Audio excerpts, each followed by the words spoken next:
Eric Hobsbawm was born in Alexandria in 1917 and was educated in Vienna, Berlin, London, and Cambridge. A Fellow of the British Academy and the American Academy of Arts and Sciences, with honorary degrees from universities in several countries, he taught until retirement at Birkbeck College, University of London, and since then at the New School for Social Research in New York. Preface. Though written by a professional historian, this book is addressed not to other academics, but to all who wish to understand the world and who believe history is important for this purpose. Its object is not to tell readers exactly what happened in the world during the 40 years before the First World War, though one hope it will give them some idea of the period. If they want to find out more, they can easily do so from the large and often excellent literature, much of which is easily available in English to anyone who takes an interest in history. Some of it is indicated in the guide to further reading. What I have tried to do in this volume, as in the 2 volumes which preceded it, The Age of Revolution 1789 to 1848 and The Age of Capital 1848 to 1875, is to understand and explain the 19th century and its place in history, to understand and explain a world in the process of revolutionary transformation, to trace the roots of our present back into the soil of the past and, perhaps above all, to see the past as a coherent whole rather than, as historical specialization so often forces us to see it, as an assembly of separate topics, the history of different states, of politics, of the economy, of culture, or whatever. Ever since I began to be interested in history, I have always wanted to know how all these aspects of past, or present, life hang together, and why. This book is therefore not, except incidentally, a narrative or a systematic exposition, and still less a display of scholarship. It is best read as the unfolding of an argument, or rather, the tracing of a basic theme through the various chapters. Readers must judge whether the attempt is convincing, though I have done my best to make it accessible to non-historians. There is no way of acknowledging my debts to the many writers whose works I have pillaged, even as I often disagreed with them, and still less my debts to the ideas I have obtained over the years in conversation with colleagues and students. If they recognize their own ideas and observations, they can at least blame me for getting them or the facts wrong, as I have certainly done from time to time. I can, however, acknowledge those who made it possible to pull a long preoccupation with this period together into a single book. The Collège de France enabled me to produce something like a first draft in the form of a course of 13 lectures in 1982. I am grateful to this august institution and to Emmanuel Leroy Lagerie who instigated the invitation. The Leverhulme Trust gave me an emeritus fellowship in 1983-5, which allowed me to get research help, the Maison des Sciences Delhomme and Clemens Heller in Paris, as well as the World Institute for Development Economics Research of the United Nations University and the McDonnell Foundation, gave me the possibility of a few quiet weeks in 1986 to finish the text. Among the people who assisted me in research I am particularly grateful to Susan Haskins, Vanessa Marshall, and Dr. Jenna Park. Francis Haskell read the chapter on the arts, Alan McKay those on the sciences, Pat Thane that on women's emancipation, and preserved me from some, but I am afraid not from all, error. André Chiffrin read the entire manuscript as a friend and exemplar of the educated non-expert to whom this book is addressed. I spent many years lecturing on European history to the students of Birkbeck College, University of London, and I doubt whether I would have been able to envisage a history of the 19th century in world history without this experience. So this book is dedicated to them. Overture. Memory is life. It is always carried by groups of living people, and therefore it is in permanent evolution. It is subject to the dialectics of remembering and forgetting, unaware of its successive deformations, open to all kinds of use and manipulation. Sometimes it remains latent for long periods, then suddenly revives. History is the always incomplete and problematic reconstruction of what is no longer there. Memory always belongs to our time and forms a lived bond with the eternal present. History is a representation of the past. Pierre Nora, 19841. Merely to recount the course of events, even on a worldwide scale, is unlikely to result in a better understanding of the forces at play in the world today unless we are aware at the same time of the underlying structural changes. What we require first of all is a new framework and new terms of reference. It is these that the present book will seek to provide.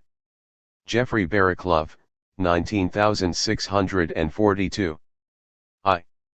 In the summer of 1913 a young lady graduated from secondary school in Vienna, capital of the Empire of Austria, Hungary. This was still a fairly unusual achievement for girls in Central Europe. To celebrate the occasion, her parents decided to offer her a journey abroad, and since it was unthinkable that a respectable young woman of 18 should be exposed to danger and temptation alone, they looked for a suitable relative.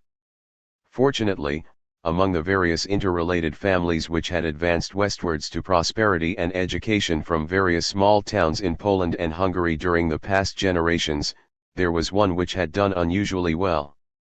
Uncle Albert had built up a chain of stores in the Levant, Constantinople, Smyrna, Aleppo, Alexandria. In the early 20th century there was plenty of business to be done in the Ottoman Empire and the Middle East, and Austria had long been Central Europe's business window on the Orient. Egypt was both a living museum, suitable for cultural self-improvement, and a sophisticated community of the cosmopolitan European middle class, with whom communication was easily possible by means of the French language, which the young lady and her sisters had perfected at a boarding establishment in the neighborhood of Brussels. It also, of course, contained the Arabs. Uncle Albert was happy to welcome his young relative, who traveled to Egypt on a steamer of the Lloyd Tristano, from Trieste, which was then the chief port of the Habsburg Empire and also, as it happened, the place of residence of James Joyce. The young lady was the present author's future mother. Some years earlier a young man had also traveled to Egypt, but from London. His family background was considerably more modest. His father, who had migrated to Britain from Russian Poland in the 1870s, was a cabinet maker by trade, who earned an insecure living in East London and Manchester, bringing up a daughter of his first marriage and 8 children of the second, most of them already born in England, as best he could. Except for one son, none of them was gifted for business or drawn to it. Only one of the youngest had the chance to acquire much schooling, becoming a mining engineer in South America, which was then an informal part of the British Empire. All, however, were passionate in the pursuit of English language and culture, and anglicized themselves with enthusiasm. One became an actor, another carried on the family trade, one became a primary school teacher, 2 others joined the expanding public services in the form of the post office. As it happened Britain had recently, 1882, occupied Egypt, and so one brother found himself representing a small part of the British Empire, namely the Egyptian Post and Telegraph Service, in the Nile Delta. He suggested that Egypt would suit yet another of his brothers, whose main qualification for making his way through life would have served him excellently if he had not actually had to earn a living. He was intelligent, agreeable, musical, and a fine all-round sportsman as well as a lightweight boxer of championship standard. In fact, he was exactly the sort of Englishman who would find and hold a post in a shipping office far more easily in the colonies than anywhere else. That young man was the author's future father, who thus met his future wife where the economics and politics of the age of empire, not to mention its social history, brought them together, presumably at the sporting club on the outskirts of Alexandria, near which they would establish their first home. It is extremely improbable that such an encounter would have happened in such a place, or would have led to marriage between 2 such people, in any period of history earlier than the one with which this book deals. Readers ought to be able to discover why. However, there is a more serious reason for starting the present volume with an autobiographical anecdote. For all of us there is a twilight zone between history and memory, between the past as a generalized record which is open to relatively dispassionate inspection and the past as a remembered part of, or background to, one's own life. For individual human beings this zone stretches from the point where living family traditions or memories begin, say, From the earliest family photo which the oldest living family member can identify or explicate, to the end of infancy, when public and private destinies are recognized as inseparable and as mutually defining one another. I met him shortly before the end of the war. Kennedy must have died in 1963, because it was when I was still in Boston. The length of this zone may vary, and so will the obscurity and fuzziness that characterizes it. But there is always such a no man's land of time. It is by far the hardest part of history for historians, or for anyone else, to grasp. For the present writer, born towards the end of the First World War of parents who were, respectively, aged 33 and 19 in 1914, the age of empire falls into this twilight zone. But this is true not only of individuals, but of societies. The world we live in is still very largely a world made by men and women who grew up in the period with which this volume deals, or in its immediate shadow. Perhaps this is ceasing to be so as the 20th century draws to its close, who can be certain? But it was certainly true for the first two-thirds of our century. Consider, for instance, a list of names of political persons who must be included among the movers and shapers of the 20th century. In 1914 Vladimir Ilyich Ulyanov, Lenin, was 44 years old, Joseph Vissarionovich Jugashvili, Stalin, 35, Franklin Delano Roosevelt 30, J. Maynard Keynes 32, Adolf Hitler 25, Konrad Adenauer, maker of the post-1945 German Federal Republic, 38. Winston Churchill was 40, Mahatma Gandhi 45, Jawaharlal Nehru 25, Mao Zedong 21, Ho Chi Minh 22, the same age as Josip Broz, Tito, and Francisco Franco Bahamonde, General Franco of Spain, that is 2 years younger than Charles de Gaulle and 9 years younger than Benito Mussolini. Consider figures of significance in the field of culture. A sample from a dictionary of modern thought published in 1977 produces the following result. Persons born 1914 and after. 23%. Persons active in 1880 to 1914 or adult in 1914. 45%. Persons born 1900 to 14. 17%. Persons active before 1880. 15%. Quite patently men and women compiling such a compendium 3/4 of the way through the 20th century still considered the age of empire as by far the most significant in the formation of the modern thought then current. Whether we agree with their judgment or not, this judgment is historically significant. Hence not only the relatively few surviving individuals who have a direct link with the years before 1914 face the problem of how to look at the landscape of their private twilight, but so, more impersonally, does everyone who lives in the world of the 1980s, insofar as it has been shaped by the era which led up to the First World War. I mean not that the remoter past is of no significance to us, but that its relation to us is different. When dealing with remote periods we know that we confront them essentially as strangers and outsiders, rather like Western anthropologists setting out to investigate Papuan hill peoples. If they are geographically or chronologically, or emotionally, remote enough, such periods may survive exclusively through the inanimate relics of the dead, words and symbols, written, printed or engraved, material objects, images. Moreover, if we are historians, we know that what we write can be judged and corrected only by other such strangers, to whom the past is another country also.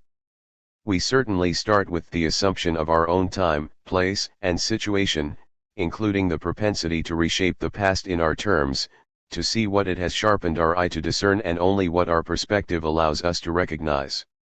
Nevertheless, we go to work with the usual tools and materials of our trade, working on archival and other primary sources, reading an enormous quantity of secondary literature, threading our way through the accumulated debates and disagreements of generations of our predecessors, the changing fashions and phases of interpretation and interest, always curious, always, it is to be hoped, asking questions. But nothing much gets in our way except other contemporaries arguing as strangers about a past which is no longer part of memory. For even what we think we remember about the France of 1789 or the England of George III is what we have learned at second or fifth hand through pedagogues, official or informal. Where historians try to come to grips with a period which has left surviving eyewitnesses, two quite different concepts of history clash, or, in the best of cases, supplement each other, the scholarly and the existential, archive and personal memory. For everyone is a historian of his or her own consciously lived lifetime inasmuch as he or she comes to terms with it in the mind, an unreliable historian from most points of view, as anyone knows who has ventured into oral history, but one whose contribution is essential. Scholars who interview old soldiers or politicians will have already acquired more, and more reliable, information about what happened from print and paper, than their source has in his or her memory, but may nevertheless misunderstand it. And, unlike, say, the historian of the Crusades, the historian of the Second World War can be corrected by those who, remembering, shake their head and tell him or her, but it was not like that at all. Nevertheless, both the versions of history which thus confront one another are, in different senses, coherent constructions of the past, consciously held as such and at least potentially capable of definition. But the history of the Twilight Zone is different. It is itself an incoherent, incompletely perceived image of the past, sometimes more shadowy, sometimes apparently precise, always transmitted by a mixture of learning and second-hand memory shaped by public and private tradition. For it is still part of us, but no longer quite within our personal reach. It forms something similar to those party-collared ancient maps filled with unreliable outlines and white spaces, framed by monsters and symbols. The monsters and symbols are magnified by the modern mass media, because the very fact that the Twilight Zone is important to us makes it central also to their preoccupations. Thanks to them, such fragmentary and symbolic images have become lasting, at least in the Western world. The Titanic, which retains all its power to make headlines 3/4 of a century after its sinking, is a striking example.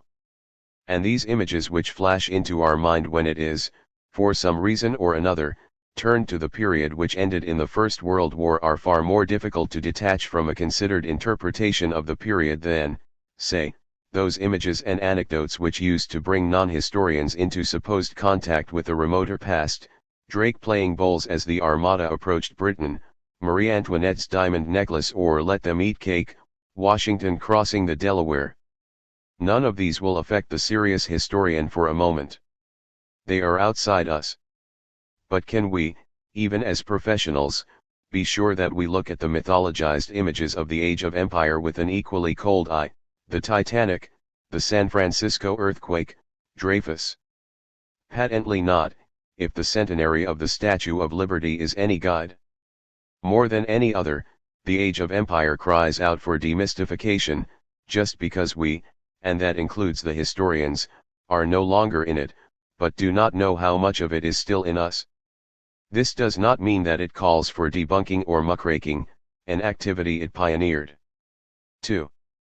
The need for some sort of historical perspective is all the more urgent because people in the late 20th century are indeed still passionately involved in the period which ended in 1914, probably just because August 1914 is one of the most undeniable natural breaks in history. It was felt to be the end of an era at the time, and it is still felt to be so. It is quite possible to argue this feeling away, and to insist on the continuities and enjambments across the years of the First World War. After all, history is not like a bus line on which the vehicle changes all its passengers and crew whenever it gets to the point marking its terminus. Nevertheless, if there are dates which are more than conveniences for purposes of periodization, August 1914 is one of them. It was felt to mark the end of the world made by and for the bourgeoisie.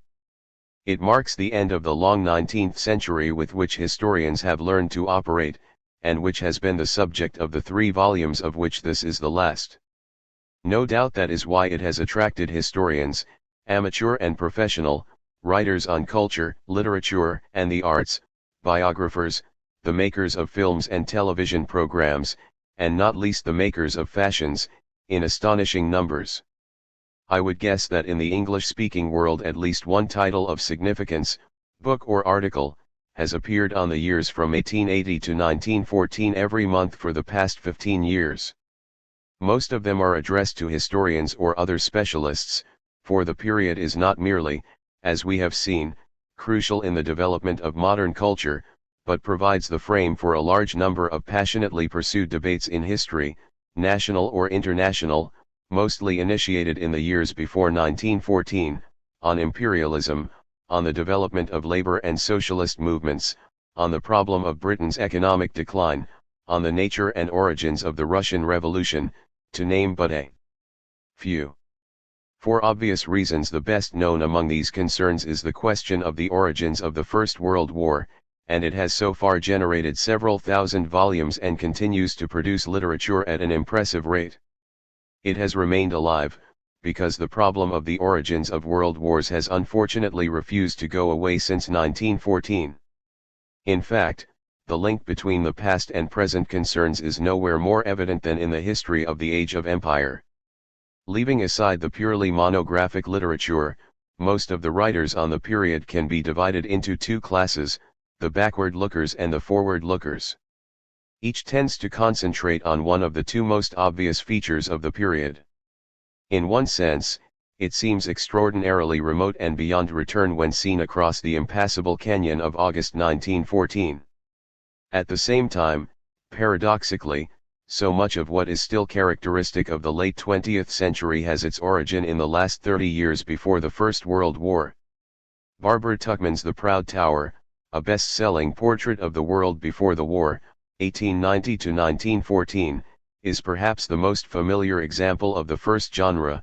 Alfred Chandler's study of the genesis of modern corporate management, The Visible Hand, may stand for the second.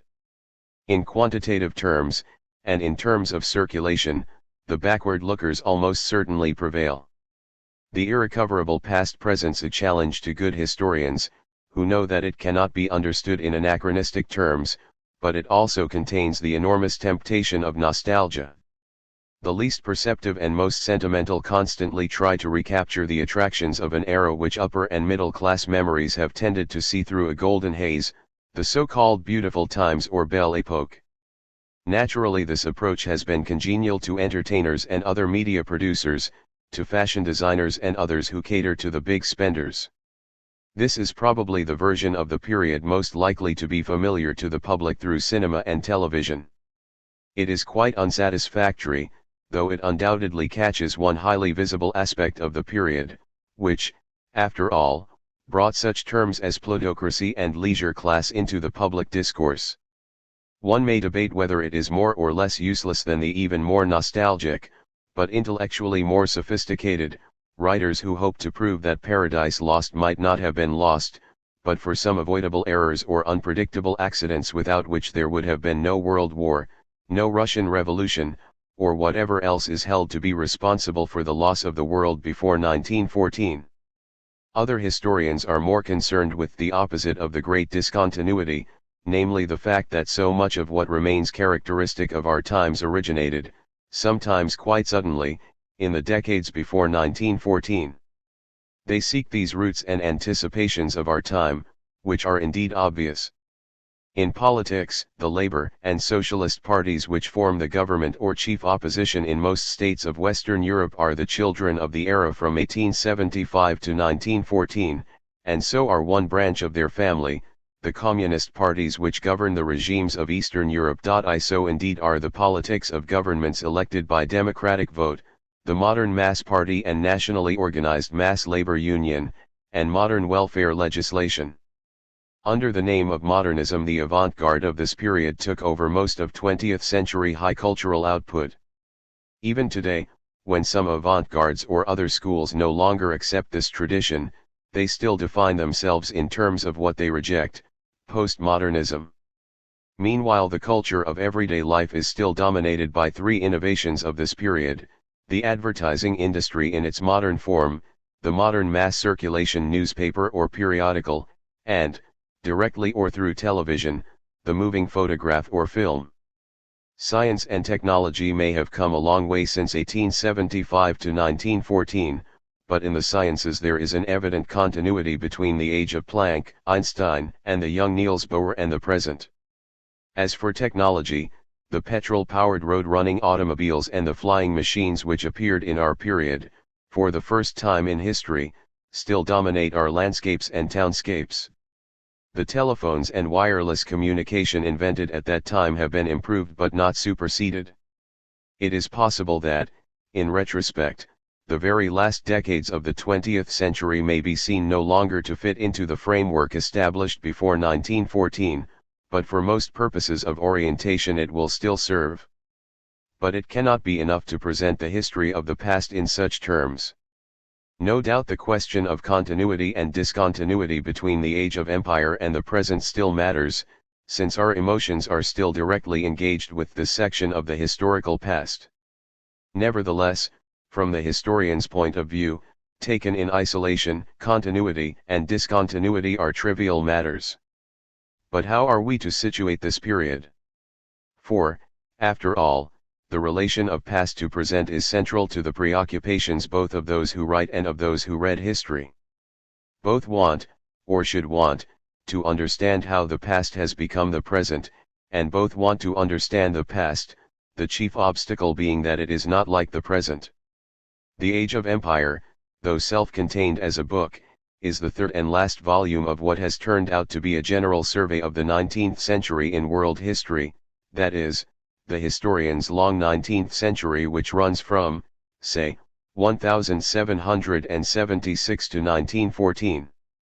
It was not the author's original intention to embark on anything so crazily ambitious.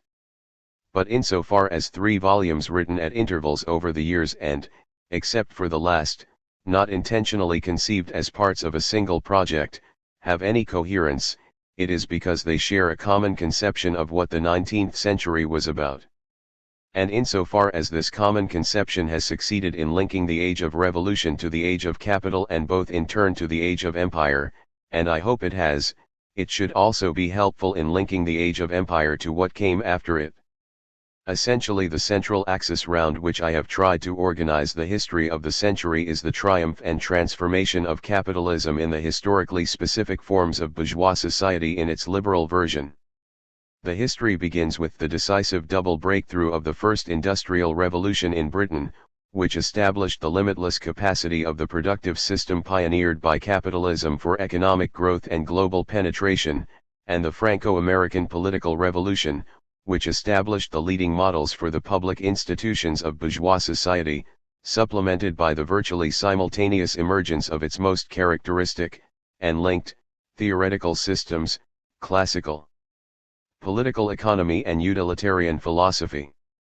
The first volume of this history, The Age of Revolution 1789 to 1848, is structured round this concept of a dual revolution. It led to the confident conquest of the globe by the capitalist economy, carried by its characteristic class, the bourgeoisie, and under the banners of its characteristic intellectual expression, the ideology of liberalism. This is the main theme of the second volume, which covers the brief period between the 1848 revolutions and the onset of the 1870s depression, when the prospects of bourgeois society and its economy seemed relatively unproblematic, because their actual triumphs were so striking. For either the political resistances of old regimes, against which the French Revolution had been made, were overcome, or these regimes themselves looked like accepting the economic, institutional and cultural hegemony of a triumphant bourgeois progress. Economically, the difficulties of an industrialization and economic growth limited by the narrowness of its pioneer base were overcome, not least by the spread of industrial transformation and the enormous widening of world markets. Socially, the explosive discontents of the poor during the Age of Revolution were consequently diffused. In short, the major obstacles to continued and presumably unlimited bourgeois progress seemed to have been removed. The possible difficulties arising from the inner contradictions of this progress did not yet seem to be cause for immediate anxiety. In Europe there were fewer socialists and social revolutionaries in this period than at any other. The Age of Empire, on the other hand, is penetrated and dominated by these contradictions. It was an era of unparalleled peace in the Western world, which engendered an era of equally unparalleled world wars. It was an era of, in spite of appearances, growing social stability within the zone of developed industrial economies, which provided the small bodies of men who, with almost contemptuous ease, could conquer and rule over vast empires, but which inevitably generated on its outskirts the combined forces of rebellion and revolution that were to engulf it. Since 1914 the world has been dominated by the fear, and sometimes by the reality, of global war and the fear, or hope, of revolution, both based on the historic situations which emerged directly out of the age of empire. It was the era when massive organized movements of the class of wage workers created by, and characteristic of, industrial capitalism suddenly emerged and demanded the overthrow of capitalism. But they emerged in highly flourishing and expanding economies, and, in the countries in which they were strongest, at a time when probably capitalism offered them slightly less miserable conditions than before. It was an era when the political and cultural institutions of bourgeois liberalism were extended, or about to be extended, to the working masses living in bourgeois societies, including even, for the first time in history, its women, but the extension was at the cost of forcing its central class, the liberal bourgeoisie, onto the margins of political power. For the electoral democracies, which were the inevitable product of liberal progress, liquidated bourgeois liberalism as a political force in most countries. It was an era of profound identity crisis and transformation for a bourgeoisie whose traditional moral foundation crumbled under the very pressure of its own accumulations of wealth and comfort. Its very existence as a class of masters was undermined by the transformation of its own economic system. Juridical persons, i.e. large business organizations or corporations, owned by shareholders, employing hired managers and executives, began to replace real persons and their families owning and managing their own enterprises. There is no end to such paradoxes. The history of the age of empire is filled with them. Indeed, its basic pattern, as seen in this book, is of the society and world of bourgeois liberalism advancing towards what has been called its strange death as it reaches its apogee, victim of the very contradictions inherent in its advance. What is more, the culture and intellectual life of the period show a curious awareness of this pattern of reversal, of the imminent death of one world and the need for another. But what gave the period its peculiar tone and savor was that the coming cataclysms were both expected, misunderstood, and disbelieved. World war would come, but nobody, even the best of the prophets, really understood the kind of war it would be. And when the world finally stood on the brink, the decision-makers rushed towards the abyss in utter disbelief. The great new socialist movements were revolutionary, but for most of them revolution was, in some sense, the logical and necessary outcome of bourgeois democracy, which gave the multiplying many the decision over the diminishing few. And for those among them who expected actual insurrection, it was a battle whose aim, in the first instance, could only be to institute bourgeois democracy as a necessary preliminary to something more advanced. Revolutionaries thus remained within the age of empire, even as they prepared to transcend it. In the sciences and the arts the orthodoxies of the 19th century were being overthrown, but never did more men and women, newly educated and intellectually conscious, believe more firmly in what small avant-gardes were even then rejecting. If public opinion pollsters in the developed world before 1914 had counted up hope against foreboding, optimists against pessimists, hope and optimism would pretty certainly have prevailed. Paradoxically, they would probably have collected proportionately more votes in the new century, as the Western world approached 1914, than they might have done in the last decades of the old.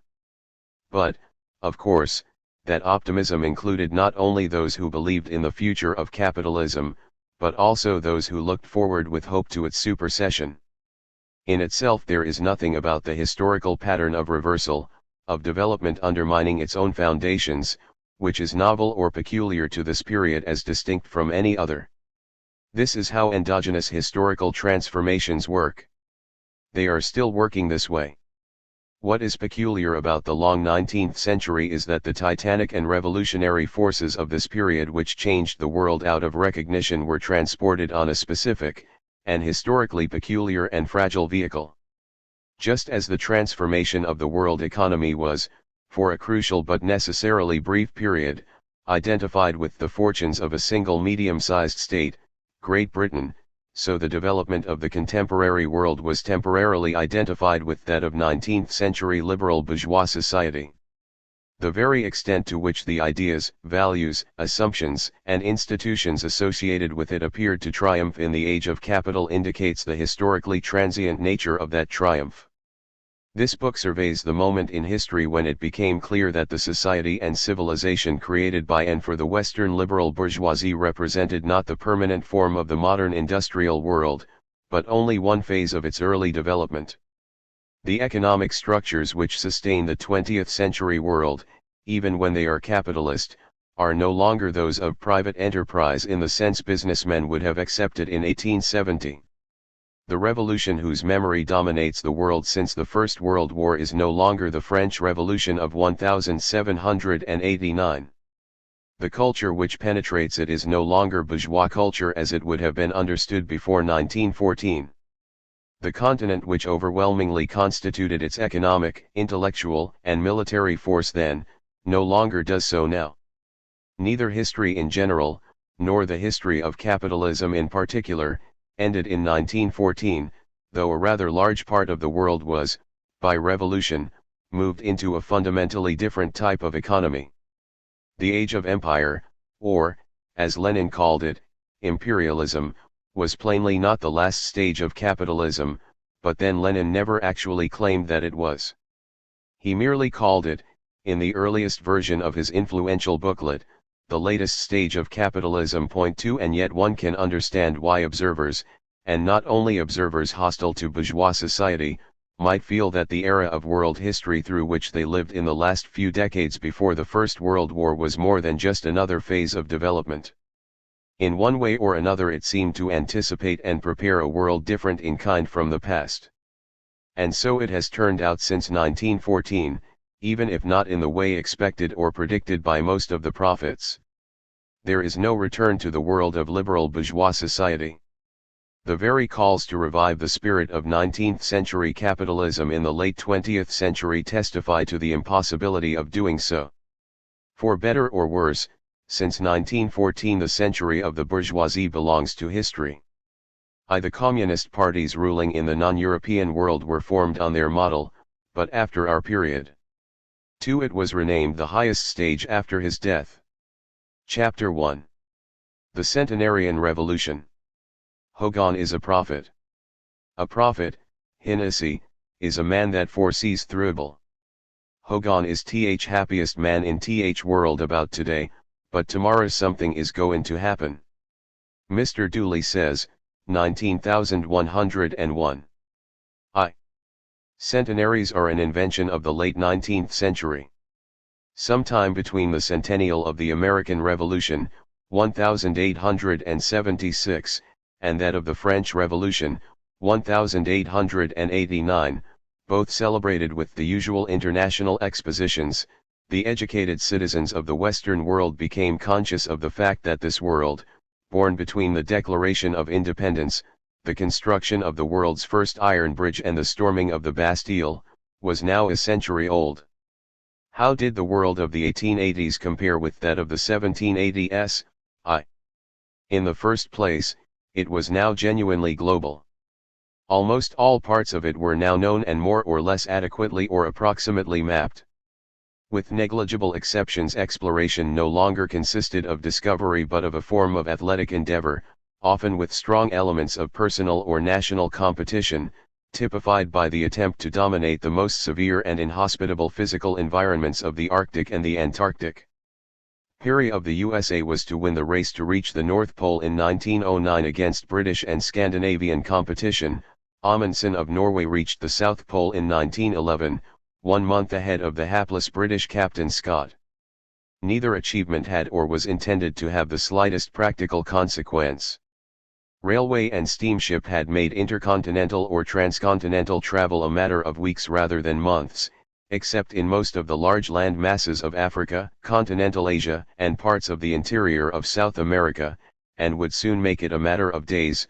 With the completion of the Trans-Siberian Railway in 1904, it would be possible to travel from Paris to Vladivostok in 15 or 16 days. The electric telegraph now made the communication of information across the entire globe a matter of hours. In consequence, men and women from the Western world, but not only they, traveled and communicated over large distances with unprecedented facility and in unprecedented numbers. To take simply one illustration which would have been regarded as an absurd fantasy in the age of Benjamin Franklin. In 1879, almost 1 million tourists visited Switzerland. Over 200,000 of them were Americans, the equivalent of more than 1 in 20 of the entire U.S. population at its first census, 1,790.22. At the same time, it was a much more densely populated world. Demographic figures are so speculative, particularly for the late 18th century, that numerical precision is both pointless and dangerous, but we shall not be far wrong in supposing that the 1,500 million or so human beings who may have been alive in the 1880s represented double the world's population in the 1780s. Much the largest number of them were Asians, as they had always been, but while in 1800 they had constituted almost two-thirds of humanity, according to recent guesses, by 1900 they formed perhaps 55% of it. The next largest bloc were the Europeans, including Asian Russia, thinly populated. Their numbers had almost certainly more than doubled from, say 200 millions in 1800 to 430 millions in 1900, and what is more, their mass emigration overseas was largely responsible for the most dramatic change in world population, the rise of the Americas from about 30 to nearly 160 millions between 1800 and 1900, and more especially of North America from about 7 to over 80 millions. The devastated continent of Africa, about whose demography we admittedly know little, grew more slowly than any other, perhaps at most by a third in the century. While at the end of the 18th century there were perhaps 3 times as many Africans as Americans, North and Latin, by the end of the 19th there were probably substantially more Americans than Africans. The tiny population of the Pacific Islands, including Australia, though swelled by European migration from a hypothetical 2 millions to perhaps 6, carried little demographic weight. Yet while in one sense the world was becoming demographically larger and geographically smaller and more global, a planet bound together ever more tightly by the bonds of moving goods and people, of capital and communications, of material products and ideas, in another it was drifting into division. There had been rich and poor regions, advanced and backward economies and societies, stronger and weaker units of political organization and military force, in the 1780s, as in all other ages of history of which we have record. And it is hardly to be denied that a major gulf separated the great belt of the world which had been the traditional home of class societies and more or less lasting states and cities, operating by means of literate minorities and, happily for the historian, generating written documentation, from the zones to the north and south of them upon which the ethnographers and anthropologists of the late 19th and early 20th centuries concentrated their attention.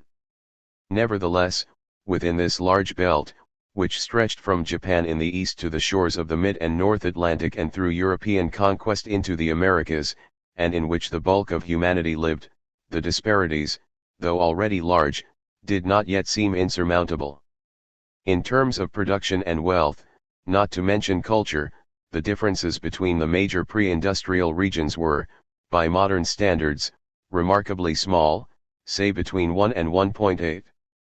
Indeed, a recent estimate calculates that between 1750 and 1800 the per capita gross national product in what are today known as the developed countries was substantially the same as in what is now known as the Third World, though this is probably due to the enormous size and relative weight of the Chinese Empire, with about a third of the world's population, whose average standard of living may at that stage have actually been superior to that of Europeans. 3 In the 18th century, Europeans would have found the Celestial Empire a very strange place indeed, but no intelligent observer would have regarded it in any sense as an inferior economy and civilization to Europe's, still less as a backward country.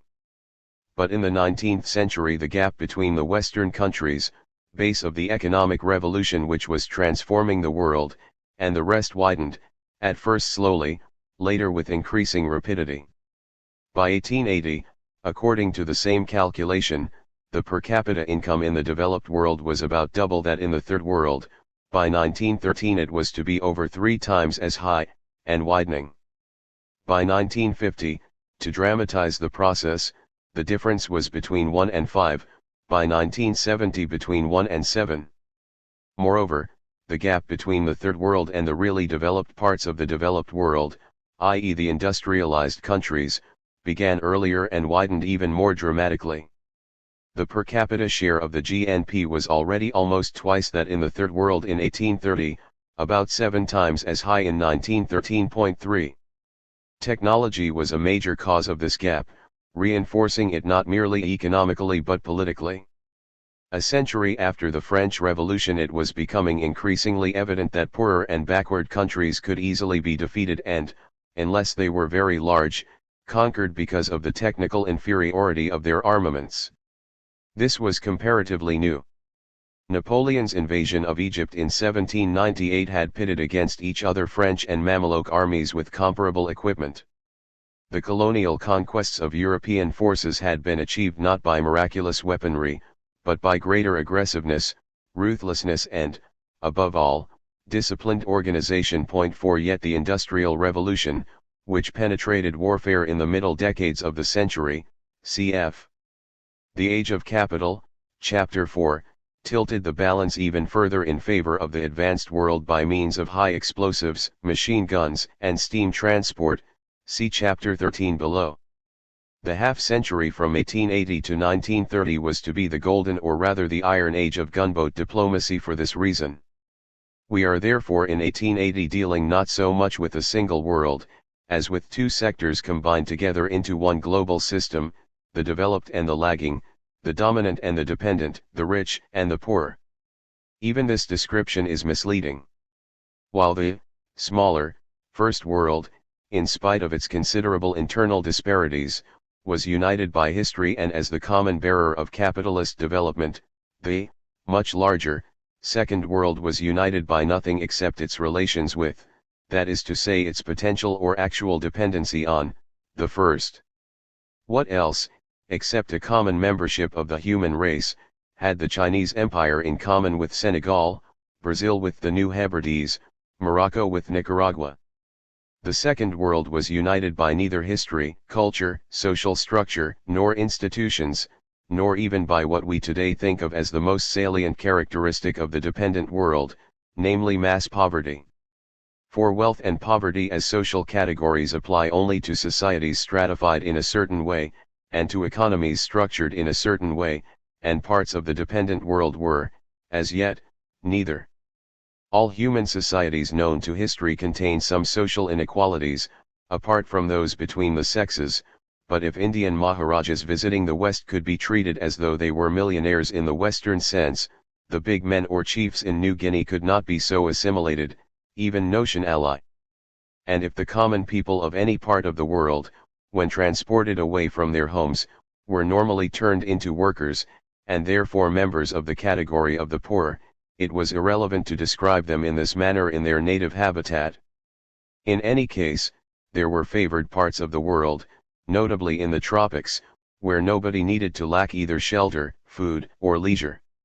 Indeed, there were still small societies in which the concepts of work and leisure had no meaning, and no words for them existed. If the existence of the two world sectors was undeniable, the boundaries between them were unclear, chiefly because the set of states by and through which the economic, and in our period the political, conquest of the globe was achieved were united by history as well as economic development. They consisted of Europe and not only of those regions, mainly in northwestern and central Europe and some of their overseas settlements, which plainly formed the core of world capitalist development. Europe included the southern regions which had once played a major role in early capitalist developments, but had since the 16th century become backwaters, and the conquerors of the first great European overseas empires, notably the Italian and Iberian peninsulas. It also included a great eastern border zone where, for more than 1,000 years, Christendom, that is to say the heirs and descendants of the Roman Empire, had fought the periodic invasions of military conquerors from Central Asia. The last wave of these, which had formed the Great Ottoman Empire, had been gradually expelled from the enormous areas of Europe it controlled in the 16th to 18th centuries, and its days in Europe were clearly numbered, though in 1880 it still controlled a substantial belt across the Balkan Peninsula, parts of the present Greece, Yugoslavia and Bulgaria and all of Albania, as well as some islands. Much of the reconquered or liberated territories could only be regarded as European by courtesy. In fact, the Balkan Peninsula was still currently referred to as the Near East, hence Southwest Asia came to be known as the Middle East. On the other hand, the two states which had done most to push back the Turks were or became great European powers, in spite of the notorious backwardness of all or parts of their peoples and territories, the Habsburg Empire and, above all, the empire of the Russian Tsars. Large parts of Europe were therefore, at best, on the margins of the core of capitalist economic development and bourgeois society. In sum, most of the inhabitants clearly lived in a different century from their contemporaries and rulers, as on the Adriatic coasts of Dalmatia or in the Bukovina, where in 1880 88% of the population were illiterate as against 11% in Lower Austria, part of the same empire. 5 Many educated Austrians shared Metternich's belief that Asia begins where the Eastern Highway leaves Vienna, and most North Italians regarded most South Italians as some kind of African barbarians, but in both monarchies the backward areas formed only part of the state. In Russia the question European or Asiatic, cut much deeper, since virtually the entire zone from Belarusia and Ukraine eastwards to the Pacific was equally remote from bourgeois society, except for a thin film of the educated. It was indeed the subject of impassioned public debate. Nevertheless, history, politics, culture and, not least, centuries of overseas and overland expansion against the Second World bound even the backward parts of the First World to the advanced ones, if we leave aside a few isolated enclaves of Balkan mountaineers and the like. Russia was indeed backward, though its rulers had systematically looked west for 2 centuries and acquired control over western border territories such as Finland, the Baltic countries and parts of Poland which were distinctly more advanced. Yet economically Russia was distinctly part of the West, inasmuch as her government was clearly engaged on a policy of massive industrialization on the Western model.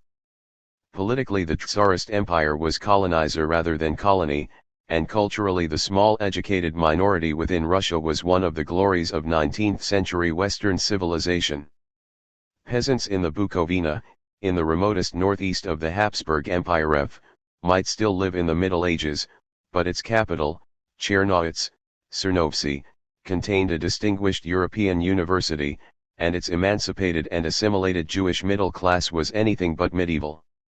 At the other end of Europe Portugal was small, feeble, backward by any contemporary standard, a virtual semi-colony of Britain, and only the eye of faith could detect much in the way of economic development there. Yet Portugal remained not merely a member of the club of sovereign states but a large colonial empire by virtue of her history. She retained her African empire, not only because rival European powers could not decide how to partition it, but because, being European, its possessions were not, or not quite, regarded as the mere raw material for colonial conquest. In the 1880s Europe was not only the original core of the capitalist development which dominated and transformed the world, but by far the most important component of the world economy and of bourgeois society. There has never in history been a more European century, nor will there ever again be such a one. Demographically, the world contained a higher proportion of Europeans at the end of the century than at the beginning, perhaps 1 in 4 as against 1 in 5.6. In spite of the millions the old continent sent to various new worlds, it grew faster. Though the sheer pace and impetus of its industrialization already made America's future as a global economic superpower certain, European industrial output was still more than twice as large as American, and major technological advance still came primarily from east of the Atlantic. Motor cars, cinematography, and wireless were first developed seriously in Europe. Japan was a very slow starter in the modern world economy, though faster off the mark in world politics. As for high culture, the world of white settlement overseas still remained overwhelmingly dependent on the old continent, and this was even more obviously so among the tiny educated elites of the non-white societies, insofar as these took the West as their model. Economically, Russia could not begin to compare with the headlong growth and wealth of the USA. Culturally, the Russia of Dostoevsky, 1821–81, Tolstoy, 1828–1910, Chekhov, 1860–1904, of Tchaikovsky, 1840–93, Borodin, 1834–87, and Rimsky-Korsakov, 1844–1908, was a great power, and the USA of Mark Twain, 1835–1910, and Walt Whitman, 1819–92, was not, even if we throw in Henry James, 1843–1916, who had long since emigrated to the more congenial atmosphere of Britain. European culture and intellectual life still belonged mainly to a minority of the prosperous and educated, and was adapted to functioning admirably in and for such a milieu. The contribution of liberalism, and the ideological left beyond it, was to call for the achievements of this elite culture to be made freely accessible to all. The museum and the free library were its characteristic achievements. American culture, more democratic and egalitarian, did not come into its own until the era of mass culture in the 20th century. For the time being, even in matters so closely geared to technical progress as the sciences, the USA still lagged not only behind the Germans and the British, but even behind the small Netherlands, to judge by the geographical distribution of Nobel Prizes in their first quarter century. But if part of the First World could have fitted equally well into the zone of dependency and backwardness, virtually the whole of the Second World clearly belonged to it, except for Japan, systematically westernizing since 1868, see The Age of Capital, Chapter 8, and overseas territories settled by large populations of European descent, in 1880 still primarily from northwestern and central Europe, except, of course, for such native populations as they did not succeed in eliminating. It was this dependency, or, more exactly, the inability either to keep out of the way of the trade and technology of the West or to find a substitute for it, or to resist the men armed with its weapons and organization, that put societies which otherwise had nothing in common in the same category as victims of 19th century history against its makers. As a ruthless Western would put it, with a little military oversimplification: whatever happens, we have got the Maxim gun, and they have not .7. Compared with this difference, the differences between Stone Age societies such as those of the Melanesian Islands and the sophisticated and urbanized societies of China, India, and the Islamic world, seemed insignificant. What did it matter that their arts were admirable, that the monuments of their ancient cultures were wonderful, and that their, mainly religious, philosophies impressed some Western scholars and poets at least as much as, indeed probably more than, Christianity? Basically they were all equally at the mercy of the ships that came from abroad bringing cargoes of goods, armed men, and ideas against which they were powerless, and which transformed their universes in ways which suited the invaders, whatever the sentiments of the invaded. This does not mean that the division between the two worlds was a simple one between industrialized and agricultural countries, between the civilizations of city and countryside. The Second World contains cities more ancient than and/or as enormous as the first, Peking, Constantinople.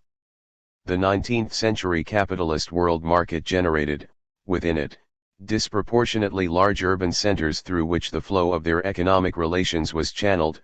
Melbourne, Buenos Aires, Calcutta, all had about 500,000 inhabitants each in the 1880s, which was larger than Amsterdam, Milan, Birmingham, or Munich, while the 750,000 of Bombay was larger than all but half a dozen cities in Europe. Though with a few special exceptions towns were more numerous and played a more significant role in the economies of the First World, the developed world remained surprisingly agricultural. In only 6 European countries did agriculture employ less than a majority, generally a large majority, of the male population, but these 6 were, characteristically, the core of the older capitalist development: Belgium, Britain, France, Germany, the Netherlands, Switzerland. However, only in Britain was agriculture the occupation of a smallish minority of about 1/6, elsewhere it employed between 30 and 45%. There was, indeed, a striking difference between the commercialized and business-like farming of the developed regions and the agriculture of the backward ones. Danish and Bulgarian peasants had little in common economically by 1880 except an interest in stables and fields. Still, farming, like the ancient handicrafts, was a way of living deeply rooted in the ancient past, as the ethnologists and folklorists of the later 19th century knew when they looked for old traditions and popular survivals primarily in the countryside. Even the most revolutionary agriculture still sheltered them. Conversely, industry was not entirely confined to the First World. Quite apart from the building of an infrastructure, e.g. ports and railways, and extractive industries, mines, in many a dependent and colonial economy, and the presence of cottage industries in many backward rural areas, some industry of the 19th century Western type tended to develop modestly independent countries such as India even at this early stage, sometimes against strong opposition from metropolitan interests, mainly textiles and food processing. But even metals penetrated the Second World. The great Indian iron and steel firm of Tata began operations in the 1880s. Meanwhile, small production by small family artisans or in putting out workshops remained as characteristic of the developed world as of much of the dependent world. It was about to enter upon a period of crisis, anxiously monitored by German scholars, faced with the competition of factories and modern distribution. But, on the whole, it still survived in considerable strength. Nevertheless, it is roughly correct to make industry into a criterion of modernity. In the 1880s no country outside the developed world, and Japan, which had joined it, could be described as industrial or even on the way to industrialization. Even those developed countries which were still primarily agrarian, or at any rate not immediately associated in the public mind with factories and forges, were, one might say, already tuned to the wavelength of industrial society and high technology. Apart from Denmark, the Scandinavian countries, for instance, had until recently been notoriously poor and backward.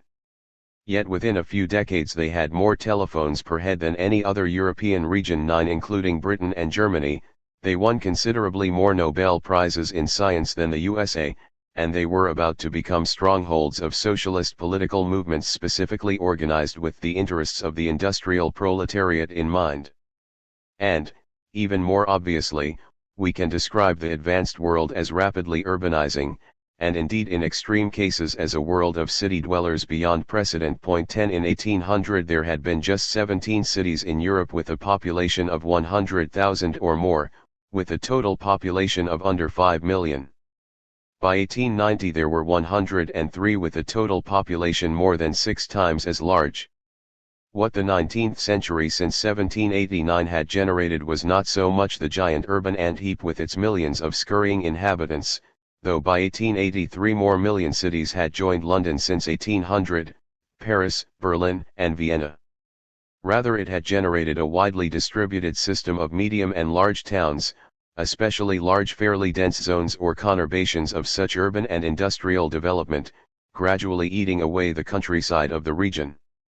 Some of the more dramatic of these were comparatively new, the product of mid-century heavy industrial development like Tyneside and Clydeside in Great Britain, or only just developing on a massive scale, like the Ruhr in Germany or the Pennsylvania coal, steel belt.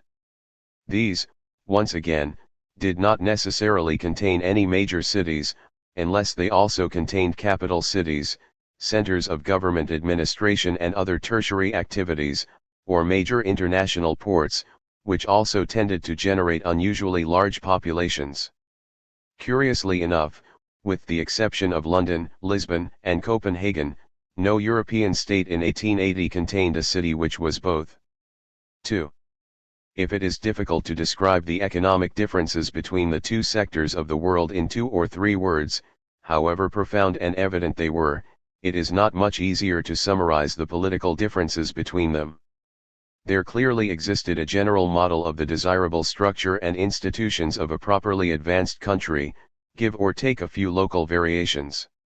It should form a more or less homogeneous territorial state, internationally sovereign, large enough to provide the basis of national economic development, enjoying a single set of political and legal institutions of a broadly liberal and representative kind, i.e. it should enjoy a single constitution and the rule of law, but also, at a lower level, it should have a fair degree of local autonomy and initiative. It should be composed of citizens, i.e. of the aggregate of the individual inhabitants of its territory who enjoyed certain basic legal and political rights, rather than, say, of corporations or other kinds of groups and communities. Their relations with the national government should be direct and not mediated by such groups. And so on. These were aspirations, and not only for the developed countries, all of which by 1880 conformed to some degree to this model, but for all others who did not wish to cut themselves deliberately off from modern progress. To this extent the liberal, constitutional nation-state as a model was not confined to the developed world. Indeed, the largest body of states theoretically operating on this model, generally in the Federalist American rather than the centralist French variant, was to be found in Latin America. This consisted at this date of 17 republics and 1 empire, which did not survive the 1880s, Brazil. In practice it was notorious that political reality in Latin America, or for that matter in some nominally constitutional monarchies of Southeast Europe, had little relation to constitutional theory. A very large part of the non-developed world possessed no states of this, or sometimes of any, form. Some of it consisted of the possessions of European powers, directly administered by them. These colonial empires were shortly to be enormously expanded. Some of it, e.g. in the African interior, consisted of political units to which the term state in the then current European sense was not seriously applicable, though other terms then current, tribes, were not much better. Some of it consisted of sometimes very ancient empires such as the Chinese, the Persian, and the Ottoman, which had parallels in European history but were clearly not territorial states, nation-states, of the 19th century type, and were very obviously, it seemed, obsolescent. On the other hand, the same ricketiness, if not always the same antiquity, affected some obsolescent empires which were at least partly or marginally in the developed world, if only because of their, admittedly shaky, status as great powers, the Tsarist and the Habsburg empires, Russia and Austria, Hungary.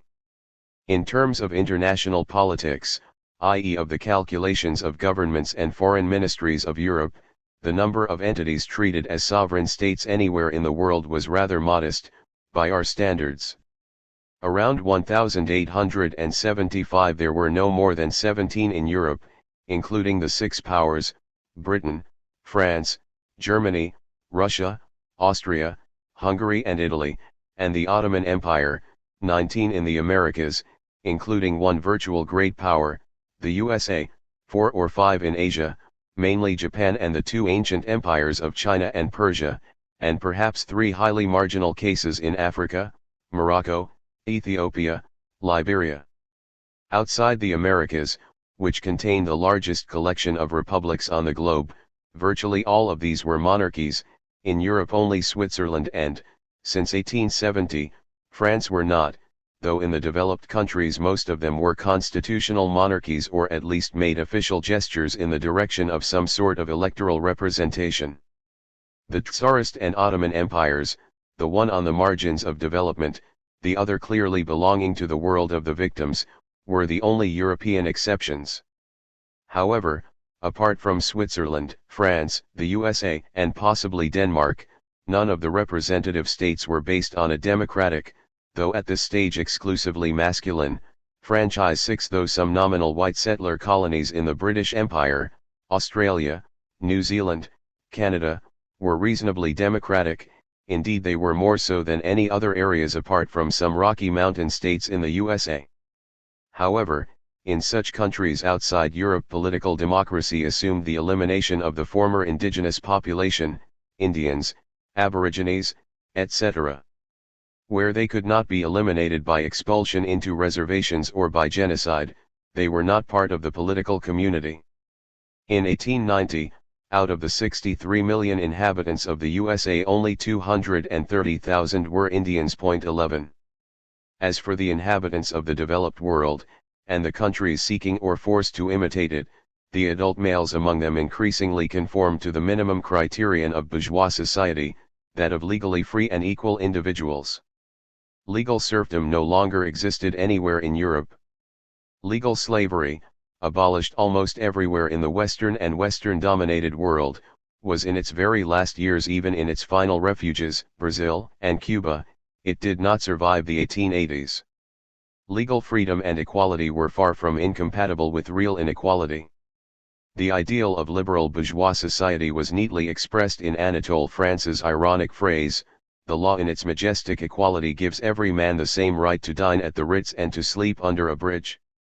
Still, in the developed world it was now essentially money or the lack of it, rather than birth or differences in legal freedom or status, which determined the distribution of all but the privileges of social exclusiveness.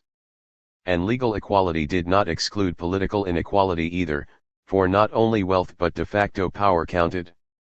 The rich and powerful were not merely politically more influential, but could exercise a good deal of extra-legal compulsion, as any inhabitant of such areas as the hinterlands of southern Italy and the Americas knew only too well, not to mention American blacks.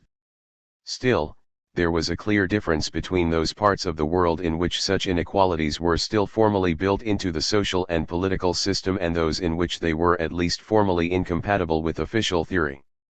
It was analogous to the difference between countries in which torture was still a legal form of the judicial process, e.g. the Chinese Empire, and those in which it did not officially exist, though policemen tacitly recognized the distinction between the torturable and the non-torturable classes, to use the novelist Graham Greene's terms.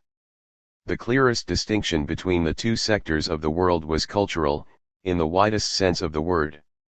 By 1880 the developed world consisted overwhelmingly of countries or regions in which the majority of the male and increasingly the female population was literate, in which politics, economics, and intellectual life in general had emancipated themselves from the tutelage of the ancient religions, bulwarks of traditionalism and superstition, and which virtually monopolized the sort of science which was increasingly essential for modern technology. By the late 1870s any European country or region with a majority of illiterates could be almost certainly classified as non-developed or backward, and the other way round. Italy, Portugal, Spain, Russia, and the Balkan countries were at best on the margins of development. Within the Austrian Empire, omitting Hungary, the Slavs of the Czech lands, the German speakers and the rather less literate Italians and Slovenes represented the advanced parts of the country, the predominantly illiterate Ukrainians, Romanians, and Serbo-Croats the backward regions. Cities with a predominantly illiterate population, as in much of the then Third World, would be an even more convincing index of backwardness, since towns were normally much more literate than the countryside. There were some fairly obvious cultural elements in such divergences, for instance the notably greater encouragement of mass education among Protestants and, Western, Jews as distinct from Catholic, Muslim, and other religions. A poor and overwhelmingly rural country like Sweden with no more than 10% illiteracy in 1850 would be hard to imagine elsewhere than in the Protestant zone of the world, i.e. most of the countries adjoining the Baltic, North Sea and North Atlantic, with extensions into Central Europe and North America.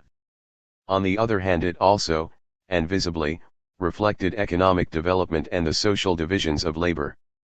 Among Frenchmen, 1901, fishermen were 3 times more illiterate than workers and domestics, peasants twice as illiterate, persons engaged in trade half as illiterate, public service and the professions evidently the most literate of all.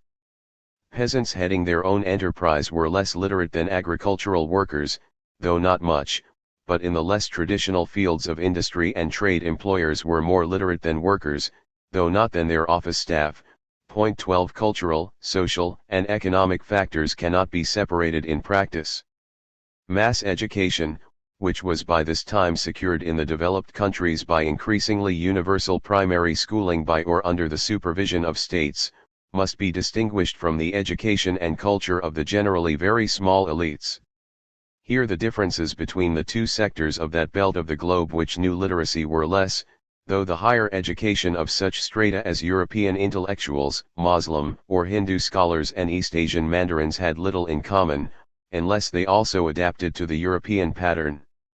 Mass illiteracy, as in Russia, did not preclude an impressive if numerically very restricted minority culture. However, certain institutions typified the zone of development or European domination, notably the essentially secular university, which did not exist outside this zone and, for different purposes, the opera house, see the map in the Age of Capital. Both these institutions reflected the penetration of the dominant Western civilization. 3. Defining the difference between advanced and backward, developed and non-developed parts of the world is a complex and frustrating exercise, since such classifications are by their nature static and simple, and the reality which is to be fitted into them was neither. Change was the name of the 19th century, change in terms of, and to suit the purposes of, the dynamic regions along the shores of the northern Atlantic seas which were at this time the core of world capitalism.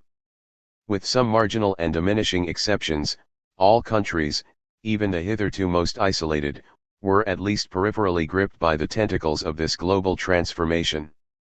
On the other hand, even the most advanced of the developed countries changed in part by adapting the heritage of an ancient and backward past, and contained layers and patches of society which resisted transformation. Historians rack their brains about the best way to formulate and to present this universal but everywhere different change, the complexity of its patterns and interactions, and its major directions. Most observers in the 1870s would have been far more impressed by its linearity.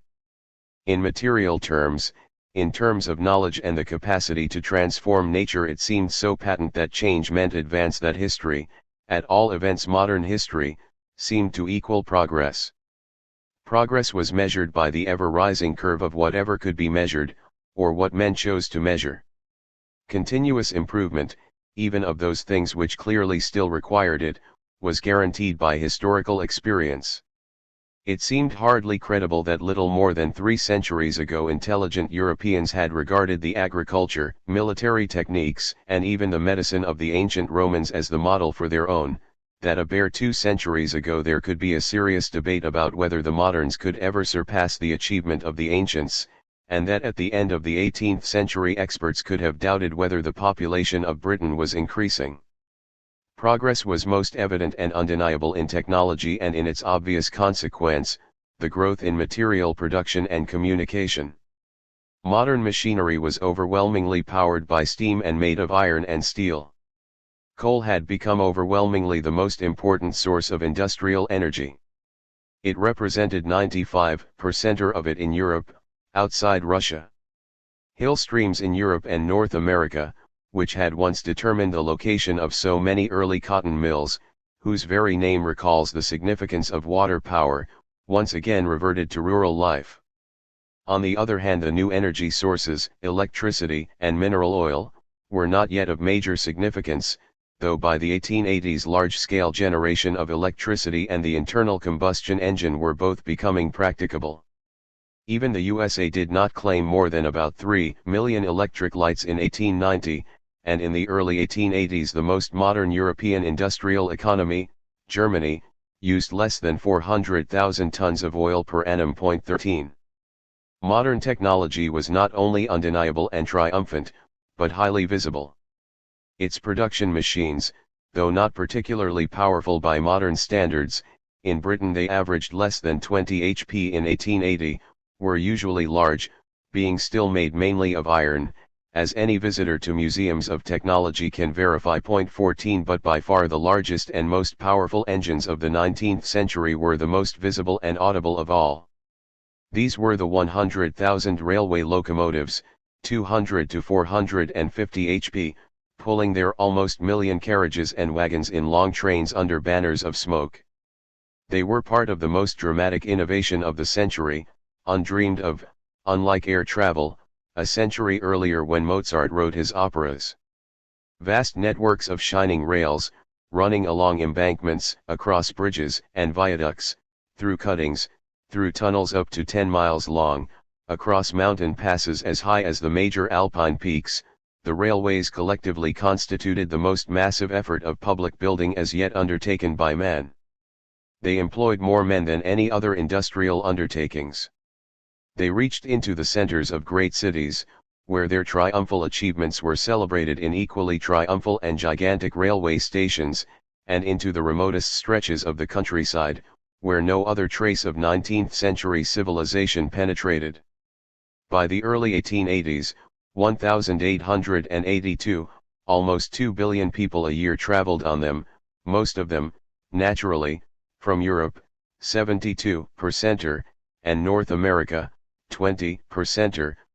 15 In the developed regions of the West there can by then have been very few men, perhaps even very few of the less mobile women, who had not, at some time in their lives, made contact with the railway.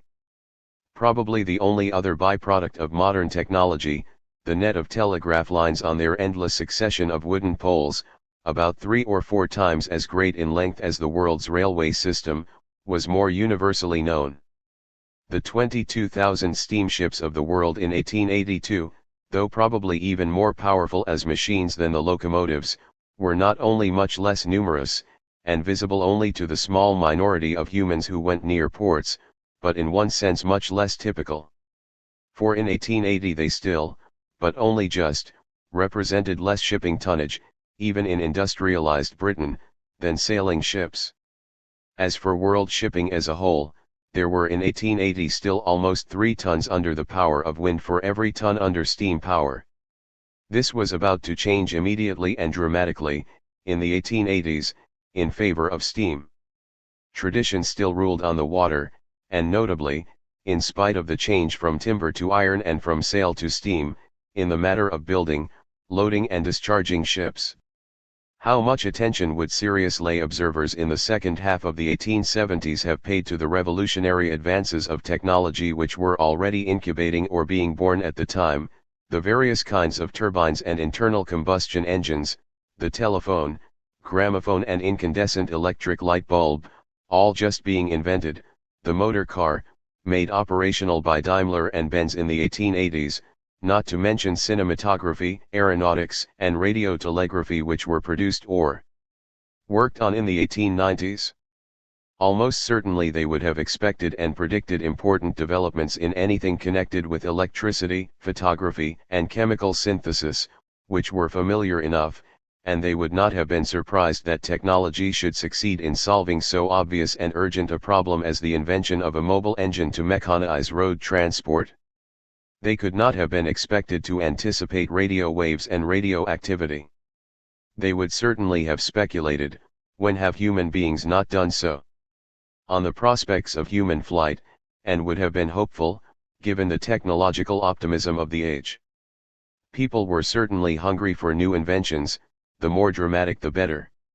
Thomas Alva Edison, who set up what was probably the first private industrial development laboratory in 1876 in Menlo Park, New Jersey, became a public hero to Americans with his first phonograph in 1877. But they would certainly not have expected the actual transformations brought about by these innovations in consumer society, for in fact, except in the USA, these were to remain relatively modest until the First World War. Progress was most visible, then, in the capacity for material production and for speedy and massive communication in the developed world. The benefits of this multiplication of wealth almost certainly had not in the 1870s reached the overwhelming majority of the inhabitants of Asia, Africa, and all but a part of the southern cone of Latin America. It is not clear how far they had reached the bulk of people in the peninsulas of southern Europe or in the Tsarist Empire. Even in the developed world they were very unevenly distributed, as between the 3–5% of the rich, the 13 to 14% of the middle class and the 82 to 3% of the laboring classes, to follow the official French classification of the Republic's funerals in the 1870s, see The Age of Capital, Chapter 12. Nevertheless, some improvement in the condition of the common people in this zone was difficult to deny. The increase in human height, which makes each generation today taller than its parents, had probably begun by 1880 in a number of countries, but by no means everywhere, and in a very modest way compared to the improvement after 1880 or even later. Nutrition is overwhelmingly the most decisive reason for this growth in human stature.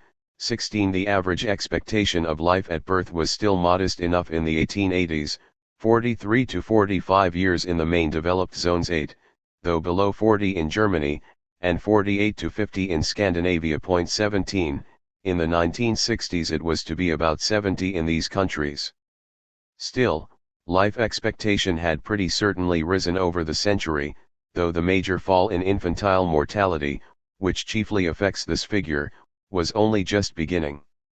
In short, the highest hope among the poor, even in the developed parts of Europe, was probably still to earn enough to keep body and soul together, a roof over one's head and enough clothes, especially at the most vulnerable ages of their life cycle, when couples had children below the earning age, and when men and women grew old. In the developed parts of Europe they no longer thought of actual starvation as a possible contingency. Even in Spain the last major famine occurred in the 1860s. However, in Russia famine remained a significant hazard of life. There was to be an important one in 1890–1. In what would later be called the Third World it remained endemic.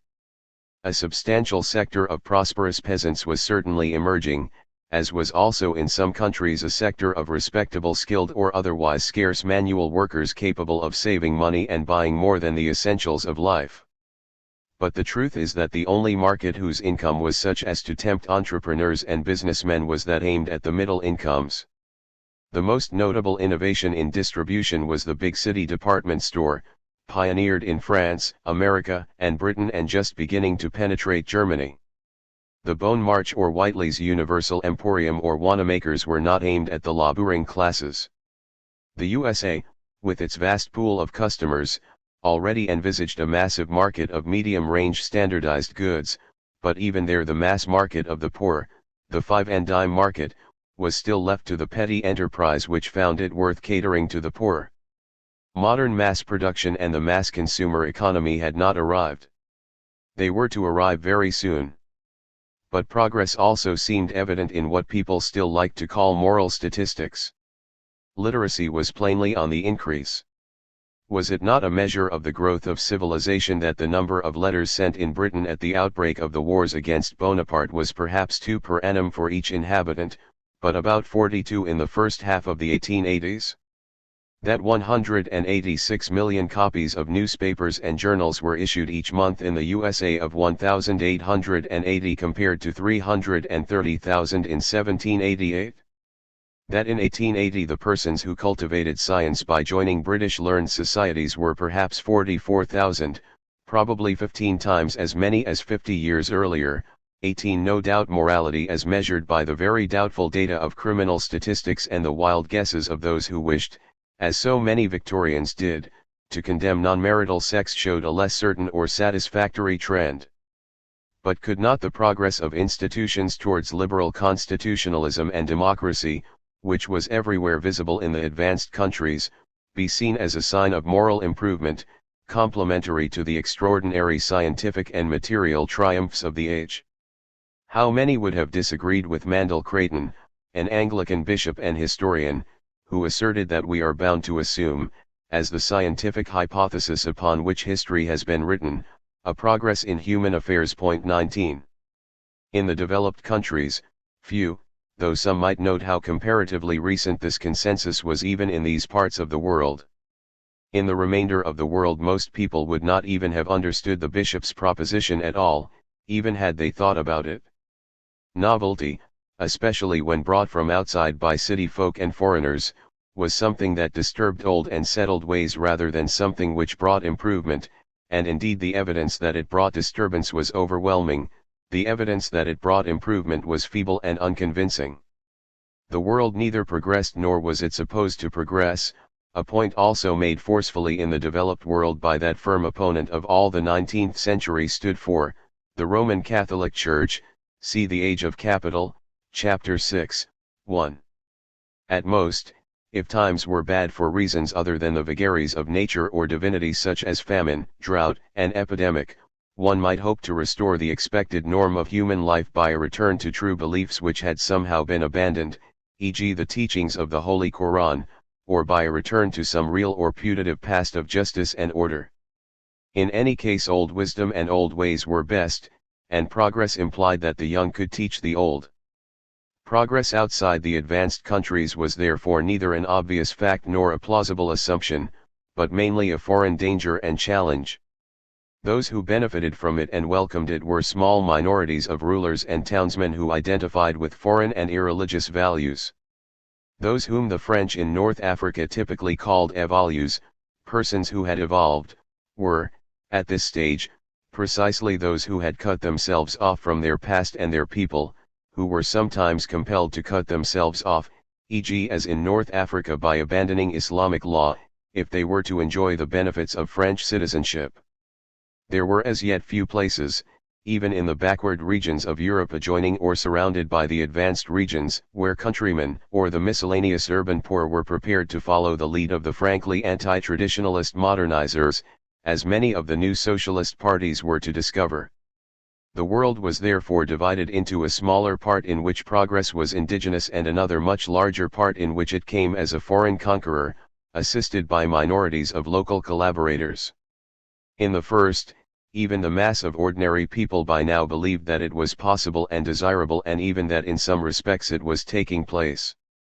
In France, no sensible politician campaigning for votes and no significant party described themselves as conservative. In the United States, progress was a national ideology. Even in Imperial Germany, the third great country with universal male suffrage in the 1870s, parties calling themselves conservative won less than a quarter of the votes in general elections in that decade. But if progress was so powerful, so universal, and so desirable, how was this reluctance to welcome it or even to participate in it to be explained? Was it merely the dead weight of the past, which would gradually, unevenly but inevitably, be lifted off the shoulders of those parts of humanity which still groaned under it? Was not an opera house, that characteristic cathedral of bourgeois culture, soon to be erected in Manaus, 1,000 miles up the river Amazon, in the midst of the primeval rainforest, out of the profits of the rubber boom, whose Indian victims, alas, had no chance to appreciate Il Trovatore?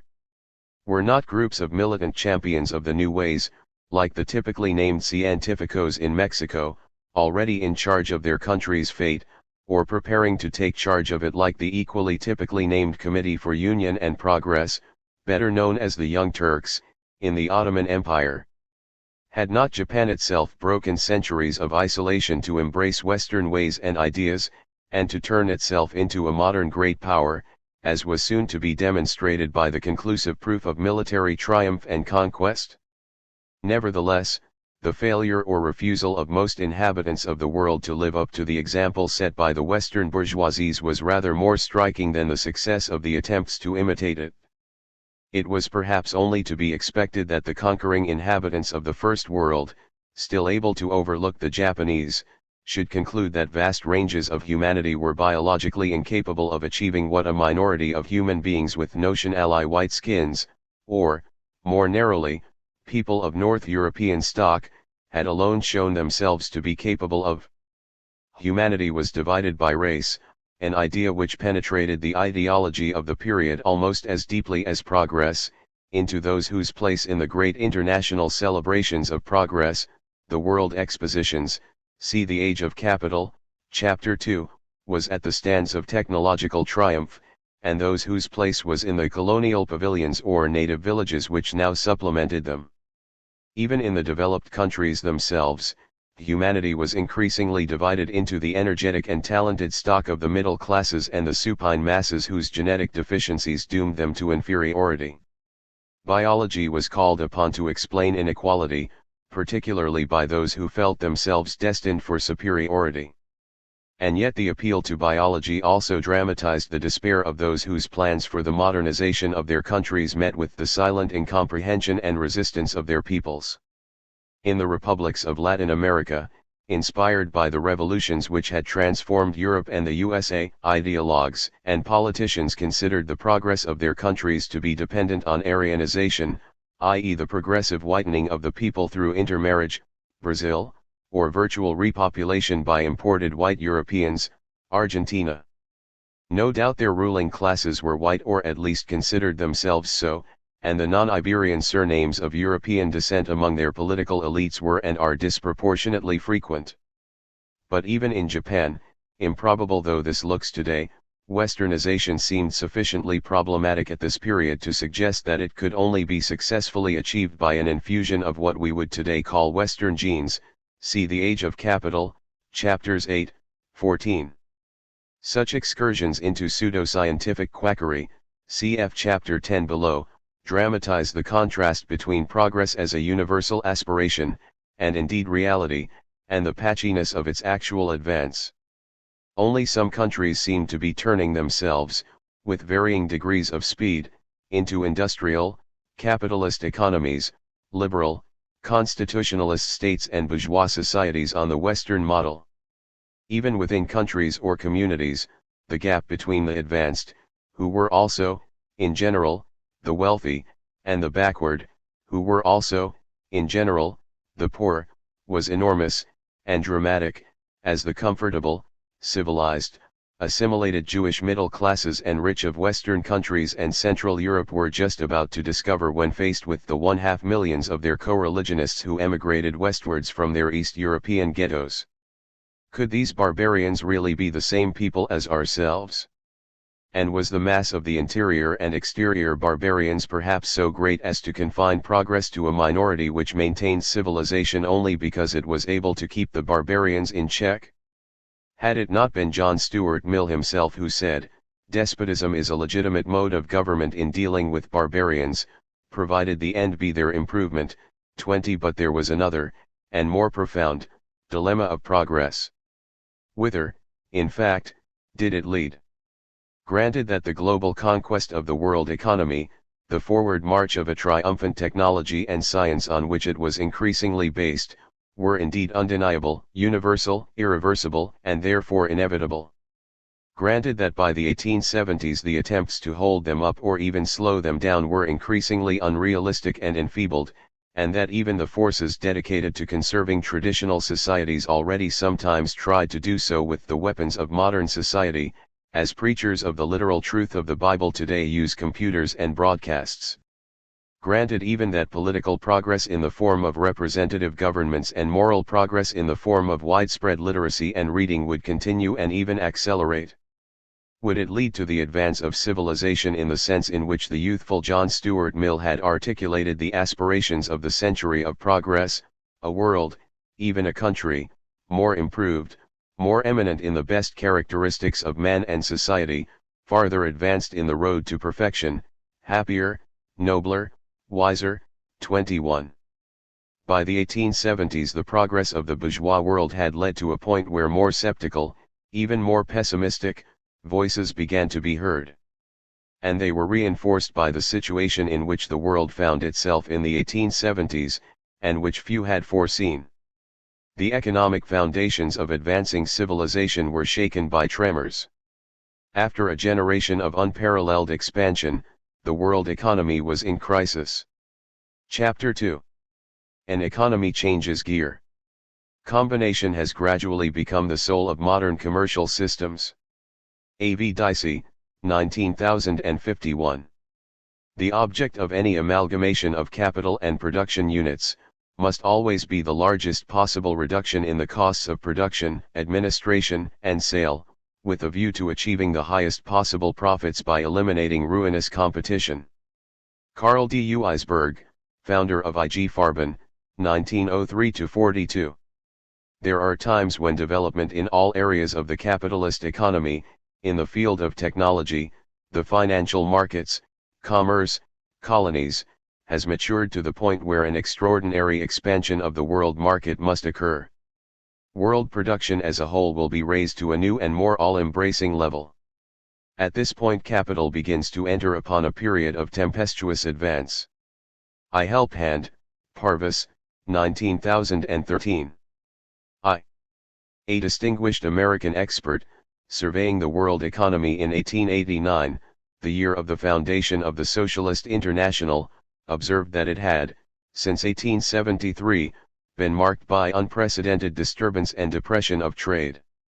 Its most noteworthy peculiarity, he wrote, has been its universality, affecting nations that have been involved in war as well as those which have maintained peace, those which have a stable currency based on gold, and those which have an unstable currency, those which live under a system of free exchange of commodities and those whose exchanges are more or less restricted.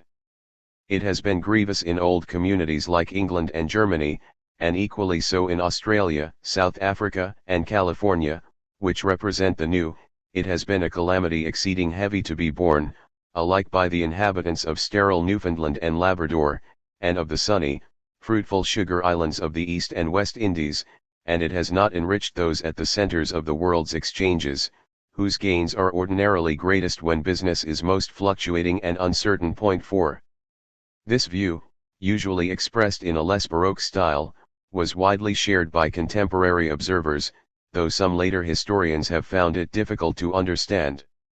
For though the trade cycle which forms the basic rhythm of a capitalist economy certainly generated some very acute depressions in the period from 1873 to the mid-1890s, world production, so far from stagnating, continued to rise dramatically. Between 1870 and 1890 iron output in the 5 main producing countries more than doubled, from 11 to 23 million tons, the production of steel, which now became the convenient index of industrialization as a whole, multiplied 20-fold, from 500,000 to 11 million tons. International trade continued to grow impressively, though admittedly at a less dizzy rate than before. These were the very decades when the American and German industrial economies advanced with giant steps, and industrial revolution extended to new countries such as Sweden and Russia. Several of the overseas countries newly integrated into the world economy boomed as never before, thus, incidentally, preparing an international debt crisis very similar to that of the 1980s, especially as the names of the debtor states are much the same.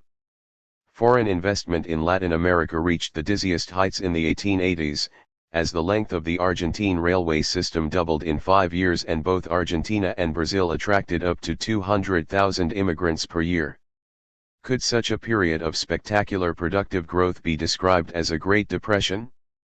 Historians may doubt it, but contemporaries did not.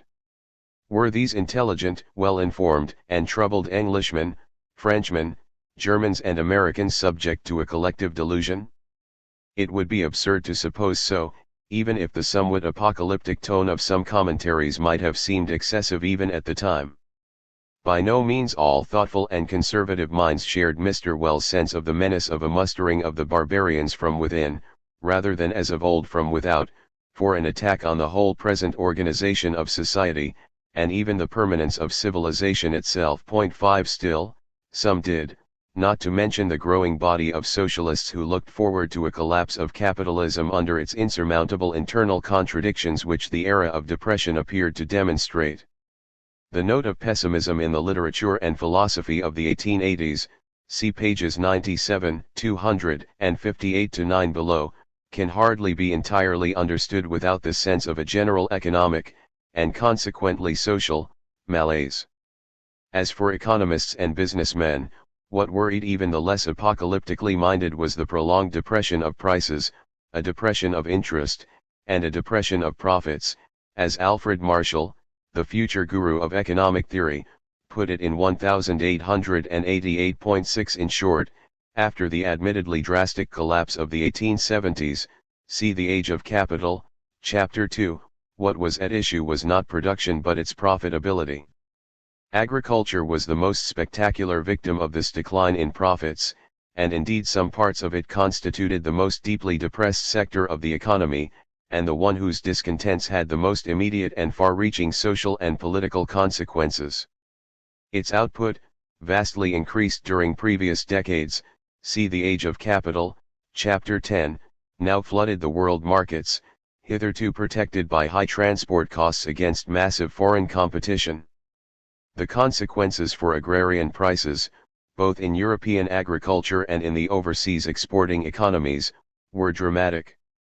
In 1894 the price of wheat was only a little more than a third of what it had been in 1867, a splendid bonus for shoppers, but a disaster for the farmers, and farm workers, who still formed between 40 and 50% of working males in the industrial countries, with the single exception of Britain, and anything up to 90% in the others. In some regions the situation was made worse by coincident scourges, such as the phylloxera infection after 1872, which cut French wine output by 2/3 between 1875 and 1889. The decades of depression were not a good time in which to be a farmer in any country involved in the world market. The reaction of agriculturalists, depending on the wealth and political structure of their countries, ranged from electoral agitation to rebellion, not to mention death by famine, as in Russia in 1891-2. Populism, which swept the USA in the 1890s, had its heart in the wheatlands of Kansas and Nebraska. There were peasant revolts, or agitations treated as such, between 1879 and 1894 in Ireland, Spain, Sicily, and Romania. Countries which did not have to worry about a peasantry because they no longer had one, like Britain, could let their farming atrophy. Here 2/3 of the wheat acreage disappeared between 1875 and 1895. Some countries, like Denmark, deliberately modernized their agriculture, switching to profitable animal products. Other governments, such as the German, but especially the French and American, chose tariffs, which kept up prices. However, the two commonest non-governmental responses were mass emigration and cooperation, the former mainly by the landless and land poor, the latter mainly by peasants with potentially viable holdings. The 1880s saw the highest ever rates of overseas migration for the countries of the old emigration, omitting the exceptional case of the Irish in the decade after the Great Famine, see The Age of Revolution, Chapter 8, v. and the real start of mass emigration from such countries as Italy, Spain, and Austria, Hungary, to be followed by Russia and the Balkans. This was the safety valve which kept social pressure below the point of rebellion or revolution. As for cooperation, it provided modest loans for the small peasant. By 1908 more than half of all independent agriculturalists in Germany belonged to such rural mini-banks, pioneered by the Catholic Raiffeisen in the 1870s. Meanwhile societies for the cooperative buying of supplies, cooperative marketing, and cooperative processing, notably of dairy products and, in Denmark, bacon curing, multiplied in various countries.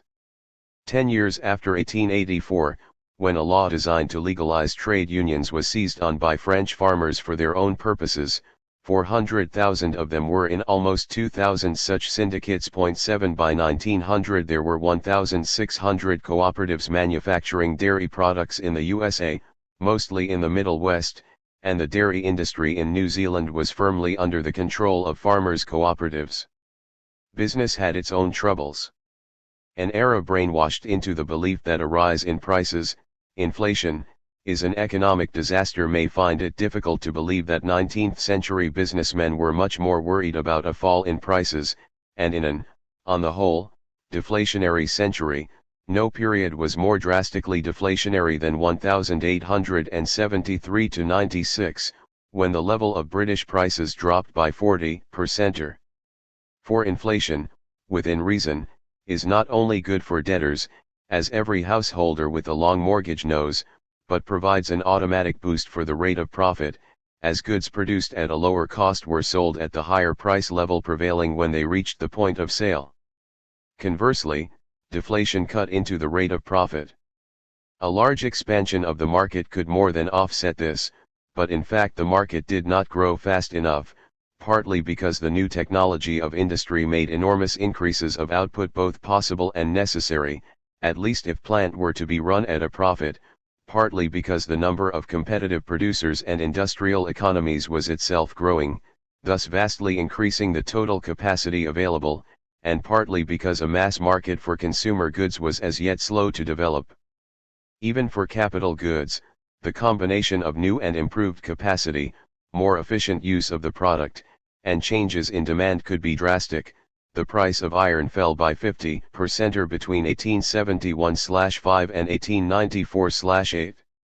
A further difficulty was that their costs of production were in the short run stickier than prices, for, with some exceptions, wages could not be or were not proportionately reduced, while firms were also saddled with considerable quantities of obsolete or obsolescent plant and equipment or with expensive new plant and equipment which, given low profits, were slower than expected to pay for themselves.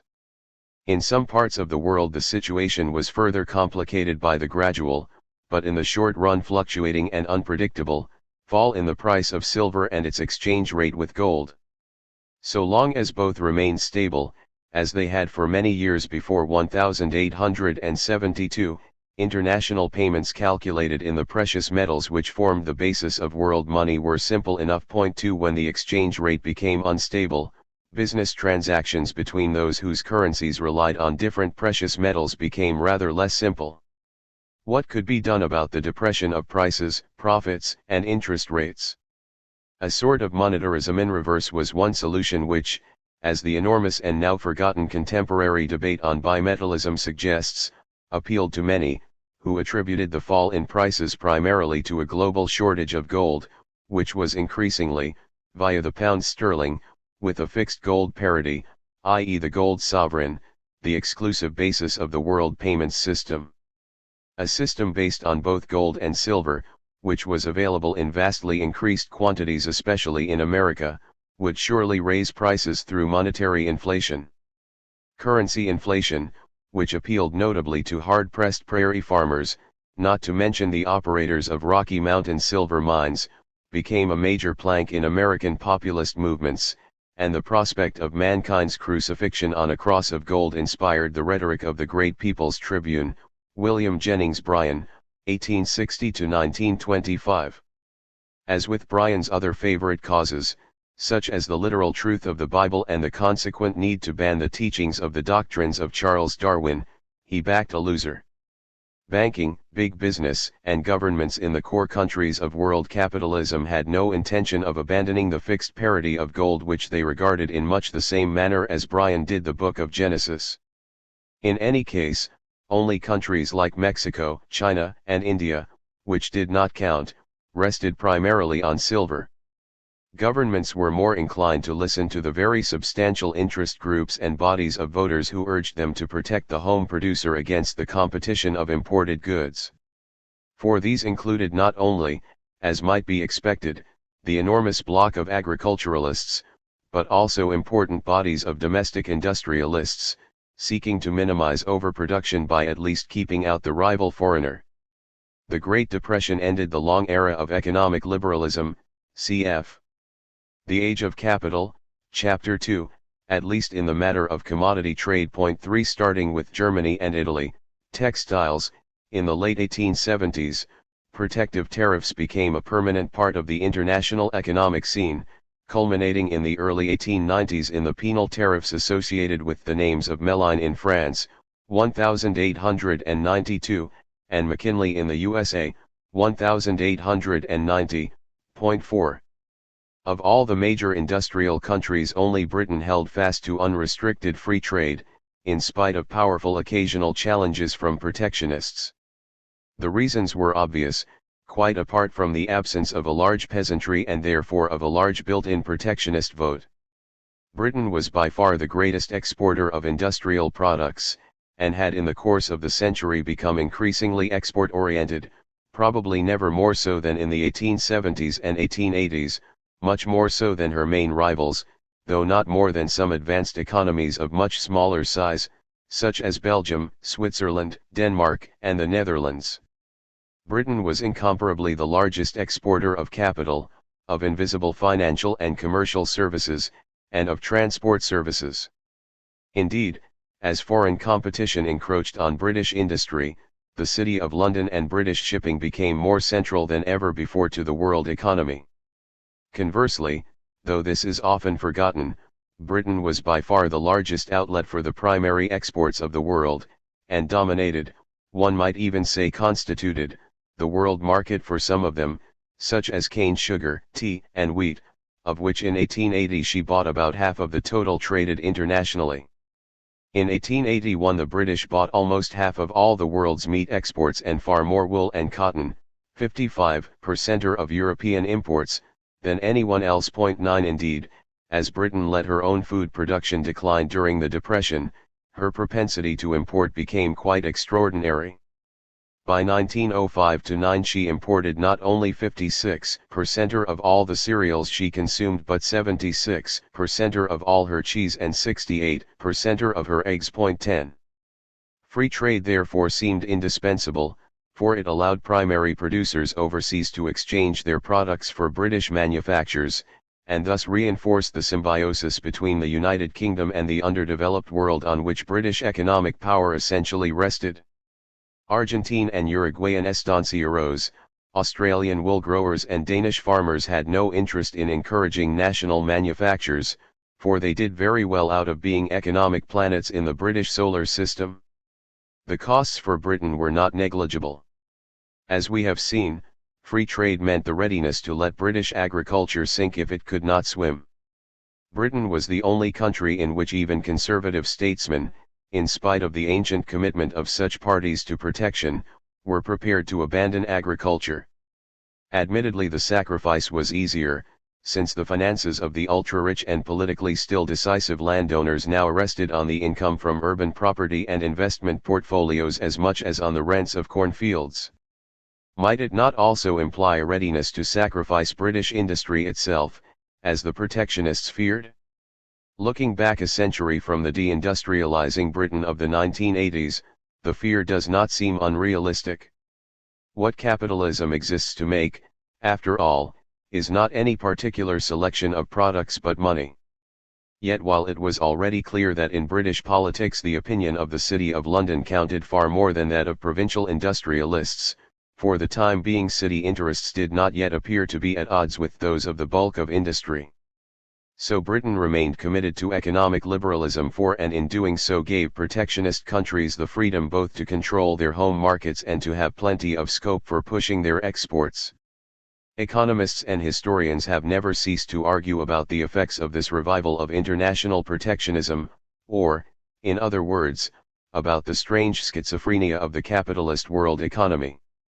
The basic building blocks of its core in the 19th century were increasingly constituted by national economies, the British, German, US, etc. However, in spite of the programmatic title of Adam Smith's great work, The Wealth of Nations, 1776, the nation as a unit had no clear place in the pure theory of liberal capitalism, whose basic building blocks were the irreducible atoms of enterprise, the individual or the firm, about which not much was said, moved by the imperative to maximize gains or minimize losses. They operated in the market, which, at its limits, was global. Liberalism was the anarchism of the bourgeoisie and, as in revolutionary anarchism, it had no place for the state. Or rather, the state as a factor in the economy existed only as something which interfered with the autonomous and self-acting operations of the market. In a way this view made some sense. On the one hand, it seemed reasonable to suppose, particularly after the liberalization of economies in the mid-century, the Age of Capital, Chapter 2, that what made such an economy function and grow were the economic decisions of its basic particles. And on the other hand the capitalist economy was, and could not but be, global. It became steadily more so during the 19th century, as it extended its operations to ever more remote parts of the planet, and transformed all areas ever more profoundly. Moreover, such an economy recognized no frontiers, for it functioned best where nothing interfered with the free movement of the factors of production. Capitalism was thus not merely international in practice, but internationalist in theory. The ideal of its theorists was an international division of labor which ensured the maximum growth of the economy. Its criteria were global. It was senseless to try to produce bananas in Norway, because they could be produced much more cheaply in Honduras. They waved aside local or regional arguments to the contrary. The pure theory of economic liberalism was obliged to accept the most extreme, even absurd consequences of its assumptions, provided they could be shown to produce globally optimal results. If it could be shown that the entire industrial production of the world should be concentrated in Madagascar, as 80% of its production of watches was concentrated in a small part of Switzerland, 11 or that the entire population of France should transfer itself to Siberia, as a large proportion of Norwegians were actually transferred by migration to the USA, there was no economic argument against such developments. What could be shown to be economically wrong about the British quasi-monopoly of global industry in the mid-century, or the demographic development of Ireland, which lost almost half its population between 1841 and 1911? The only equilibrium liberal economic theory recognized was a worldwide one. But in practice this model was inadequate. The evolving world economy of capitalism was a collection of solid blocks, as well as a fluid. Whatever the origins of the national economies which constituted these blocks, i.e. the economies defined by the frontiers of states, and whatever the theoretical limitations of an economic theory based on them, mainly by theorists in Germany, national economies existed because nation-states existed. It may be true that nobody would think of Belgium as the first industrialized economy on the European continent if Belgium had remained a part of France, as she was before 1815, or a region of the United Netherlands, as she was between 1815 and 1830. However, once Belgium was a state, both her economic policy and the political dimension of the economic activities of her inhabitants were shaped by this fact. It is certainly true that there were and are economic activities such as international finance which are essentially cosmopolitan and thus escaped from national constraints, insofar as these were effective. Yet even such transnational enterprises took care to attach themselves to a suitably important national economy. The, largely German, merchant banking families thus tended to transfer their headquarters from Paris to London after 1860. And the most international of all great banking houses, the Rothschilds, flourished where they operated in the capital of a major state, and wilted where they did not. The Rothschilds of London, Paris, and Vienna remained major forces, but the Rothschilds of Naples and Frankfurt, the firm refused to transfer to Berlin, did not. After the unification of Germany, Frankfurt was no longer enough. These observations, naturally, apply primarily to the developed sector of the world, i.e. to the states capable of defending their industrializing economies against competition, and not to the remainder of the globe, whose economies were politically or economically dependent on the developed core. Either such regions had no choice, since a colonial power decided what was to happen to their economies, or an imperial economy was in a position to turn them into a banana or coffee republic. Or else, such economies were not usually interested in alternative development choices, since it clearly paid them to turn themselves into specialized producers of primary products for a world market constituted by the metropolitan states. In the world periphery, the national economy, insofar as it can be said to have existed, had different functions. But the developed world was not only an aggregate of national economies. Industrialization and the Depression turned them into a group of rival economies, in which the gains of one seemed to threaten the position of others. Not only firms but nations competed. Henceforth the flesh of British readers was made to creep by journalistic exposés of German economic invasion. E. E. Williams' Made in Germany, 1896, or Fred A. Mackenzie's American Invaders, 1902. Point 13 Their fathers had remained calm in the face of, justified, warnings of the technical superiority of foreigners. Protectionism expressed a situation of international economic competition. But what was its effect? We may take it as established that an excess of generalized protectionism, which seeks to barricade each nation-state economy against the foreigner behind a set of political fortifications, is harmful to world economic growth. This was to be adequately demonstrated between the two world wars. However, in the period 1880 to 1914, protectionism was neither general nor, with occasional exceptions, prohibitive, and, as we have seen, it was confined to commodity trade and did not affect the movements of labor and international financial transactions.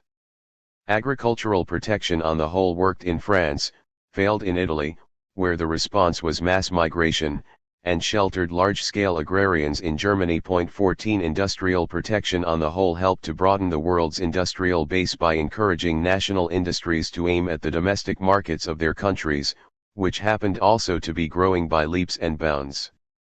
Consequently, it has been calculated that the global growth of production and commerce between 1880 and 1914 was distinctly higher than it had been during the decades of free trade. 15 Certainly in 1914 industrial production within the metropolitan or developed world was somewhat less unevenly distributed than it had been 40 years earlier. In 1870 the four main industrial states had produced almost 80% of total world manufacturing output, but in 1913 they produced 72% of an output which was 5 times as great. 16 How far protection contributed to this is open to argument. That it cannot have seriously held up growth seems clear. However, if protectionism was the worried producer's instinctive political reaction to the Depression, it was not the most significant economic response of capitalism to its troubles. This was the combination of economic concentration and business rationalization, or in the American terminology, which now began to set global styles, trusts and scientific management. Both were attempts to widen profit margins, compressed by competition and the fall of prices.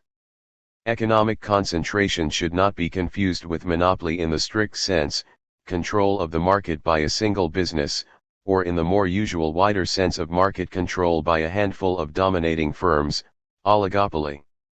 Certainly the dramatic examples of concentration which attracted public obloquy were of this kind, generally produced by mergers or market-controlling arrangements between firms which, according to free enterprise theory, ought to have been cutting each other's throats for the benefit of the consumer.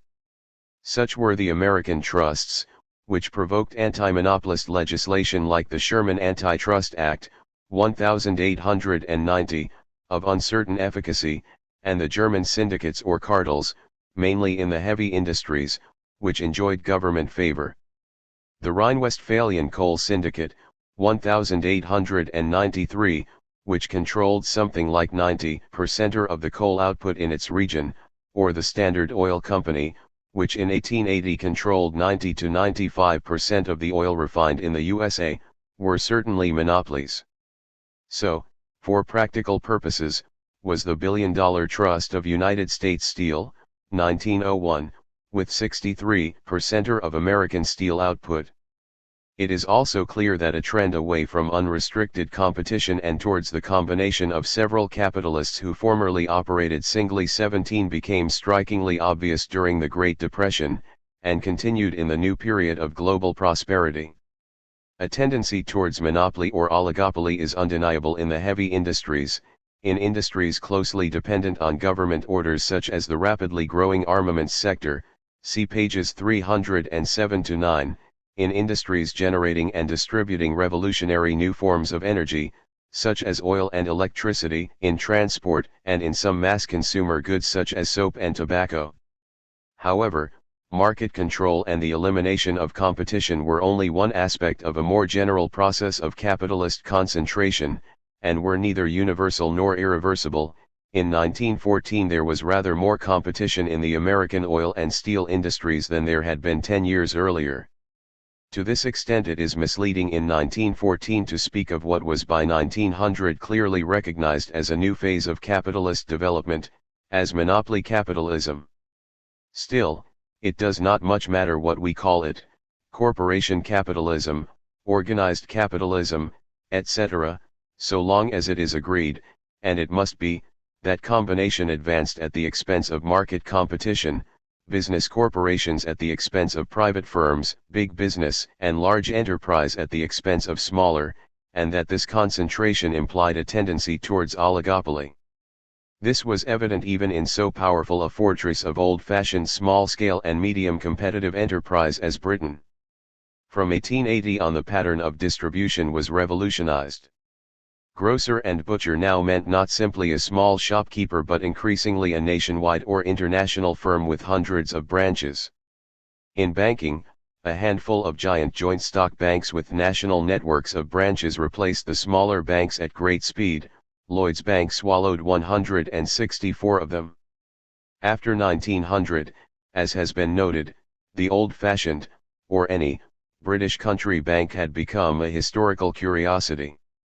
Like economic concentration, scientific management, the term itself only came into use around 1910, was the child of the Great Depression. Its founder and apostle, F. W. Taylor, 1856 to 1915, began to evolve his ideas in the problem-racked American steel industry in 1880. It came to Europe from the West in the 1890s. Pressure on profits in the Depression, as well as the growing size and complexity of firms, suggested that the traditional, empirical, or rule-of-thumb methods of running business, and especially production, were no longer adequate. Hence the need for a more rational or scientific way of controlling, monitoring and programming large and profit-maximizing enterprises. The task on which Taylorism immediately concentrated its efforts, and with which scientific management was to become identified in the public mind, was how to get more work out of workers. This aim was pursued by three major methods: 1. By isolating each worker from the work group, and transferring the control of the work process from him, her or the group to the agents of management, who told the worker exactly what to do and how much output to achieve in the light of. 2. A systematic breakdown of each process into timed component elements, time and motion study, and 3. Various systems of wage payment which would give the worker an incentive to produce more. Such systems of payment by result spread quite widely, but for practical purposes Taylorism in its literal sense had made virtually no progress before 1914 in Europe, or even in the USA, and only became familiar as a slogan in management circles in the last pre-war years. After 1918, Taylor's name, like that of that other pioneer of mass production, Henry Ford, was to serve as a convenient shorthand label for the rational use of machinery and labor to maximize production, paradoxically among Bolshevik planners as well as among capitalists. Nevertheless, it is clear that the transformation of the structure of large enterprises, from shop floor to office and accountancy, made substantial progress between 1880 and 1914. The visible hand of modern corporate organization and management now replaced the invisible hand of Adam Smith's anonymous market. The executives, engineers, and accountants therefore began to take over from managers. The corporation or concern replaced the individual. The typical businessman, at least in big business, was now much more likely to be not a member of the founder's family but a salaried executive, and the man looking over his shoulder was more likely to be a banker or shareholder than a managing capitalist. There was a third possible way out of business troubles: imperialism. The chronological coincidence between the Depression and the dynamic phase of the colonial division of the globe has often been noticed. How far the two were connected is much debated among historians. In any case, as the next chapter will show, the relation was rather more complex than simple cause and effect. Nevertheless, it is quite undeniable that the pressure of capital in search of more profitable investment, as of production in search of markets, contributed to policies of expansion, including colonial conquest. Territorial expansion, said an official of the U.S. State Department in 1900, is but the byproduct of the expansion of commerce. 18 He was by no means the only person in international business and politics to take such a view. One final result, or byproduct, of the Great Depression must be mentioned. It was also an era of great social agitation. Not only, as we have seen, among farmers, shaken by the seismic tremors of agrarian price collapse, but among the working classes. Why the Great Depression led to a mass mobilization of the industrial working classes in numerous countries, and from the end of the 1880s to the emergence of mass socialist and labor movements in several of them, is not obvious. For, paradoxically, the very price falls which automatically radicalized farmers lowered the cost of living of wage earners quite markedly, and produced an undoubted improvement in the workers' material standard of life in most industrialized countries. But here we need only note that modern labor movements are also the children of the Depression period. These movements will be considered in Chapter 5. 2. From the middle of the 1890s until the Great War, the global economic orchestra played in the major key of prosperity rather than, as hitherto, in the minor key of depression. Affluence based on booming business formed the background to what is still known on the European continent as the Beautiful Era, Belle Époque. The shift from worry to euphoria was so sudden and dramatic that vulgar economists looked for some special outside force to explain it, a god in the machine, whom they found in the discovery of enormous supplies of gold in South Africa, the last of the great Western gold rushes, the Klondike, 1898, and elsewhere. Economic historians have, on the whole, been less impressed by such basically monetarist theses than some late 20th century governments.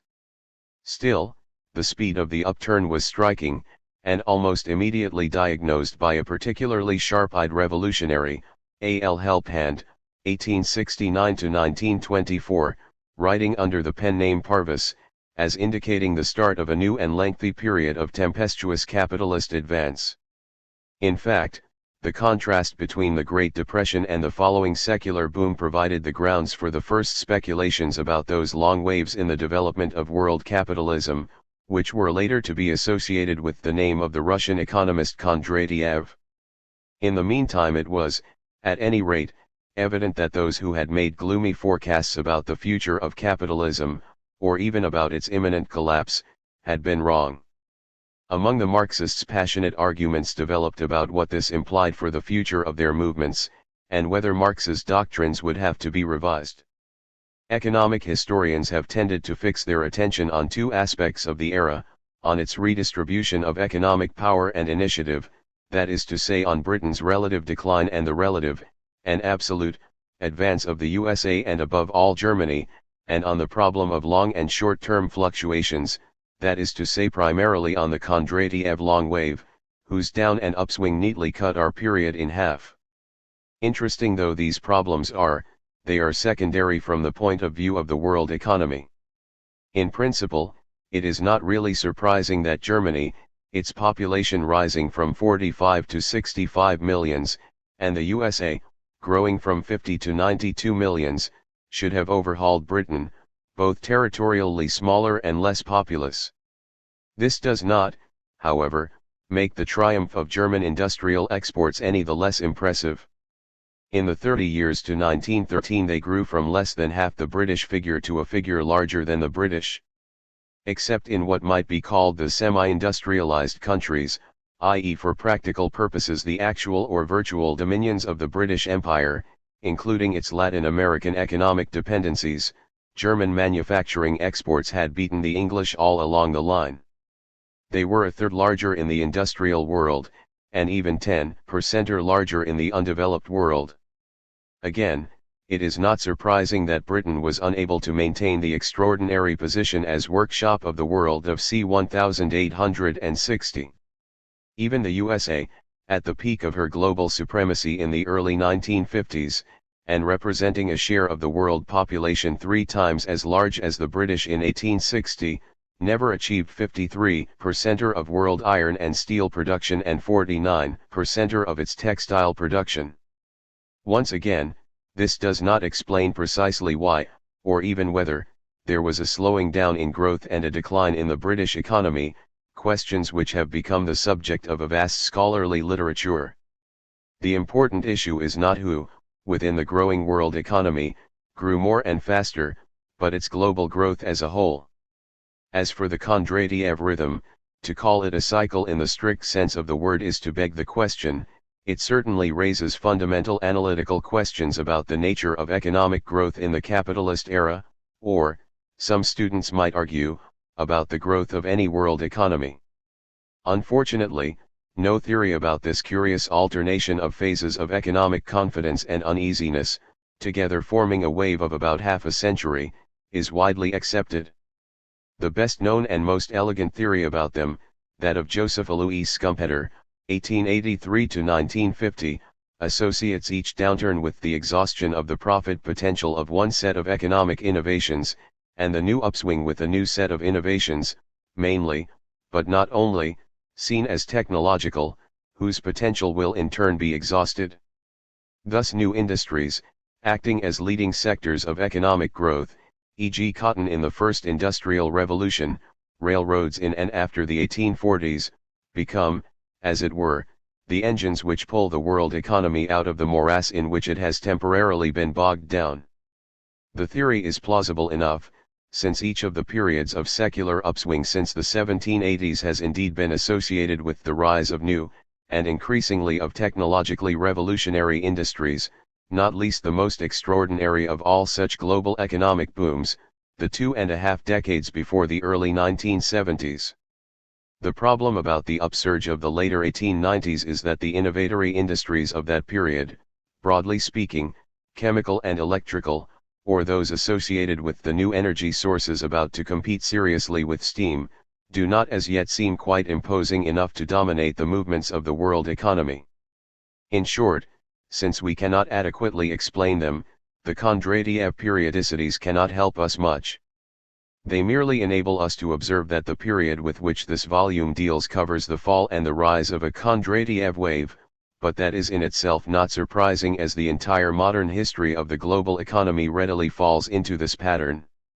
There is, however, one aspect of the Kondratiev analysis which must be relevant to a period of rapid globalization of the world economy.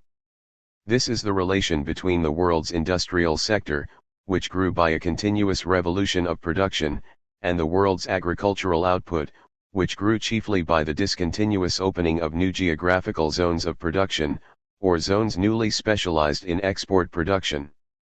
In 1910-13 the Western world had, available for consumption, almost twice as much wheat as, on average, in the 1870s. But the great bulk of this increase had come from a few countries, the USA, Canada, Argentina, and Australia and, in Europe, Russia, Romania and Hungary. The growth of farm output in Western Europe, France, Germany, the United Kingdom, Belgium, the Netherlands, Scandinavia, only made up 10 to 15% of the new supply. So it is not surprising, even if we forget about agrarian catastrophes like the 8 years of drought, 1895 to 1902, which killed half Australia's sheep, and new pests like the boll weevil which attacked the U.S. cotton crop from 1892 onwards, that the rate of growth of world farm production slowed down after the initial bound forward. Then the terms of trade would tend to move in favor of agriculture and against industry, i.e. farmers paid relatively or absolutely less for what they bought from industry, industry relatively or absolutely more for what it bought from agriculture. It has been argued that this change in the terms of trade can explain the switch from a striking price fall in 1873 to 96 to a notable price rise from then until 1914, and beyond. Perhaps.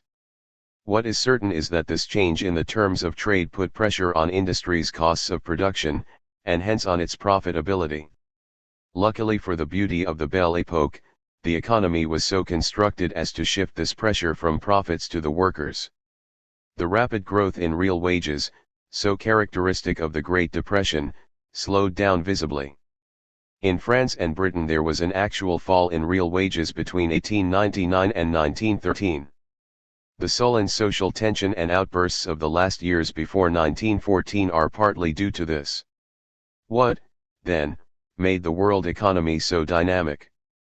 Whatever the detailed explanation, clearly the key to the problem is to be found in the central belt of industrializing and industrial countries, increasingly stretching round the temperate northern hemisphere, for they acted as the engine of global growth, both as producers and as markets. These countries now formed an enormous and rapidly growing, and extending, productive mass at the heart of the world economy. They now included not only the major and minor centers of mid-century industrialization, themselves for the most part expanding at a rate ranging from the impressive to the almost unimaginable. Britain, Germany, the USA, France, Belgium, Switzerland, the Czech lands, but a new range of industrializing regions, Scandinavia, the Netherlands, northern Italy, Hungary, Russia, even Japan. They also formed an increasingly massive body of purchasers for the world's goods and services, a body increasingly living by purchases, i.e. decreasingly dependent on traditional rural economies. The usual 19th century definition of a city dweller was one who lived in a place of more than 2,000 inhabitants.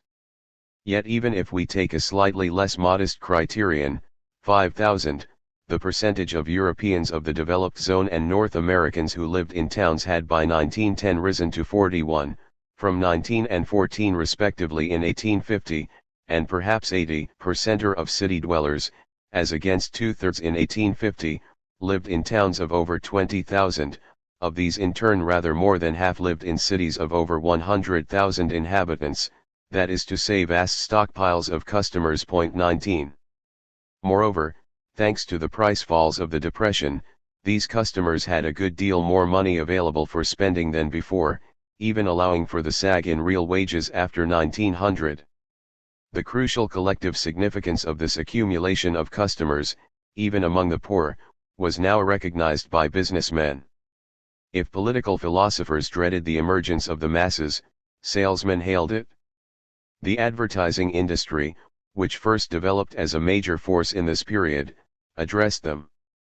Installment selling, which is largely a child of this period, was designed to enable people of small income to buy large products. And the revolutionary art and industry of the cinema, see chapter 9 below, grew from nothing in 1895 to displays of wealth beyond the dreams of avarice by 1915, and to products so expensive to make as to beggar the operas of princes, and all on the strength of a public which paid in nickels.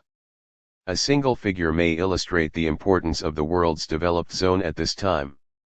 In spite of the remarkable growth of new regions and economies overseas, in spite of the hemorrhage of an unprecedentedly huge mass emigration, the share of Europeans in the world's population actually rose during the 19th century, and its rate of growth accelerated from 7% per year in the first half, 8% in the second, to almost 13% in 1900 to 13.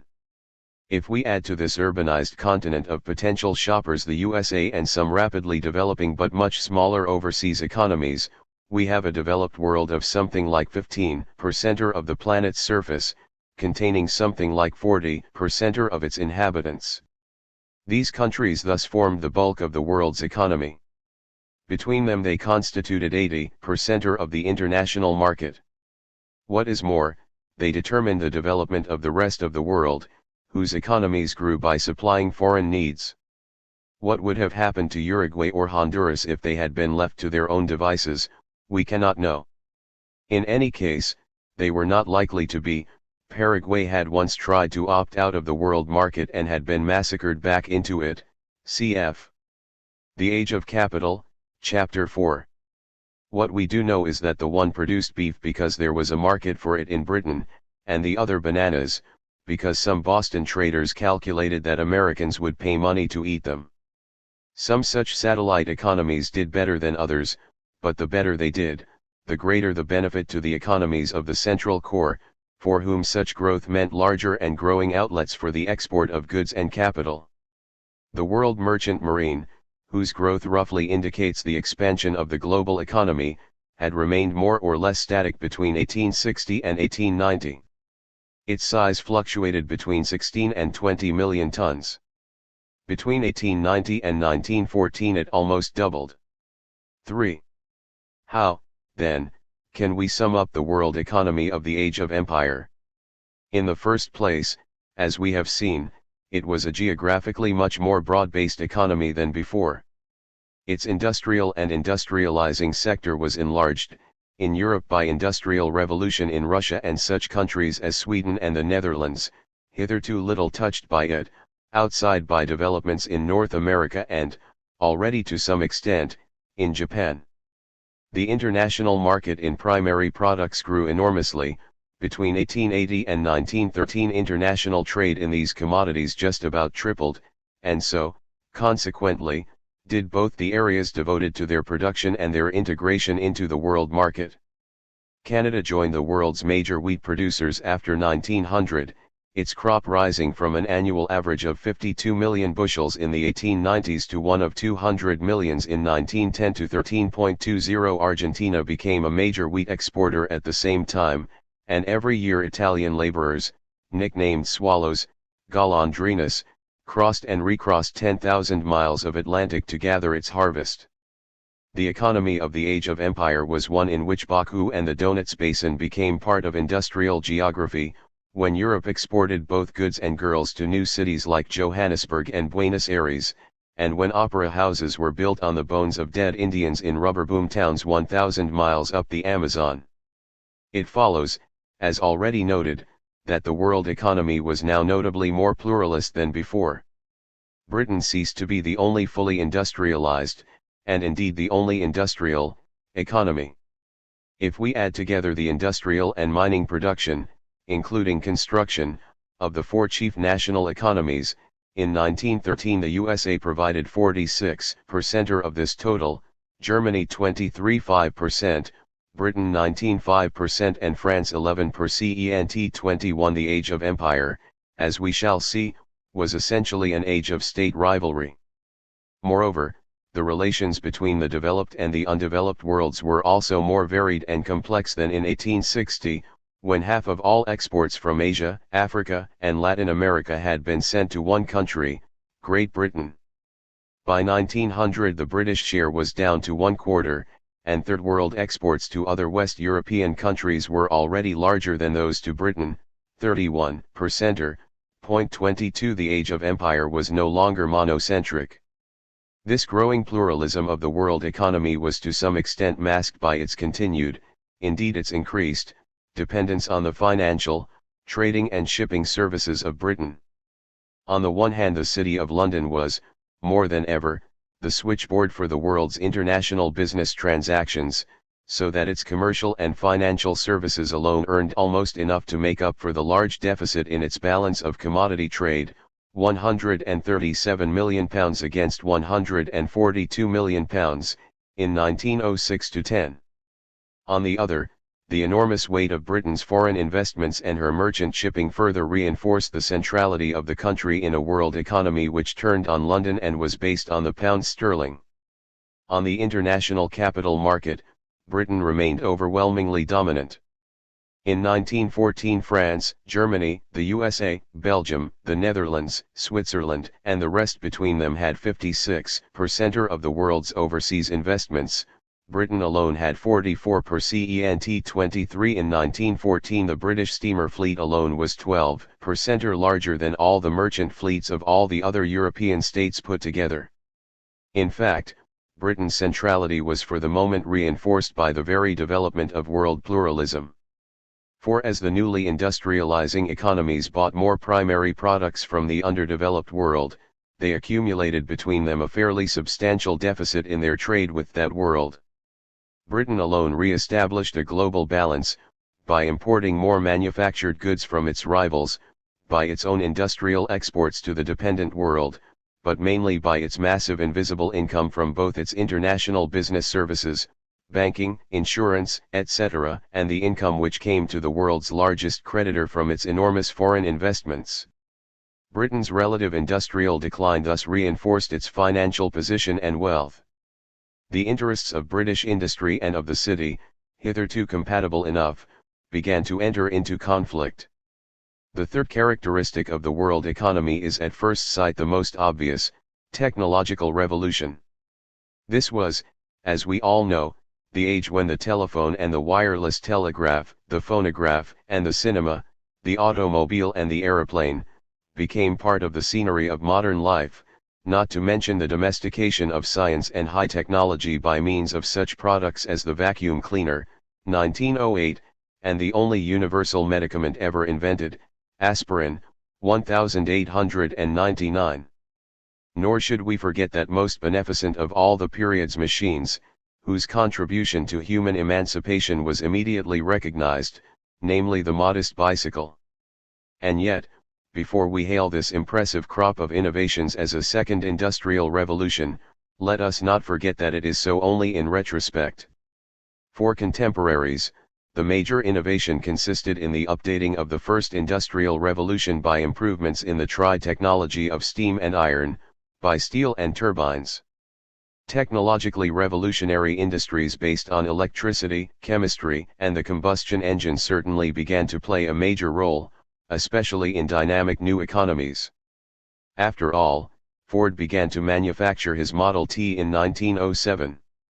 And yet, to take only Europe, between 1880 and 1913 as many miles of railroad were constructed as in the original railway age between 1850 and 1880. France, Germany, Switzerland, Sweden, and the Netherlands more or less doubled their railway network in these years.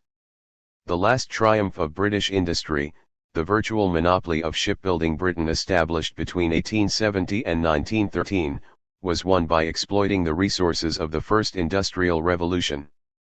As yet the new industrial revolution reinforced rather than replaced the old one. The fourth characteristic was, as we have already seen, a double transformation in the structure and modus operandi of capitalist enterprise. On the one hand there was the concentration of capital, the growth in scale which led men to distinguish between business and big business, gross industry, gross banken, grande industry, the retreat of the free competitive market, and all the other developments which, around 1900, led observers to grope for general labels to describe what plainly seemed to be a new phase of economic development. See the next chapter. On the other, there was the systematic attempt to rationalize production and the conduct of business enterprise by applying scientific methods not only to technology but to organization and calculation. The fifth characteristic was an extraordinary transformation in the market for consumer goods, a change in both quantity and quality. With the growth of population, urbanization, and real incomes, the mass market, hitherto more or less confined to foodstuffs and clothing, i.e. to basic subsistence needs, began to dominate the industries producing consumer goods. In the long run this was more important than the notable growth in the consumption of the wealthy and comfortable classes, whose demand patterns did not notably change. It was the Ford Model T and not Rolls-Royce which revolutionized the motor industry.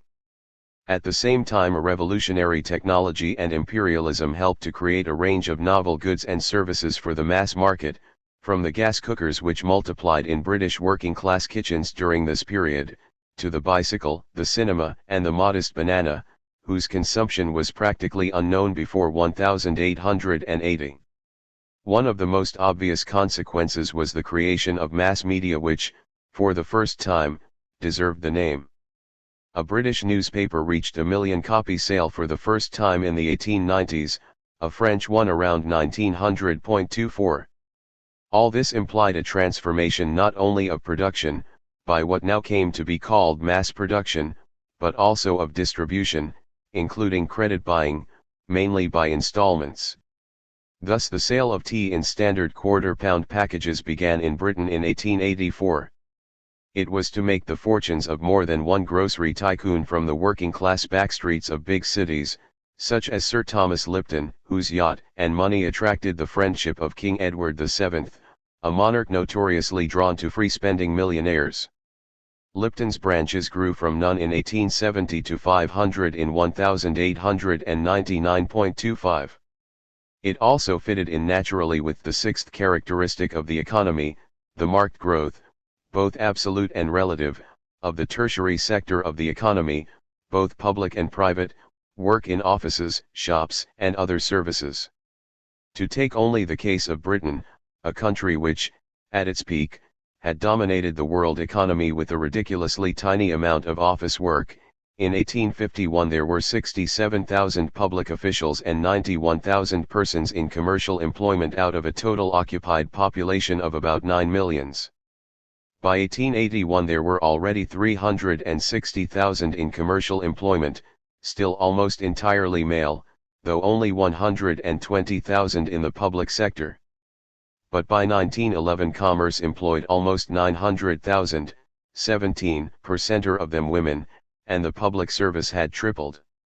Commercial employment, as a percentage of the occupied population, had quintupled since 1851. We shall consider the social consequence of this multiplication of white collars and white hands elsewhere. The final characteristic of the economy I shall note here is the growing convergence between politics and economics, that is to say the growing role of government and the public sector, or what ideologues of a liberal persuasion, like the lawyer A.V. Dicey, saw as the threatening advance of collectivism at the expense of the good old rugged individual or voluntary enterprise. In fact, it was one of the symptoms of that retreat of the competitive free market economy which had been the ideal, and to some extent the reality, of mid-19th century capitalism. One way or another, after 1875, there was growing skepticism about the effectiveness of the autonomous and self-correcting market economy, Adam Smith's famous hidden hand, without some assistance from state and public authority. The hand was becoming visible in all sorts of ways. On the one hand, as we shall see, Chapter 4, the democratization of politics pushed often reluctant and troubled governments in the direction of policies of social reform and welfare, as well as into political action to defend the economic interests of certain groups of voters, such as protectionism and, somewhat less effectively, measures against economic concentration, as in the USA and Germany. On the other, political rivalries between states and the economic competition between national groups of entrepreneurs fused, thus contributing, as we shall see, both to the phenomenon of imperialism and to the genesis of the First World War. They also led, incidentally, to the growth of industries such as armaments in which the role of government was decisive. Nevertheless, while the strategic role of the public sector could be crucial, its actual weight in the economy remained modest. In spite of multiplying examples to the contrary, such as the British government's purchase of a stake in the Middle Eastern oil industry and its control of the new wireless telegraphy, both of military significance, the readiness of the German government to nationalize parts of its industry, and, above all, the Russian government's systematic policy of industrialization from the 1890s, neither governments nor public opinion thought of the public sector as other than a sort of minor supplement to the private economy, even allowing for the marked growth in Europe of, mainly local, public management in the field of public utilities and services. The socialists did not share this belief in the supremacy of the private sector, though they gave little if any thought to the problems of a socialized economy. They might have thought of such municipal enterprise as municipal socialism, but most of it was undertaken by authorities which had neither socialist intentions nor even sympathies. Modern economies largely controlled, organized, and dominated by the state were the product of the First World War. If anything, between 1875 and 1914 the share of public expenditures in the rapidly growing national products of most leading countries tended to fall, and this in spite of the sharp rise in the expenses of preparing for war. 26. In these ways the economy of the developed world grew and was transformed.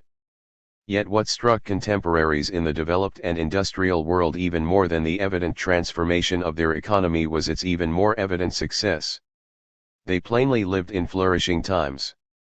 Even the laboring masses benefited from this expansion, at least inasmuch as the industrial economy of 1875 to 1914 was strikingly labor-intensive and appeared to provide an almost unlimited demand for relatively unskilled or rapidly learned work for men and women streaming into city and industry. It was this which allowed the flood of Europeans who emigrated to the USA to fit themselves into an industrial world. Still, if the economy provided work, it did not yet provide more than a modest, and at times minimal, alleviation of the poverty which most laboring people for most of history had regarded as their destiny. In the retrospective mythology of the working classes, the decades before 1914 do not figure as a golden age, as they do in those of the European rich and even of the more modest middle classes. For these, indeed, the Belle Époque was the paradise that was to be lost after 1914. For businessmen and governments after the war 1913 was to be the point of permanent reference, to which they aspired to return from an era of trouble. From the clouded and troubled post-war years, the extraordinary moments of the last pre-war boom appeared in retrospect as the sunny normality to which they both aspired to revert. Vainly. For, as we shall see, the very tendencies in the pre-1914 economy which made the era so golden for the middle classes drove it towards world war, revolution, and disruption, and precluded a return to the lost paradise. Chapter 3. The Age of Empire. Only complete political confusion and naive optimism can prevent the recognition that the unavoidable efforts at trade expansion by all civilized bourgeois-controlled nations, after a transitional period of seemingly peaceful competition, are clearly approaching the point where power alone will decide each nation's share in the economic control of the earth, and hence its people's sphere of activity, and especially its workers' earning potential. Max Weber, 18,941. When ye get among Chinese, says the Emperor of Germany, remember that ye are the vanguard for Christianity, he says, and stick ye bayonet through ivory hated infidel you see, he says. Lave him understand what our Western civilization means. And if be chance ye should pick up a little land bth way, don't lave a Frenchman or Roos shan take it from ye. Mr. Dooley's Philosophy, 19,002. A world economy whose pace was set by its developed or developing capitalist core was extremely likely to turn into a world in which the advanced dominated the backward, in short into a world of empire. But, paradoxically, the era from 1875 to 1914 may be called the Age of Empire not only because it developed a new kind of imperialism, but also for a much more old-fashioned reason. It was probably the period of modern world history in which the number of rulers officially calling themselves, or regarded by Western diplomats as deserving the title of emperors, was at its maximum. In Europe, the rulers of Germany, Austria, Russia, Turkey and, in their capacity as lords of India, Britain claimed this title. Two of these, Germany and Britain/India, were innovations of the 1870s. They more than offset the disappearance of the Second Empire of Napoleon III in France. Outside Europe, the rulers of China, Japan, Persia and, perhaps with a larger element of international diplomatic courtesy, Ethiopia and Morocco were habitually allowed this title, while until 1889 an American emperor survived in Brazil. One or two even more shadowy emperors might be added to the list. In 1918 5 of these had disappeared. Today, 1987, the only titular survivor of this select company of super-monarchs is the ruler of Japan, whose political profile is low and whose political influence is negligible. In a less trivial sense, our period is obviously the era of a new type of empire, the colonial. The economic and military supremacy of the capitalist countries had long been beyond serious challenge, but no systematic attempt to translate it into formal conquest, annexation, and administration had been made between the end of the 18th and the last quarter of the 19th century. Between 1880 and 1914 it was made, and most of the world outside Europe and the Americas was formally partitioned into territories under the formal rule or informal political domination of one or other of a handful of states, mainly Great Britain, France, Germany, Italy, the Netherlands, Belgium, the USA, and Japan. The victims of this process were to some extent the ancient surviving pre-industrial European empires of Spain and Portugal, the former, in spite of attempts to extend the territory under its control in northwest Africa, more than the latter. However, the survival of the major Portuguese territories in Africa, Angola and Mozambique, which were to outlast other imperialist colonies, was due primarily to the inability of their modern rivals to agree on the exact manner of dividing them among themselves. No similar rivalry saved the relics of the Spanish Empire in the Americas, Cuba, Puerto Rico, and in the Pacific, the Philippines, from the USA in 1898. Nominally most of the great traditional empires of Asia remained independent, though the Western powers carved out zones of influence or even direct administration in them which could, as in the Anglo-Russian agreement over Persia in 1907, cover their entire territory.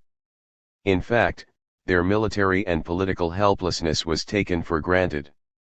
Their independence rested either on their convenience as buffer states, as in Siam, now Thailand, which divided the British and French zones in Southeast Asia, or Afghanistan, which separated Britain and Russia, on the inability of rival imperial powers to agree on a formula for division, or on their sheer size.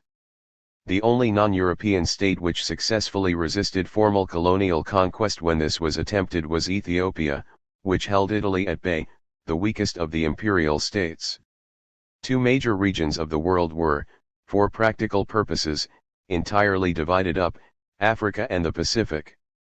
No independent states were left at all in the Pacific, now totally distributed among the British, French, Germans, Dutch, USA and, still on a modest scale, Japan. By 1914, except for Ethiopia, the insignificant West African Republic of Liberia and that part of Morocco which still resisted complete conquest, Africa belonged entirely to the British, French, German, Belgian, Portuguese and, marginally, Spanish empires. Asia, as we have seen, retained a large and nominally independent area, though the older European empires extended and rounded off their large holdings, Britain by annexing Burma to its Indian Empire and establishing or strengthening the zone of influence in Tibet, Persia and the Persian Gulf area, Russia by moving further into Central Asia and, less successfully, Pacific Siberia and Manchuria, the Dutch by establishing firmer control in outlying regions of Indonesia. Two virtually new empires were established by the French conquest of Indochina, initiated in the period of Napoleon III, and by the Japanese at China's expense in Korea and Taiwan, 1895, and later more modestly at Russia's expense, 1905. Only one major region of the globe remained substantially unaffected by this process of partition. The Americas in 1914 were what they had been in 1875, or for that matter in the 1820s, a unique collection of sovereign republics, with the exception of Canada, the Caribbean islands and parts of the Caribbean littoral. Except for the USA, their political status rarely impressed anyone but their neighbors. It was perfectly understood that economically they were dependencies of the developed world. Yet even the USA, which increasingly asserted its political and military hegemony in this vast area, did not seriously try to conquer and administer it. Its only direct annexations were limited to Puerto Rico, Cuba was allowed an admittedly nominal independence, and a narrow strip along the new Panama Canal, which formed part of another small and nominally independent republic detached from the rather larger Colombia for this purpose by a convenient local revolution. In Latin America economic domination and such political arm-twisting as was necessary was conducted without formal conquest. The Americas, of course, were the only major region of the globe in which there was no serious rivalry between great powers. Except for the British, no European state possessed more than the scattered relics of, mainly Caribbean, 18th-century colonial empire, which were of no great economic or other significance. Neither the British nor anyone else saw a good reason for antagonizing the USA by challenging the Monroe Doctrine. Point 2. This partition of the world among a handful of states, which gives the present volume its title, was the most spectacular expression of that growing division of the globe into the strong and the weak, the advanced and the backward, which we have already noted. It was also strikingly new. Between 1876 and 1915 about 1/4 of the globe's land surface was distributed or redistributed as colonies among a half-dozen states. Britain increased its territories by some 4 million square miles, France by some 3.5 millions, Germany acquired more than 1 million, Belgium and Italy just under 1 million each. The USA acquired some 100,000, mainly from Spain, Japan something like the same amount from China, Russia, and Korea. Portugal's ancient African colonies expanded by about 300,000 square miles, Spain, while a net loser, to the USA, still managed to pick up some stony territory in Morocco and the Western Sahara. Russian imperial growth is more difficult to measure, since all of it was into adjoining territories and continued some centuries of secular territorial expansion of the Tsarist state. Moreover, as we shall see, Russia lost some territory to Japan. Of the major colonial empires only the Dutch failed, or refused, to acquire new territory, except by extending their actual control over Indonesian islands which they had long formally owned. Of the minor ones, Sweden liquidated its only remaining colony, a West Indian island, by selling it to France, and Denmark was about to do the same, retaining only Iceland and Greenland as dependencies. What is most spectacular is not necessarily most important. When observers of the world scene in the later 1890s began to analyze what obviously seemed a new phase in the general pattern of national and international development, notably different from the free trading and freely competing liberal world of the mid-century, they saw the creation of colonial empires merely as one of its aspects. Orthodox observers thought they discerned, in general terms, a new era of national expansion in which, as we have suggested, political and economic elements were no longer clearly separable and the state played an increasingly active and crucial role both at home and abroad. Heterodox observers analyzed it more specifically as a new phase of capitalist development, arising out of various tendencies which they discerned in this development. The most influential among these analyses of what was soon called imperialism, Lenin's Little Book of 1916, actually did not consider the division of the world among the great powers until the sixth of his 10 chapters. Point 3. Nevertheless, if colonialism was merely one aspect of a more general change in world affairs, it was plainly the most immediately striking. It formed the point of departure for wider analyses, for there is no doubt that the word imperialism first became part of the political and journalistic vocabulary during the 1890s in the course of the arguments about colonial conquest. Moreover, that is when it acquired the economic dimension which, as a concept, it has never since lost. That is why references to the ancient forms of political and military aggrandizement on which the term is based are pointless. Emperors and empires were old, but imperialism was quite new. The word, which does not occur in the writings of Karl Marx, who died in 1883, first entered politics in Britain in the 1870s, and was still regarded as a neologism at the end of that decade. It exploded into general use in the 1890s. By 1900, when the intellectuals began to write books about it, it was, to quote one of the first of them, the British liberal J. A. Hobson, on everybody's lips, and used to denote the most powerful movement in the current politics of the Western world. Point 4. In short, it was a novel term devised to describe a novel phenomenon. This evident fact is enough to dismiss one of the many schools in the tense and highly charged ideological debate about imperialism, namely the one which argues that it was nothing new, perhaps indeed that it was a mere pre-capitalist survival. It was, at any rate, felt to be new and was discussed as a novelty. The arguments which surround this touchy subject are so impassioned, dense, and confused that the first task of the historian is to disentangle them so that the actual phenomenon can be seen for itself. For most of the arguments have not been about what happened in the world of 1875 to 1914 but about Marxism, a subject which is apt to raise strong feelings, for, as it happens, the highly critical analysis of imperialism in Lenin's version was to become central to the revolutionary Marxism of the communist movements after 1917 and to the revolutionary movements of the Third World. What has given the debate a special edge is that one side in it appears to have had a slight built-in advantage, for those supporters and opponents of imperialism have been at each other's throats since the 1890s, the word itself has gradually acquired, and is now unlikely to lose, a pejorative coloring. Unlike democracy, which even its enemies like to claim because of its favorable connotations, imperialism is commonly something to be disapproved of, and therefore done by others. In 1914 plenty of politicians were proud to call themselves imperialists, but in the course of our century they have virtually disappeared from sight. The crux of the Leninist analysis, which frankly based itself on a variety of contemporary writers, both Marxian and non-Marxian, was that the new imperialism had economic roots in a specific new phase of capitalism, which, among other things, led to the territorial division of the world among the great capitalist powers into a set of formal and informal colonies and spheres of influence. The rivalries between the capitalist powers which led to this division also engendered the First World War. We need not here discuss the specific mechanisms by which monopoly capitalism led to colonialism. Opinions differed on this, even among Marxists, or the more recent extension of such analyses into a more sweeping dependency theory in the later 20th century.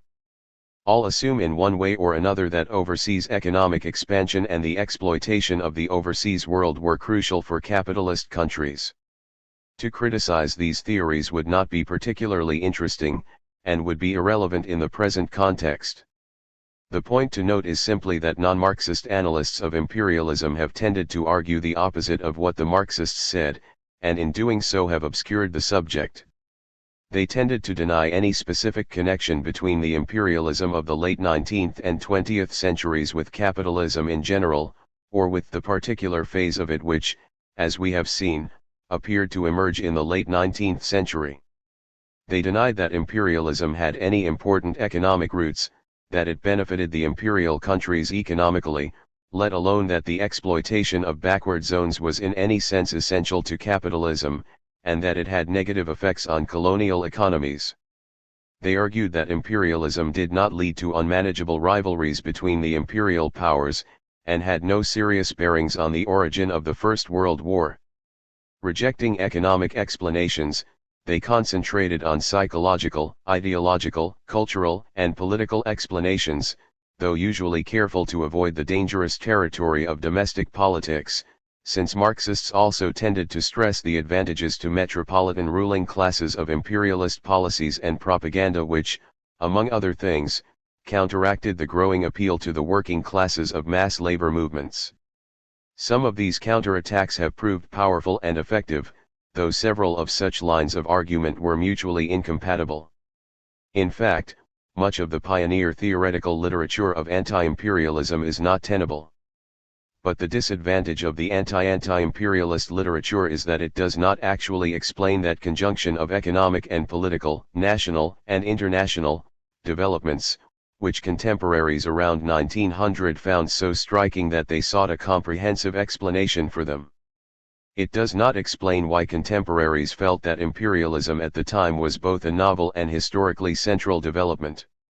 In short, much of this literature amounts to denying facts which were obvious enough at the time and still are.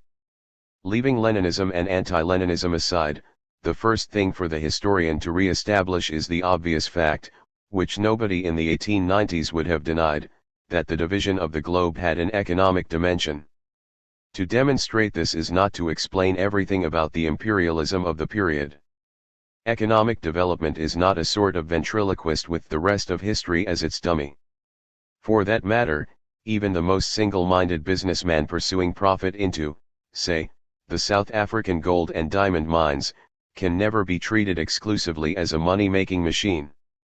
He was not immune to the political, emotional, ideological, patriotic, or even racial appeals which were so patently associated with imperial expansion. Nevertheless, if an economic connection can be established between the tendencies of economic development in the capitalist core of the globe at this time and its expansion into the periphery, it becomes much less plausible to put the full weight of explanation on motives for imperialism which have no intrinsic connection with the penetration and conquest of the non-Western world. And even those which appear to have, such as the strategic calculations of rival powers, must be analyzed while bearing the economic dimension in mind. Even today politics in the Middle East, which are far from explicable on simple economic grounds, cannot be realistically discussed without considering oil. Now the major fact about the 19th century is the creation of a single global economy, progressively reaching into the most remote corners of the world, an increasingly dense web of economic transactions, communications, and movements of goods, money and people linking the developed countries with each other and with the undeveloped world. See The Age of Capital, Chapter 3. Without this there was no particular reason why European states should have taken more than the most fleeting interest in the affairs of, say, the Congo Basin or engaged in diplomatic disputes about some Pacific atoll. This globalization of the economy was not new, though it had accelerated considerably in the middle decades of the century. It continued to grow, less strikingly in relative terms, but more massively in terms of volume and numbers, between 1875 and 1914. European exports had indeed grown more than fourfold between 1848 and 1875, while they only doubled from then until 1915. But the world's merchant shipping had only risen, between 1840 and 1870, from 10 to 16 million tons, whereas it doubled in the next 40 years, as the world's railway network expanded from a little over 200,000 kilometers, 1,870, to over 1 million kilometers just before the First World War. This tightening web of transport drew even the backward and previously marginal into the world economy, and created a new interest among the old centers of wealth and development in these remote areas. Indeed, now that they were accessible, many of these regions seemed at first sight to be simply potential extensions of the developed world, which were already being settled and developed by men and women of European stock, extirpating or pushing back the native inhabitants, generating cities, and doubtless, in due course, industrial civilization, the USA west of the Mississippi, Canada, Australia, New Zealand, South Africa, Algeria, the southern cone of South America. The prediction, as we shall see, was off the mark. Nevertheless, though often remote, such areas were in contemporary minds distinct from those other regions where, for climatic reasons, white settlement was unattractive, but where, to quote a leading imperial administrator of the time, the European may come, in small numbers, with his capital, his energy, and his knowledge to develop a most lucrative commerce, and obtain products necessary to the use of his advanced civilization. 5. For that civilization now had need of the exotic. Technological development now relied on raw materials which, for reasons of climate or the hazards of geology, were to be found exclusively or profusely in remote places. The internal combustion engine, that typical child of our period, relied on oil and rubber. Oil still came overwhelmingly from the USA and Europe, Russia and, a long way behind, Romania, but already the oil fields of the Middle East were the subject of intensive diplomatic confrontation and horse trading. Rubber was exclusively a tropical product, extracted by the atrocious exploitation of natives in the rainforests of the Congo and the Amazon, the target of early and justified anti-imperialist protest. In due course it was extensively cultivated in Malaya. Tin came from Asia and South America. Non-ferrous metals of previously negligible importance became essential for the steel alloys required by high-speed technology. Some of these were freely available in the developed world, notably the USA, but others were not. The new electrical and motor industries hungered for one of the most ancient metals, copper. Its major reserves, and eventually producers, were in what the late 20th century called the Third World, Chile, Peru, Zaire, Zambia. And, of course, there was the constant and never satisfied demand for the precious metals which, in this period, turned South Africa into by far the greatest gold producer in the world, not to mention its wealth of diamonds. Mines were the major pioneers in opening up the world to imperialism, and all the more effective because their profits were sensational enough to justify also the construction of feeder railways. Quite apart from the demands of a new technology, the growth of mass consumption in the metropolitan countries produced a rapidly expanding market for foodstuffs. In sheer volume this was dominated by the basic foodstuffs of the temperate zone, grain and meat, now produced cheaply and in vast quantities in several zones of European settlement, in North and South America, Russia, and Australasia. But it also transformed the market for the products long and characteristically known, at least in German, as colonial goods and sold by the grocers of the developed worlds, sugar, tea, coffee, cocoa, and its derivatives. With rapid transport and conservation, tropical and subtropical fruits became available, they made possible the banana republic. Britons, who had consumed 1.5 lb of tea per head in the 1840s and 3.26 lb in the 1860s, were consuming 5.7 lb in the 1890s, but this represented an average annual import of £224 million compared with less than 98 millions in the 1860s and about 40 millions in the 1840s. While the British abandoned what few cups of coffee they had drunk to fill their teapots from India and Ceylon, Sri Lanka, Americans and Germans imported coffee in ever more spectacular quantities, notably from Latin America. In the early 1900s, New York families consumed 1 pound of coffee per week. The Quaker beverage and chocolate manufacturers of Britain, happy in dispensing non-alcoholic refreshment, got their raw material from West Africa and South America. The canny Boston businessmen who founded the United Fruit Company in 1885 created private empires in the Caribbean to supply America with the previously insignificant banana. The soap manufacturers, exploiting the market which first demonstrated to the full the capacities of the new advertising industry, looked to the vegetable oils of Africa. Plantations, estates, and farms were the second pillar of imperial economies. Metropolitan traders and financiers were the third. These developments did not change the shape and character of the industrialized or industrializing countries, though they created new branches of big business whose fortunes were closely tied to those of particular parts of the globe, such as the oil companies. But they transformed the rest of the world, inasmuch as they turned it into a complex of colonial and semi-colonial territories which increasingly evolved into specialized producers of 1 or 2 primary products for export to the world market, on whose vagaries they were entirely dependent. Malaya increasingly meant rubber and tin, Brazil coffee, Chile nitrates, Uruguay meat, Cuba sugar and cigars. In fact, with the exception of the USA, even the white settler colonies failed to industrialize, at this stage, because they too were caught in this cage of international specialization. They could become exceedingly prosperous, even by European standards, especially when inhabited by free and, in general, militant European immigrants with political muscle in elected assemblies, whose democratic radicalism could be formidable, though it usually stopped short of including the natives. 3 A European wishing to emigrate in the age of empire would probably have done better to move to Australia, New Zealand, Argentina, or Uruguay than anywhere else, including the USA. All these countries developed labor and radical, democratic parties, or even governments, and ambitious systems of public social welfare and security, New Zealand, Uruguay, long before European states did. But they did so as complements to the European, i.e. essentially British, industrial economy, and hence it did not pay them, or at any rate the interests committed to exporting primary products, to industrialize. Not that the metropoles would have welcomed their industrialization.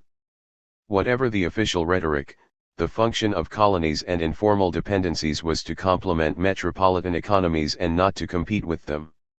The dependent territories which did not belong to what has been called, white, settler capitalism did not do so well.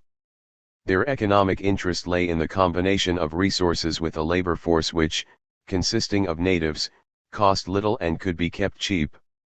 Nevertheless, the oligarchies of landowners and compradori traders, local, imported from Europe or both, and, where they had them, their governments, benefited from the sheer length of the period of secular expansion for their region's export staples, interrupted only by short-lived, though sometimes, as in Argentina in 1890, dramatic crises generated by trade cycle, over-speculation, war, and peace.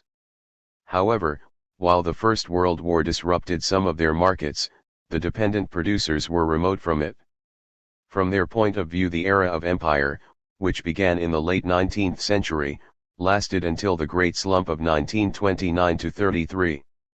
All the same, in the course of this period they were to become increasingly vulnerable, as their fortunes were increasingly a function of the price of coffee, which by 1914 already produced 58% of the value of Brazilian and 53% of Colombian exports, of rubber and tin, of cocoa, beef or wool.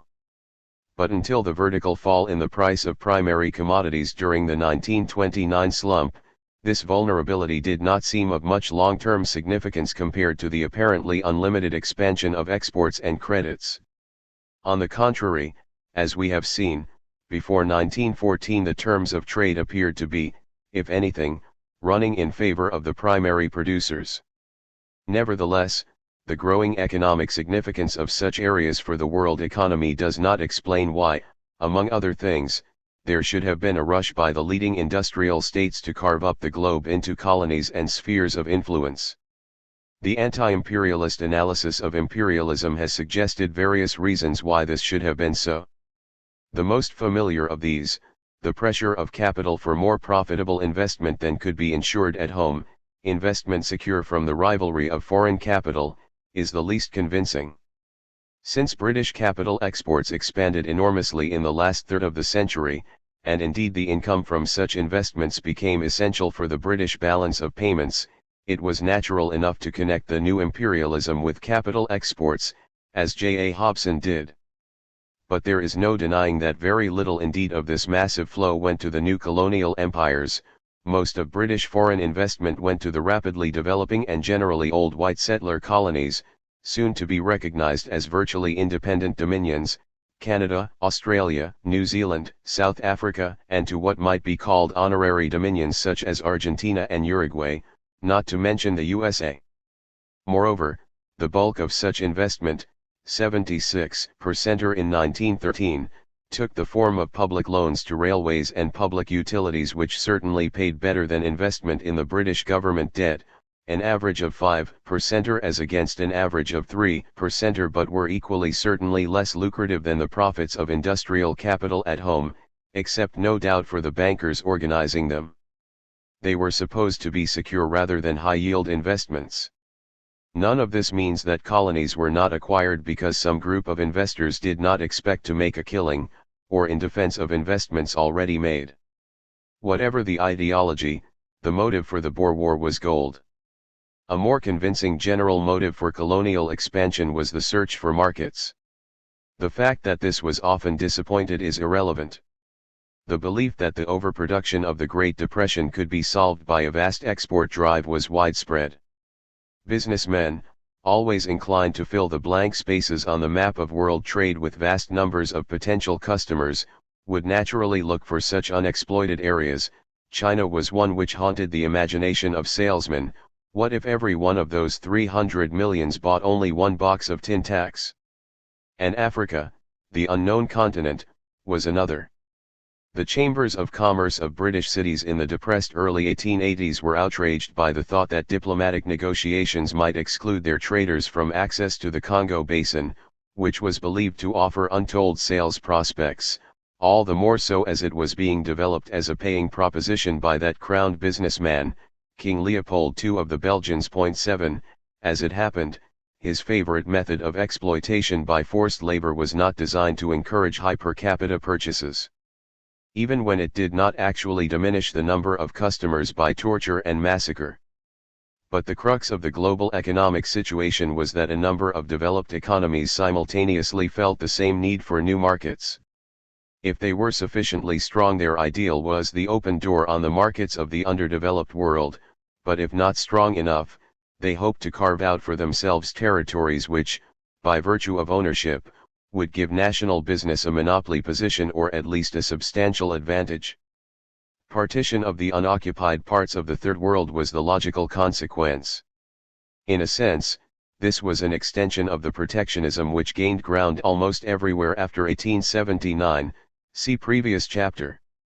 If you were not such persistent protectionists, the British Premier told the French ambassador in 1897, you would not find us so keen to annex territories. To this extent, the new imperialism was the natural byproduct of an international economy based on the rivalry of several competing industrial economies, intensified by the economic pressures of the 1880s.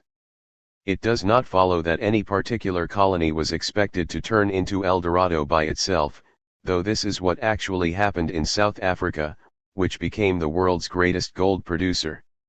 Colonies might simply provide suitable bases or jumping-off points for regional business penetration.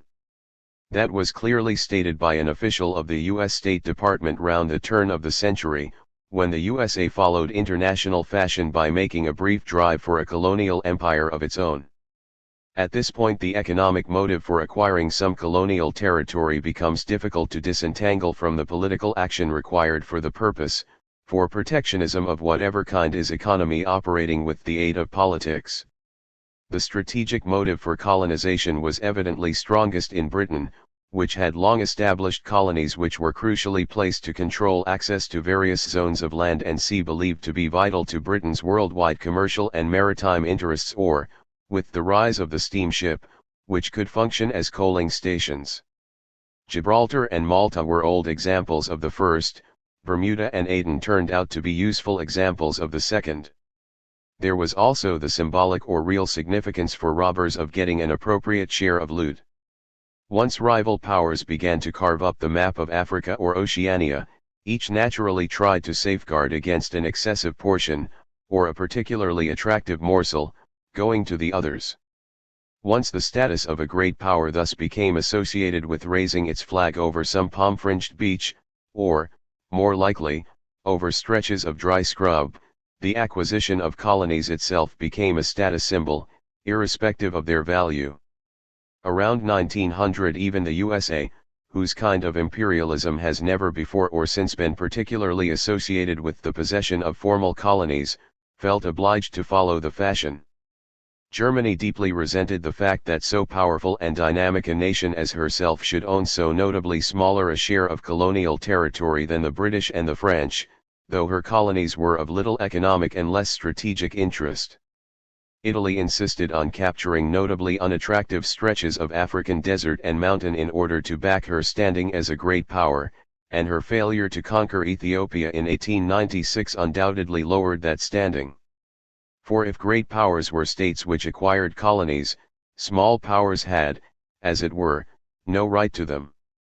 Spain lost most of what remained of her colonial empire as a consequence of the Spanish-American War of 1898. As we have seen, plans to partition the remainder of Portugal's African empire between the new colonialists were seriously discussed. Only the Dutch quietly kept their rich and ancient colonies, mainly in Southeast Asia, and the King of the Belgians, as we have also seen, was permitted to carve out his private domain in Africa on condition that he allowed it to be accessible to all, because no great power was willing to give others a significant share of the great basin of the Congo River. One ought, of course, to add that there were large tracts of Asia and the Americas where, for political reasons, massive share-outs of territory by European powers were out of the question. In the Americas the situation of the surviving European colonies was frozen by the Monroe Doctrine, only the USA had freedom of action. In most of Asia, the struggle was for spheres of influence in nominally independent states, notably China, Persia, and the Ottoman Empire. Exceptions to this were the Russians and the Japanese, the former successful in extending their area in Central Asia but unsuccessful in acquiring chunks of North China, the latter acquiring Korea and Formosa, Taiwan, as a result of a war with China in 1894-5. The main zones of competitive land grabbing were thus, in practice, in Africa and Oceania. Essentially strategic explanations of imperialism have thus attracted some historians, who have tried to account for the British expansion in Africa in terms of the need to defend the routes to, and the maritime and terrestrial glacis of, India against potential threats. It is indeed important to recall that, speaking globally, India was the core of British strategy, and that this strategy required control not only over the short sea routes to the subcontinent, Egypt, the Middle East, the Red Sea, Persian Gulf, and South Arabia, and the long sea routes, the Cape of Good Hope and Singapore, but over the entire Indian Ocean, including crucial sectors of the African coast and its hinterland. British governments were keenly aware of this. It is also true that the disintegration of local power in some areas crucial for this purpose, such as Egypt, including the Sudan, drew the British into establishing a much greater direct political presence than originally intended, and even into actual rule. Yet these arguments do not invalidate an economic analysis of imperialism. In the first place, they underestimate the directly economic incentive to acquire some African territories, of which southern Africa is the most obvious. In any case, the scramble for West Africa and the Congo was primarily economic. In the second place, they overlook the fact that India was the brightest jewel in the imperial crown and the core of British global strategic thinking precisely because of her very real importance to the British economy. This was never greater than at this time, when anything up to 60% of British cotton exports went to India and the Far East, to which India was the key, 40 to 45% went to India alone, and when the international balance of payments of Britain hinged on the payments surplus which India provided. In the third place, the disintegration of indigenous local governments, which sometimes entailed the establishment of European rule over areas Europeans had not previously bothered to administer, was itself due to the undermining of local structures by economic penetration.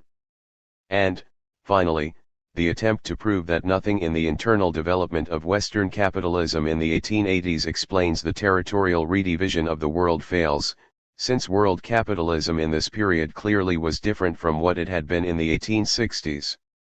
It now consisted of a plurality of rival national economies protecting themselves against each other. In short, politics and economics cannot be separated in a capitalist society, any more than religion and society in an Islamic one. The attempt to devise a purely non-economic explanation of the new imperialism is as unrealistic as the attempt to devise a purely non-economic explanation of the rise of working-class parties. In fact, the rise of labor movements, or more generally of democratic politics, see next chapter, had a distinct bearing on the rise of the new imperialism. Ever since the great imperialist Cecil Rhodes observed in 1895 that if one wanted to avoid civil war one must become imperialist, most observers have been aware of so-called social imperialism, i.e. of the attempt to use imperial expansion to diminish domestic discontent by economic improvements or social reform or in other ways. There is no doubt at all that politicians were perfectly aware of the potential benefits of imperialism. In some cases, notably Germany, the rise of imperialism has been explained primarily in terms of the primacy of domestic politics. Probably Cecil Rhodes' version of social imperialism, which thought primarily of the economic benefits that empire might bring, directly or indirectly, to the discontented masses, was the least relevant. There is no good evidence that colonial conquest as such had much bearing on the employment or real incomes of most workers in the metropolitan countries, and the idea that emigration to colonies would provide a safety valve for overpopulated countries was little more than a demagogic fantasy. In fact, never was it easier to find somewhere to emigrate to than between 1880 and 1914, and only a tiny minority of emigrants went to anyone's colonies, or needed to. Much more relevant was the familiar practice of offering the voters glory rather than more costly reforms, and what was more glorious than conquests of exotic territories and dusky races, especially as these were usually cheaply won? More generally, imperialism encouraged the masses, and especially the potentially discontented, to identify themselves with the imperial state and nation, and thus unconsciously to endow the social and political system represented by that state with justification and legitimacy. And in an era of mass politics, see next chapter, even old systems required new legitimacy. Here again, contemporaries were quite clear about this. The British coronation ceremony of 1902, carefully restyled, was praised because it was designed to express the recognition, by a free democracy, of a hereditary crown, as a symbol of the worldwide dominion of their race, my emphasis. In short, empire made good ideological cement. How effective this specific variant of patriotic flag-waving was is not quite clear, especially in countries where liberalism and the more radical left had acquired strong anti-imperial, anti-military, anti-colonial or more generally anti-aristocratic traditions. There is little doubt that in several countries imperialism was extremely popular among the new middle and white-collar strata, whose social identity largely rested on a claim to be the chosen vehicles of patriotism, see Chapter 8 below.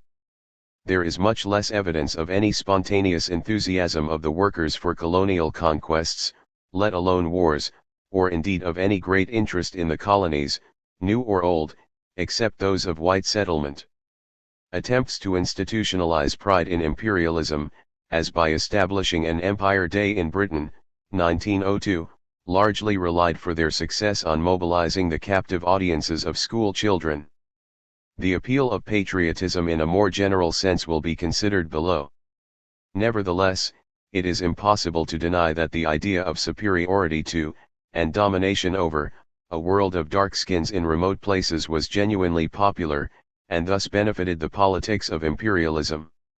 In its great international expositions, see The Age of Capital, Chapter 2, bourgeois civilization had always gloried in the triple triumphs of science, technology, and manufactures. In the era of empires it also gloried in its colonies. At the end of the century colonial pavilions, hitherto virtually unknown, multiplied. 18 complemented the Eiffel Tower in 1889, 14 attracted the tourists in Paris in 1900.11. No doubt this was planned publicity, but like all really successful propaganda, commercial or political, it succeeded because it touched a public nerve. Colonial exhibits were a hit. British jubilees, royal funerals, and coronations were all the more impressive because, like ancient Roman triumphs, they displayed submissive maharajas in jeweled robes, freely loyal rather than captive. Military parades were all the more colorful because they contained turbaned Sikhs, mustached Rajputs, smiling and implacable Gurkhas, Spahis and tall black Senegalese, the world of what was considered barbarism at the service of civilization.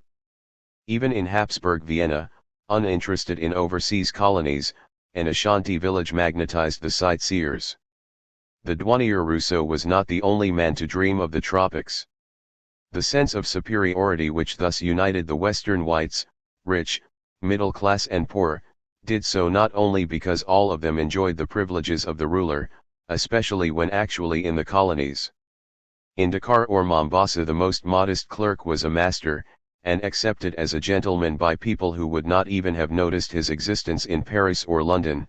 The white worker was a commander of blacks. But even where ideology insisted on at least potential equality, it was dissolved into domination. France believed in transforming its subjects in Frenchmen, notional descendants, as school textbooks insisted, in Timbuktu and Martinique as in Bordeaux, of nos ancestrales Gaulois, our ancestors the Gauls, unlike the British, convinced of the essential and permanent non-Englishness of Bengalis and Yoruba. Yet the very existence of these strata of native evolus underline the lack of evolution of the great majority. The churches set out to convert the heathen to various versions of the true Christian faith, except where actively discouraged by colonial governments, as in India, or where the task was clearly impossible, as in Islamic regions. This was the classic age of massive missionary endeavor. The missionary effort was by no means an agency of imperialist politics. Often it was opposed to the colonial authorities, pretty well always it put the interests of its converts first. Yet the success of the Lord was a function of imperialist advance. Whether trade followed the flag may still be debated, but there is no doubt at all that colonial conquest opened the way for effective missionary action, as in Uganda, Rhodesia, Zambia and Zimbabwe, and Nyasaland, Malawi. And if Christianity insisted on the equality of souls, it underlined the inequality of bodies, even of clerical bodies. It was something done by whites for natives, and paid for by whites. And though it multiplied native believers, at least half the clergy remained white. As for a colored bishop, it would require a powerful microscope to detect one anywhere between 1880 and 1914. The Catholic Church did not consecrate its first Asian bishops until the 1920s, 80 years after observing how desirable such a development would be. 13. As for the movement most passionately devoted to the equality of all men, it spoke with two voices. The secular left was anti-imperialist in principle and often in practice. Freedom for India, like freedom for Egypt and Ireland, was the objective of the British Labour movement. The left never wavered in its condemnation of colonial wars and conquests, often, as in the British opposition to the Boer War, at considerable risk of temporary unpopularity. Radicals revealed the horrors of the Congo, in metropolitan cocoa plantations on African islands, in Egypt. The campaign which led to the great electoral triumph of the British Liberal Party in 1906 was largely waged by public denunciations of Chinese slavery in the South African mines. Yet, with the rarest exceptions, such as Dutch Indonesia, Western socialists did little actually to organize the resistance of colonial peoples to their rulers, until the era of the Communist International. Within the socialist and labor movement, those who frankly accepted imperialism as desirable, or at least an essential stage in the history of peoples not yet ready for self-government, were a minority on the revisionist and Fabian right wing, though many trade union leaders probably thought discussions about colonies were irrelevant, or considered colored peoples primarily as cheap labor threatening sturdy white workers. Certainly the pressure to ban colored immigrants, which established the White California and White Australia policies between the 1880s and 1914, came primarily from the working class, and Lancashire unions joined with Lancashire cotton masters to insist that India must remain deindustrialized. Internationally, socialism before 1914 remained overwhelmingly a movement of Europeans and white emigrants or their descendants, see Chapter 5 below. Colonialism remained marginal to their interests. Indeed, their analysis and definition of the new imperialist phase of capitalism, which they detected from the later 1890s, rightly saw colonial annexation and exploitation simply as one symptom and characteristic of that new phase, undesirable, like all its characteristics, but not in itself central. Few were the socialists who, like Lenin, already had their eye fixed on the inflammable material on the periphery of world capitalism. Insofar as the socialist, i.e. mainly Marxist, analysis of imperialism integrated colonialism into a much wider concept of a new phase of capitalism, it was undoubtedly right in principle, though not necessarily in the details of its theoretical model. It was also sometimes too inclined, as indeed were contemporary capitalists, to exaggerate the economic significance of colonial expansion for metropolitan countries. The imperialism of the late 19th century was undoubtedly new. It was the child of an era of competition between rival industrial, capitalist national economies which was new and which was intensified by the pressure to secure and safeguard markets in a period of business uncertainty, see Chapter 2 above. In short, it was an era when tariff and expansion became the common demand of the ruling class. 14 It was part of a process of turning away from a capitalism of the private and public policies of laissez-faire, which was also new, and implied the rise of large corporations and oligopolies as well as the increased intervention of the state in economic affairs. It belonged to a period when the peripheral part of the global economy became increasingly significant. It was a phenomenon that seemed as natural in 1900 as it would have appeared implausible in 1860. But for this link between the post-1873 capitalism and expansion into the unindustrialized world, it is doubtful whether even social imperialism would have played such part as it did in the domestic politics of states adapting themselves to mass electoral politics. All attempts to divorce the explanation of imperialism from the specific developments of capitalism in the late 19th century must be regarded as ideological exercises, though often learned and sometimes acute. 2.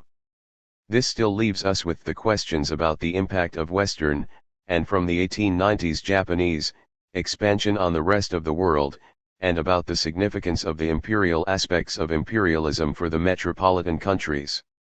The first of these questions can be answered more quickly than the second. The economic impact of imperialism was significant, but, of course, the most significant thing about it was that it was profoundly unequal, for the relationship between metropoles and dependencies was highly asymmetrical. The impact of the first on the second was dramatic and decisive, even without actual occupation, whereas the impact of the second on the first might be negligible, and was hardly ever a matter of life or death. Cuba stood or fell by the price of sugar and the willingness of the USA to import it, but even quite small developed countries, say Sweden, would not have been seriously inconvenienced if all Caribbean sugar had suddenly disappeared from the market, because they did not depend exclusively on that area for sugar. Virtually all the imports and exports of any region in sub-Saharan Africa came from or went to a handful of Western metropoles, but metropolitan trade with Africa, Asia, and Oceania, while increasing modestly between 1870 and 1914, remained quite marginal. About 80% of European trade throughout the 19th century, both exports and imports, was with other developed countries, and the same is true of European foreign investments. 15 Insofar as these were directed overseas, they went mostly to a handful of rapidly developing economies mainly populated by settlers of European descent, Canada, Australia, South Africa, Argentina, etc. As well as, of course, to the USA. In this sense the age of imperialism looks very different when seen from Nicaragua or Malaya than it does from the point of view of Germany or France. Among the metropolitan countries imperialism was obviously of greatest importance to Britain, since the economic supremacy of that country had always hinged on her special relationship with the overseas markets and sources of primary products. In fact, it is arguable that at no time since the Industrial Revolution had the manufactures of the United Kingdom been particularly competitive on the markets of industrializing economies, except perhaps during the golden decades of 1850 to 70. To preserve as much as possible of its privileged access to the non-European world was therefore a matter of life and death for the British economy. 16 In the late 19th century it was remarkably successful in doing so, incidentally expanding the area officially or actually under the British monarchy to a quarter of the surface of the globe, which British atlases proudly coloured red. If we include the so-called informal empire of independent states which were in effect satellite economies of Britain, perhaps one-third of the globe was British in an economic, and indeed cultural, sense. For Britain exported even the peculiar shape of her post boxes to Portugal, and so quintessentially British an institution as Harrods department store to Buenos Aires. But by 1914 much of this zone of indirect influence, especially in Latin America, was already being infiltrated by other powers. However, not a great deal of this successful defensive operation had much to do with the new imperialist expansion, except that biggest of bonanzas, the diamonds and gold of South Africa. This generated a crop of, largely German, instant millionaires, the Werners, Beitz, Ecksteins, et al. Most of whom were equally instantly incorporated into British high society, never more receptive to first-generation money if it was splashed around in sufficiently large quantities. It also led to the greatest of colonial conflicts, the South African War of 1899 to 1902, which eliminated the resistance of two small local republics of white peasant settlers. Most of Britain's overseas success was due to the more systematic exploitation of Britain's already existing possessions or of the country's special position as the major importer from, and investor in, such areas as South America. Except for India, Egypt, and South Africa, most British economic activity was in countries which were virtually independent, like the White Dominions, or areas like the USA and Latin America, where British state action was not, or could not be, effectively deployed. For in spite of the cries of pain emanating from the Corporation of Foreign Bondholders, established during the Great Depression, when faced with the well-known Latin practice of suspending debt payment or paying in devalued currency, the government did not effectively back its investors in Latin America, because it could not. The Great Depression was a crucial test in this respect, because, like later world depressions, including the one of the 1970s and 1980s, it led to a major international debt crisis, which put the banks of the metropolis at serious risk. The most the British government could do was to arrange for the Great House of Baring to be saved from insolvency in the Baring crisis of 1890, when that bank had, as banks will, ventured too freely into the whirlpools of defaulting Argentinian finance. If it backed investors with diplomacy of force, as it increasingly did after 1905, it was to support them against entrepreneurs of other countries backed by their own governments, rather than against the larger governments of the dependent world. Vi.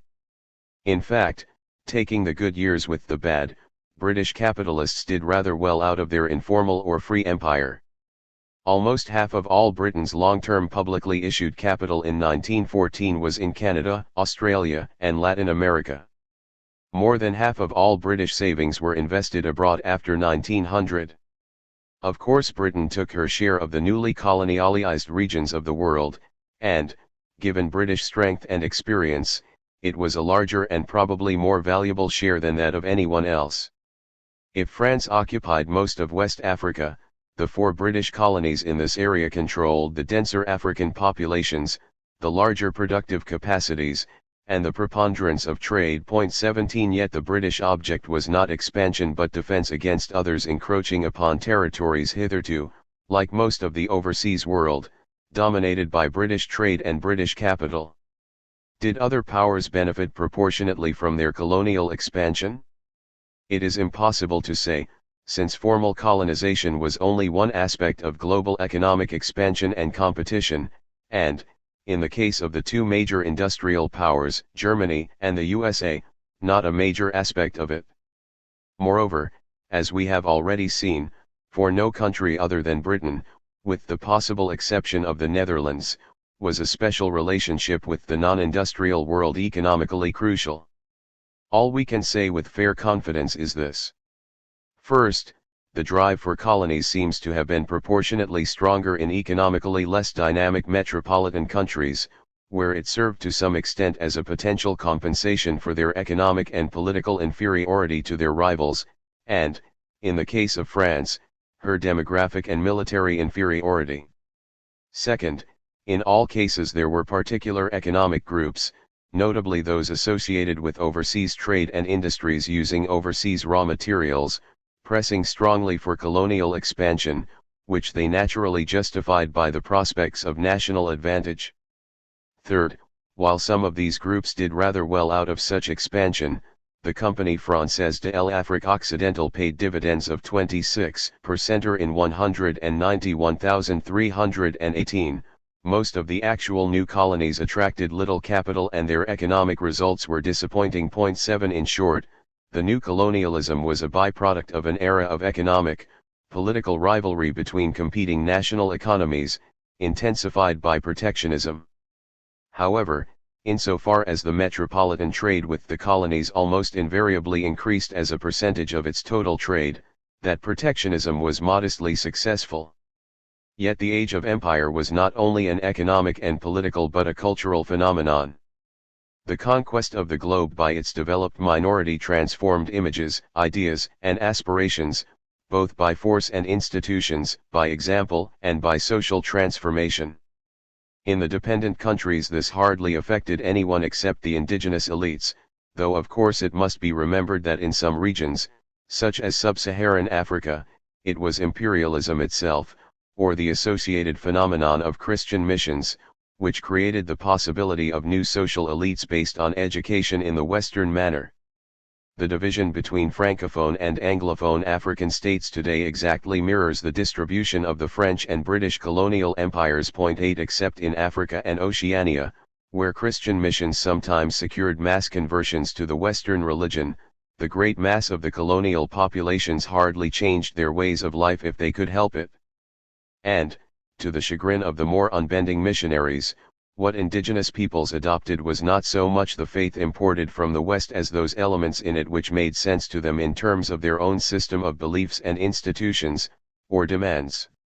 Just like the sports brought to Pacific Islanders by enthusiastic British colonial administrators, so often selected from among the more muscular products of the middle class, colonial religion often looked as unexpected to the Western observer as Samoan cricket. This was so even where the faithful nominally followed the orthodoxies of their denomination. But they were also apt to develop their own versions of the faith, notably in South Africa, the one region in Africa where really massive conversions took place, where an Ethiopian movement seceded from the missions as early as 1892 in order to establish a form of Christianity less identified with the whites.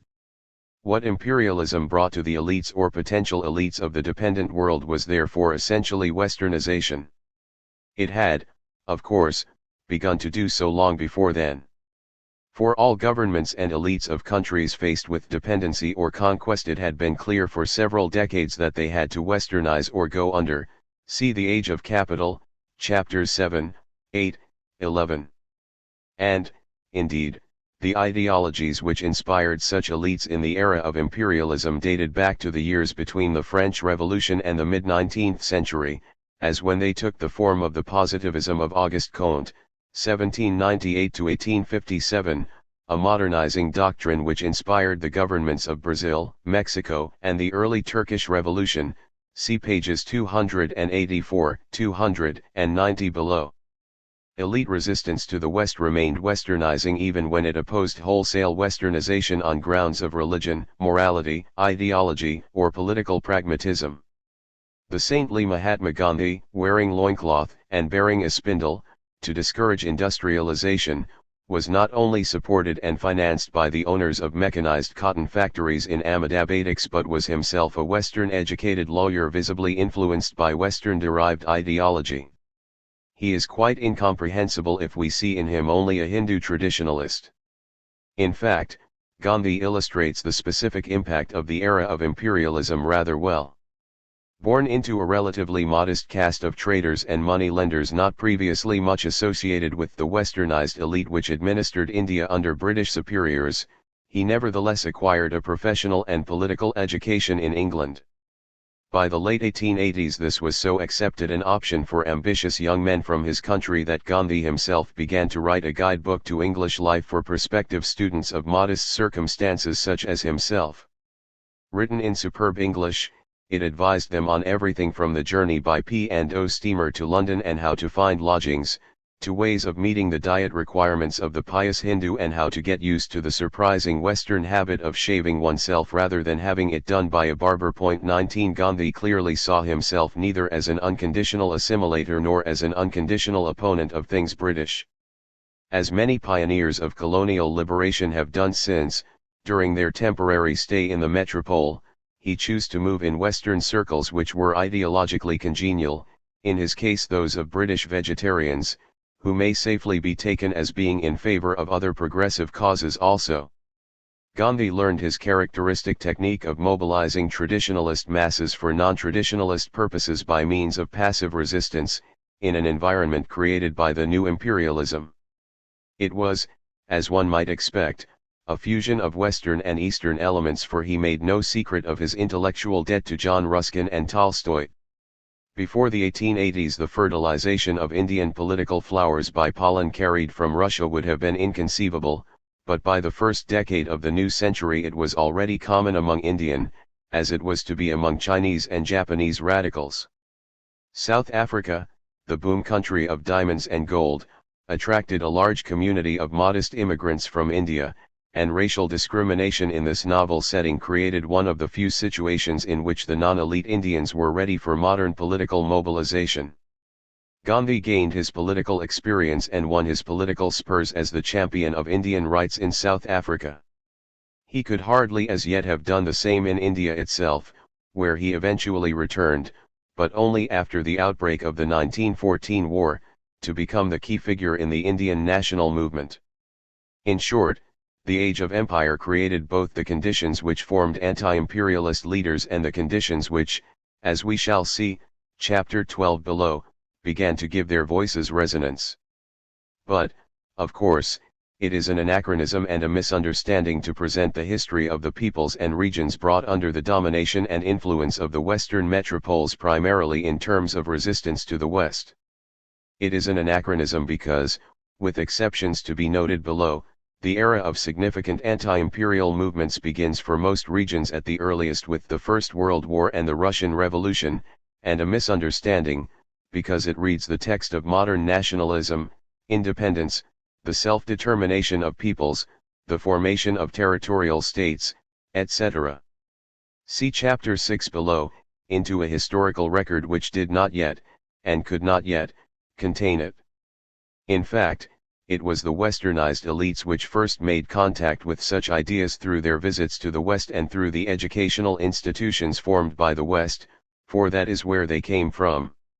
Young Indian students returning from Britain might bring with them the slogans of Mazzini and Garibaldi, but as yet few of the inhabitants of the Punjab, let alone of regions like the Sudan, would have the slightest idea of what they could mean.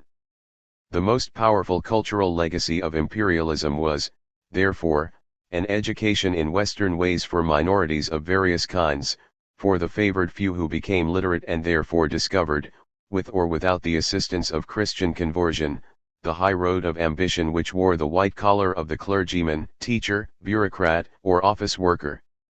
In some regions it also included those who acquired new ways as soldiers and policemen of the new rulers, wearing their clothes, adopting their peculiar ideas of time, place, and domestic arrangement. These, of course, were the minorities of potential movers and shakers, which is why the era of colonialism, brief even by the measure of a single human life, has left such lasting effects.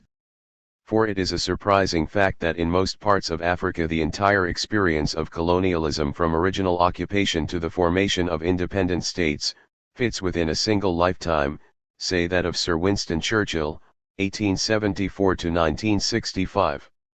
What of the opposite effect of the dependent world on the dominant? Exoticism had been a byproduct of European expansion since the 16th century, though philosophical observers in the Age of Enlightenment had more often than not treated the strange countries beyond Europe and European settlers as a sort of moral barometer of European civilization. Where they were plainly civilized, they could illustrate the institutional deficiencies of the West, as in Montesquieu's Persian letters; where they were not, they were apt to be treated as noble savages whose natural and admirable comportment illustrated the corruption of civilized society. The novelty of the 19th century was that non-Europeans and their societies were increasingly, and generally, treated as inferior, undesirable, feeble, and backward, even infantile. They were fit subjects for conquest, or at least for conversion to the values of the only real civilization, that represented by traders, missionaries, and bodies of armed men full of firearms and fire-water. And in a sense the values of traditional non-Western societies increasingly became irrelevant to their survival in an age when force and military technology alone counted. Did the sophistication of imperial Peking prevent the Western barbarians from burning and looting the Summer Palace more than once? Did the elegance of elite culture in the declining Mughal capital, so beautifully portrayed in Satyajit Ray's The Chess Players, hold up the advancing British? For the average European, such people became objects of contempt. The only non-Europeans they took to were fighters, preferably those who could be recruited into their own colonial armies: Sikhs, Gurkhas, Berber mountaineers, Afghans, Bedouin.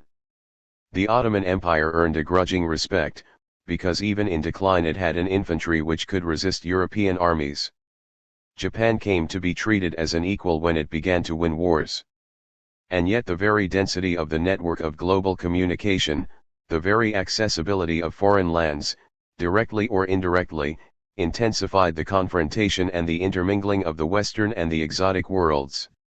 Those who knew and reflected on both were few, though in the imperialist period their number was increased by writers who deliberately chose to make themselves intermediaries between them, writers or intellectuals by vocation and by profession, mariners, like Pierre Lodi and, greatest of them, Joseph Conrad, soldiers and administrators, like the Orientalist Louis Messiaen, or colonial journalists, like Rudyard Kipling.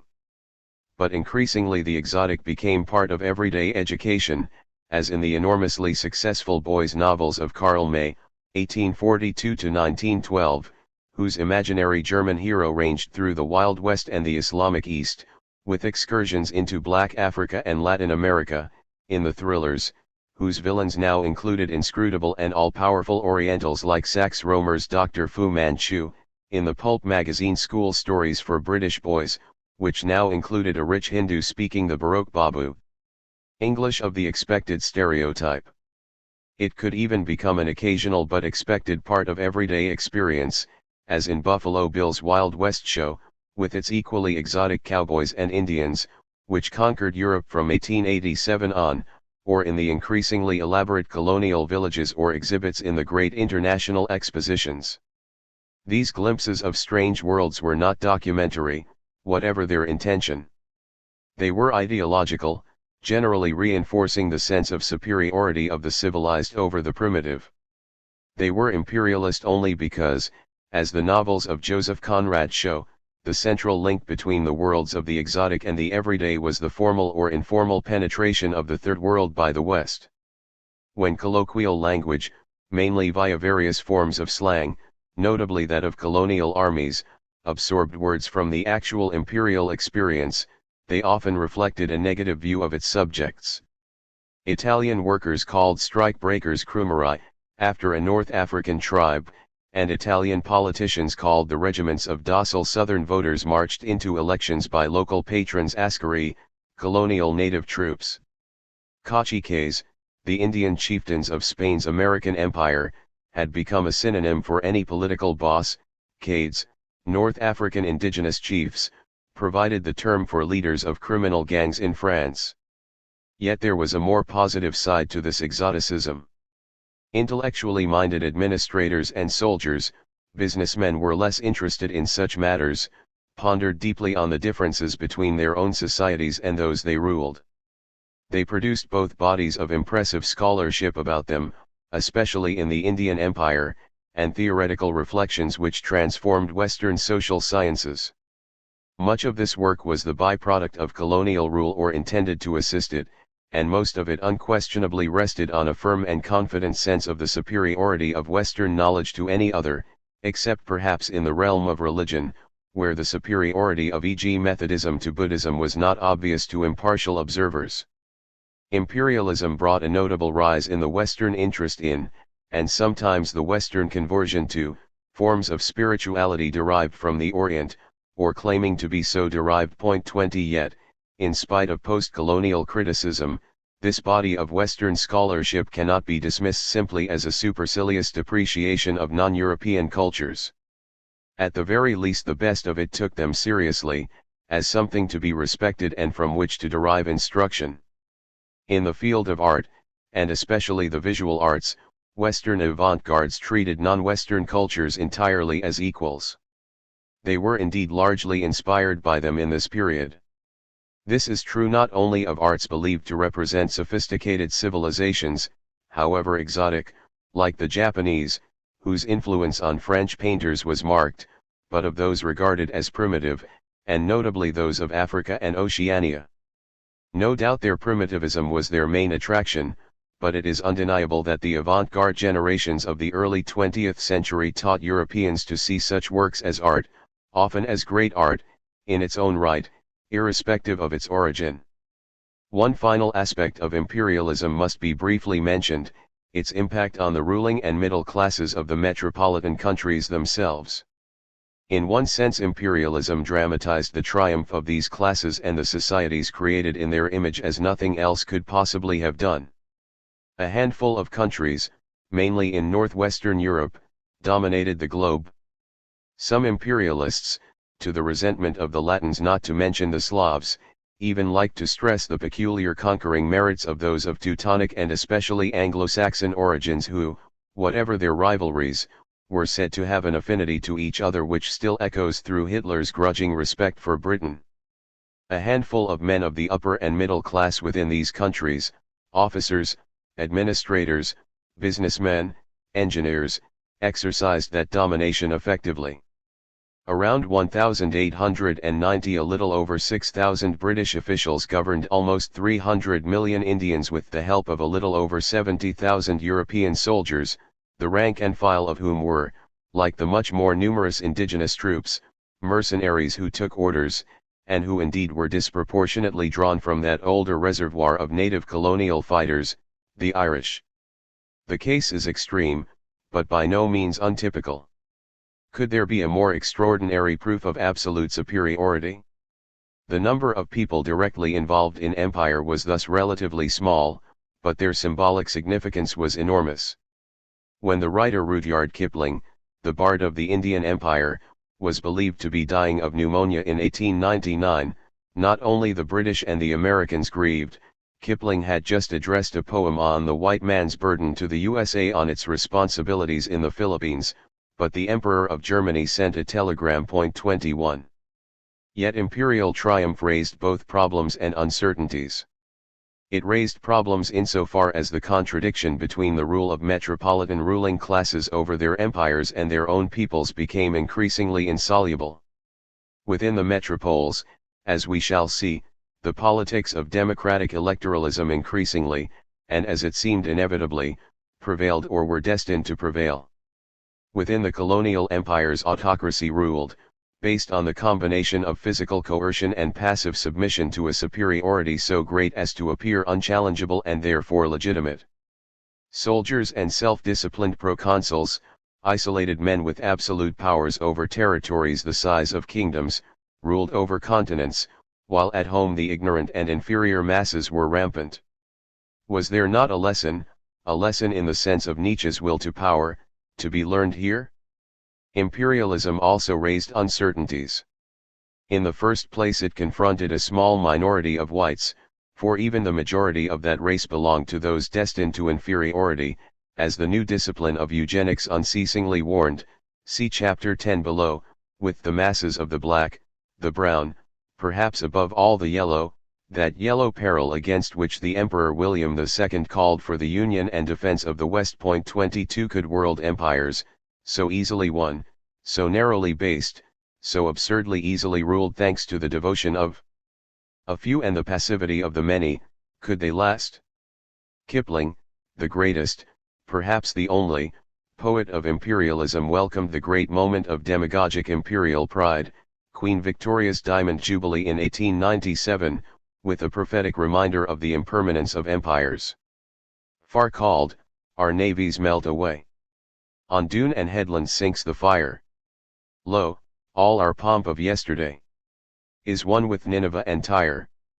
Judge of the nations, spare us yet, lest we forget. 23. Pomp planned the building of an enormous new imperial capital for India in New Delhi. Was Clemenceau the only sceptical observer who would foresee that it would be the latest of a long series of ruins of imperial capitals? And was the vulnerability of global rule so much greater than the vulnerability of domestic rule over the white masses? The uncertainty was double-edged. For if empire, and the rule of the ruling classes, was vulnerable to its subjects, though perhaps not yet, not immediately, was it not more immediately vulnerable to the erosion from within of the will to rule, the willingness to wage the Darwinian struggle for the survival of the fittest? Would not the very wealth and luxury which power and enterprise had brought weaken the fibers of those muscles whose constant efforts were necessary to maintain it? Did not empire lead to parasitism at the center and to the eventual triumph of the barbarians? Nowhere did such questions sound a more doom-laden echo than in the greatest and most vulnerable of all empires, the one which in size and glory surpassed all empires of the past, and yet in other respects was on the verge of decline. But even the hard-working and energetic Germans saw imperialism as going hand in hand with that rentier state which could not but lead to decay. Let J. A. Hobson give word to these fears, if China were to be partitioned. The greater part of Western Europe might then assume the appearance and character already exhibited by tracts of country in the south of England, in the Riviera, and in the tourist-ridden or residential parts of Italy and Switzerland, little clusters of wealthy aristocrats drawing dividends and pensions from the Far East, with a somewhat larger group of professional retainers and tradesmen and a large body of personal servants and workers in the transport trade and in the final stages of production of the more perishable goods. All the main arterial industries would have disappeared, the staple foods and manufactures flowing in as tribute from Africa and Asia. 24. The bourgeoisie's Belle Époque would thus disarm it.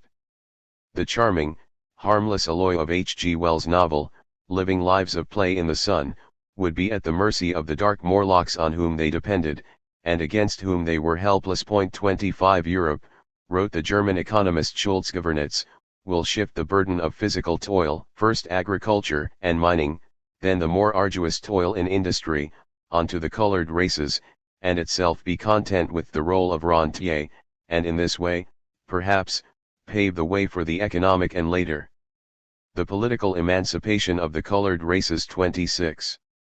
Such were the bad dreams which disturbed the sleep of the Belle Époque. In them the nightmares of empire merged with the fears of democracy. Chapter 4. The Politics of Democracy.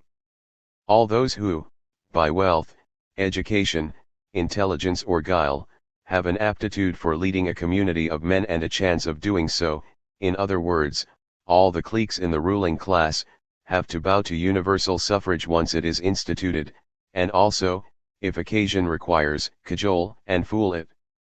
Gaetano Mosca, 18,951. Democracy is still on trial, but so far it has not disgraced itself.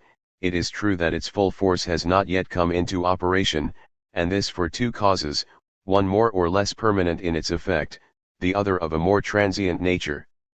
In the first place, whatever be the numerical representation of wealth, its power will always be out of proportion, and secondly, the defective organization of the newly enfranchised classes has prevented any overwhelming alteration in the pre-existing balance of power. John Maynard Keynes, 19,042. It is significant that none of the modern secular states have neglected to provide national holidays giving occasions for assemblage. American Journal of Sociology, 1896-733. The historical period with which this volume deals began with an international outburst of hysteria among the rulers of Europe and among its terrified middle classes, provoked by the short-lived Commune of Paris in 1871, whose suppression had been followed by massacres of Parisians on a scale which would normally have been inconceivable in civilized 19th-century states. Even by our more barbarous standards, the scale is still impressive, cf. The Age of Capital, Chapter 9.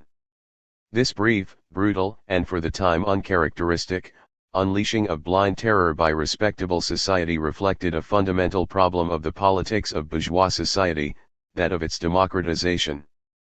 Democracy, as the sagacious Aristotle had observed, was the government of the mass of the people, who were, on the whole, poor. The interests of the poor and the rich, the privileged and the unprivileged, are evidently not the same, even if we assume that they are or can be. The masses are rather unlikely to consider public affairs in the same light and in the same terms as what British Victorian writers called the classes, happily still able to identify class political action only with aristocracy and bourgeoisie. This was the basic dilemma of 19th-century liberalism, cf. The Age of Capital, Chapter 6, 1, devoted as it was to constitutions and sovereign elected assemblies, which it did its best to sidestep by being non-democratic, i.e. by excluding the majority of male citizens of states, not to mention the totality of their female inhabitants, from the right to vote and to be elected. Until the period with which this volume deals, its unshakable foundation was the distinction between what the logical French in Louis Philippe's era had called the legal country and the real country, le pays legal, le pays real. From the moment when the real country began to penetrate the political enclosure of the legal or political country, defended by the fortifications of property and educational qualifications for voting and, in most countries, by institutionalized aristocratic privilege, such as hereditary chambers of peers, the social order was at risk. What indeed, would happen in politics when the masses of the people, ignorant and brutalized, unable to understand the elegant and salutary logic of Adam Smith's free market, controlled the political fate of states? They would, as likely as not, pursue a road which led to that social revolution whose brief reappearance in 1871 had so terrified the respectable. In its ancient insurrectional form, revolution might no longer seem imminent, but was it not concealed behind any major extension of the franchise beyond the ranks of the propertied and educated?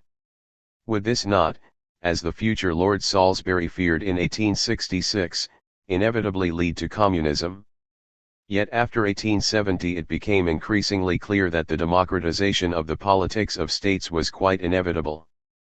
The masses would march onto the stage of politics, whether rulers liked it or not. And this is indeed what happened. Electoral systems based on a wide franchise, sometimes even in theory on universal male suffrage, already existed in the 1870s in France, in Germany, at any rate for the all-German parliament, in Switzerland and in Denmark. In Britain the Reform Acts of 1867 and 1883 almost quadrupled the electorate, which rose from 8 to 29% of men over the age of 20.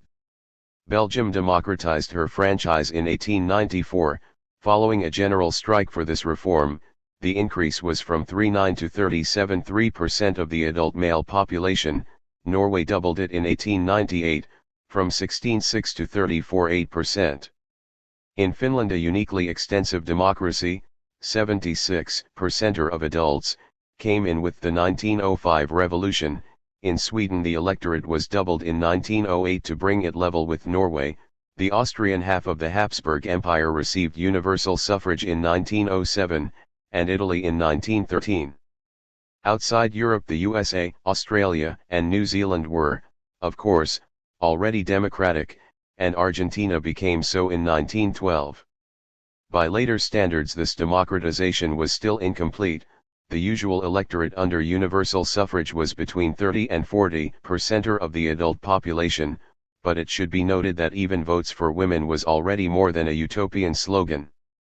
They had been introduced on the margins of white settler territory in the 1890s, in Wyoming, USA, New Zealand, and South Australia, and in democratic Finland and Norway between 1905 and 1913.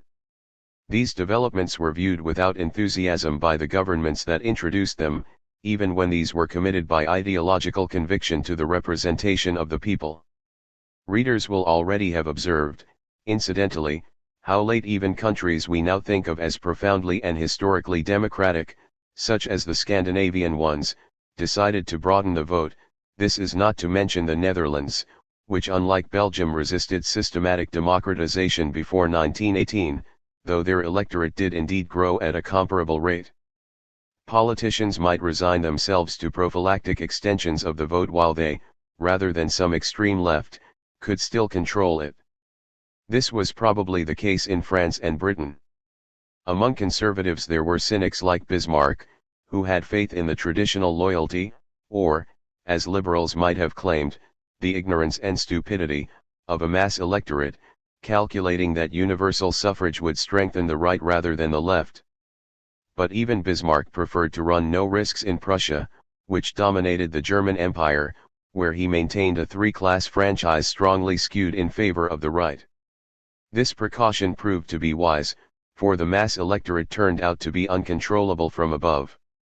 Elsewhere politicians yielded to popular agitation and pressure, or to the calculations of domestic political conflicts.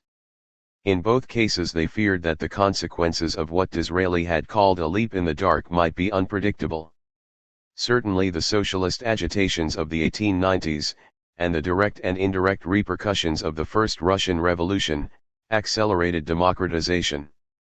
Still, whatever the way in which democratization advanced, between 1880 and 1914 most Western states had to resign themselves to the inevitable. Democratic politics could no longer be postponed. Henceforth the problem was how to manipulate them. Manipulation in the crudest sense was still easy. One might, for instance, place strict limits on the political role of assemblies elected by universal suffrage. This was the Bismarckian model, in which the constitutional rights of the German parliament, Reichstag, were minimized. Elsewhere second chambers, sometimes composed of hereditary members as in Britain, voting by special, and weighted, electoral colleges and other analogous institutions put brakes on democratized representative assemblies.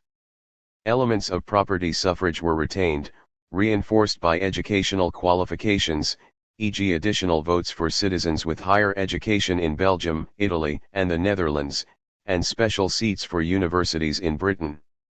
Japan introduced parliamentarism with such limitations in 1890. Such fancy franchises, as the British called them, were reinforced by the useful device of gerrymandering, or what Austrians called electoral geometry, the manipulation of constituency boundaries to minimize or maximize support for certain parties. Timid or simply cautious voters could be put under pressure by open ballots, especially where powerful landlords or other patrons watched over the scene. Denmark maintained open voting until 1901, Prussia until 1918, Hungary until the 1930s. Patronage, as American city bosses knew well, could deliver voting blocks. In Europe the Italian liberal Giovanni Giolitti proved to be the master of clientelist politics. The minimum age for voting was elastic, it ranged from 20 in democratic Switzerland to 30 in Denmark, and was often raised somewhat when the right to vote was extended.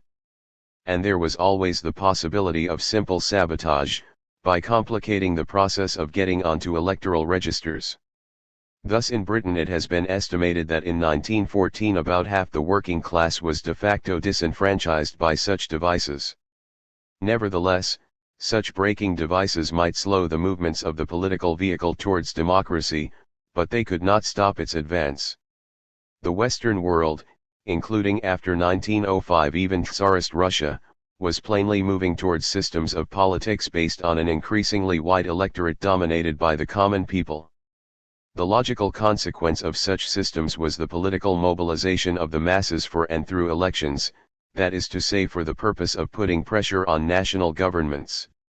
This implied the organization of mass movements and mass parties, the politics of mass propaganda and the developing mass media, at this stage mainly the newly developing popular or yellow press, and other developments which raised major and novel problems for governments and ruling classes.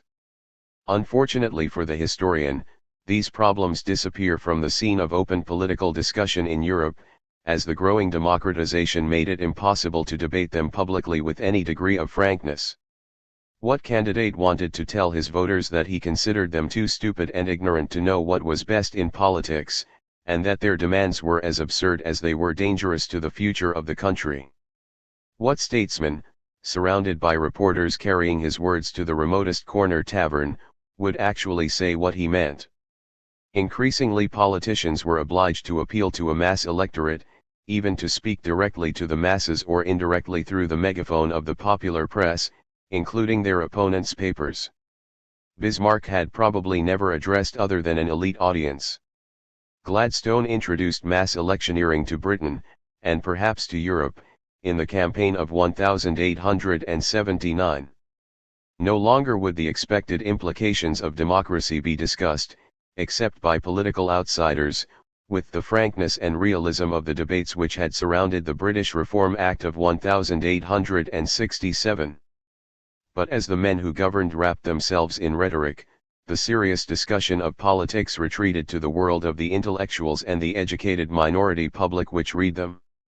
The era of democratization was also the golden age of a new political sociology, of Durkheim and Searle, Ostrogorsky and the Webbs, Mosca, Pareto, Robert Michaels and Max Weber, see pages 273-4 below, point 4. When the men who governed really wanted to say what they meant, they had henceforth to do so in the obscurity of the corridors of power, the clubs, the private social evenings, the shooting parties or country house weekends where the members of the elite met each other in a very different atmosphere from that of the gladiatorial comedies of parliamentary debates or public meetings. The age of democratization thus turned into the era of public political hypocrisy, or rather duplicity, and hence also into that of political satire, of Mr. Dooley, of bitter, funny and enormously talented cartoon journals like the German Simplicissimus and the French Essai et Auber or Karl Kraus Fackel in Vienna. For what intelligent observer could overlook the yawning gap between public discourse and political reality, which Hilaire Belloc captured in his epigram of the great liberal election triumph in 1906?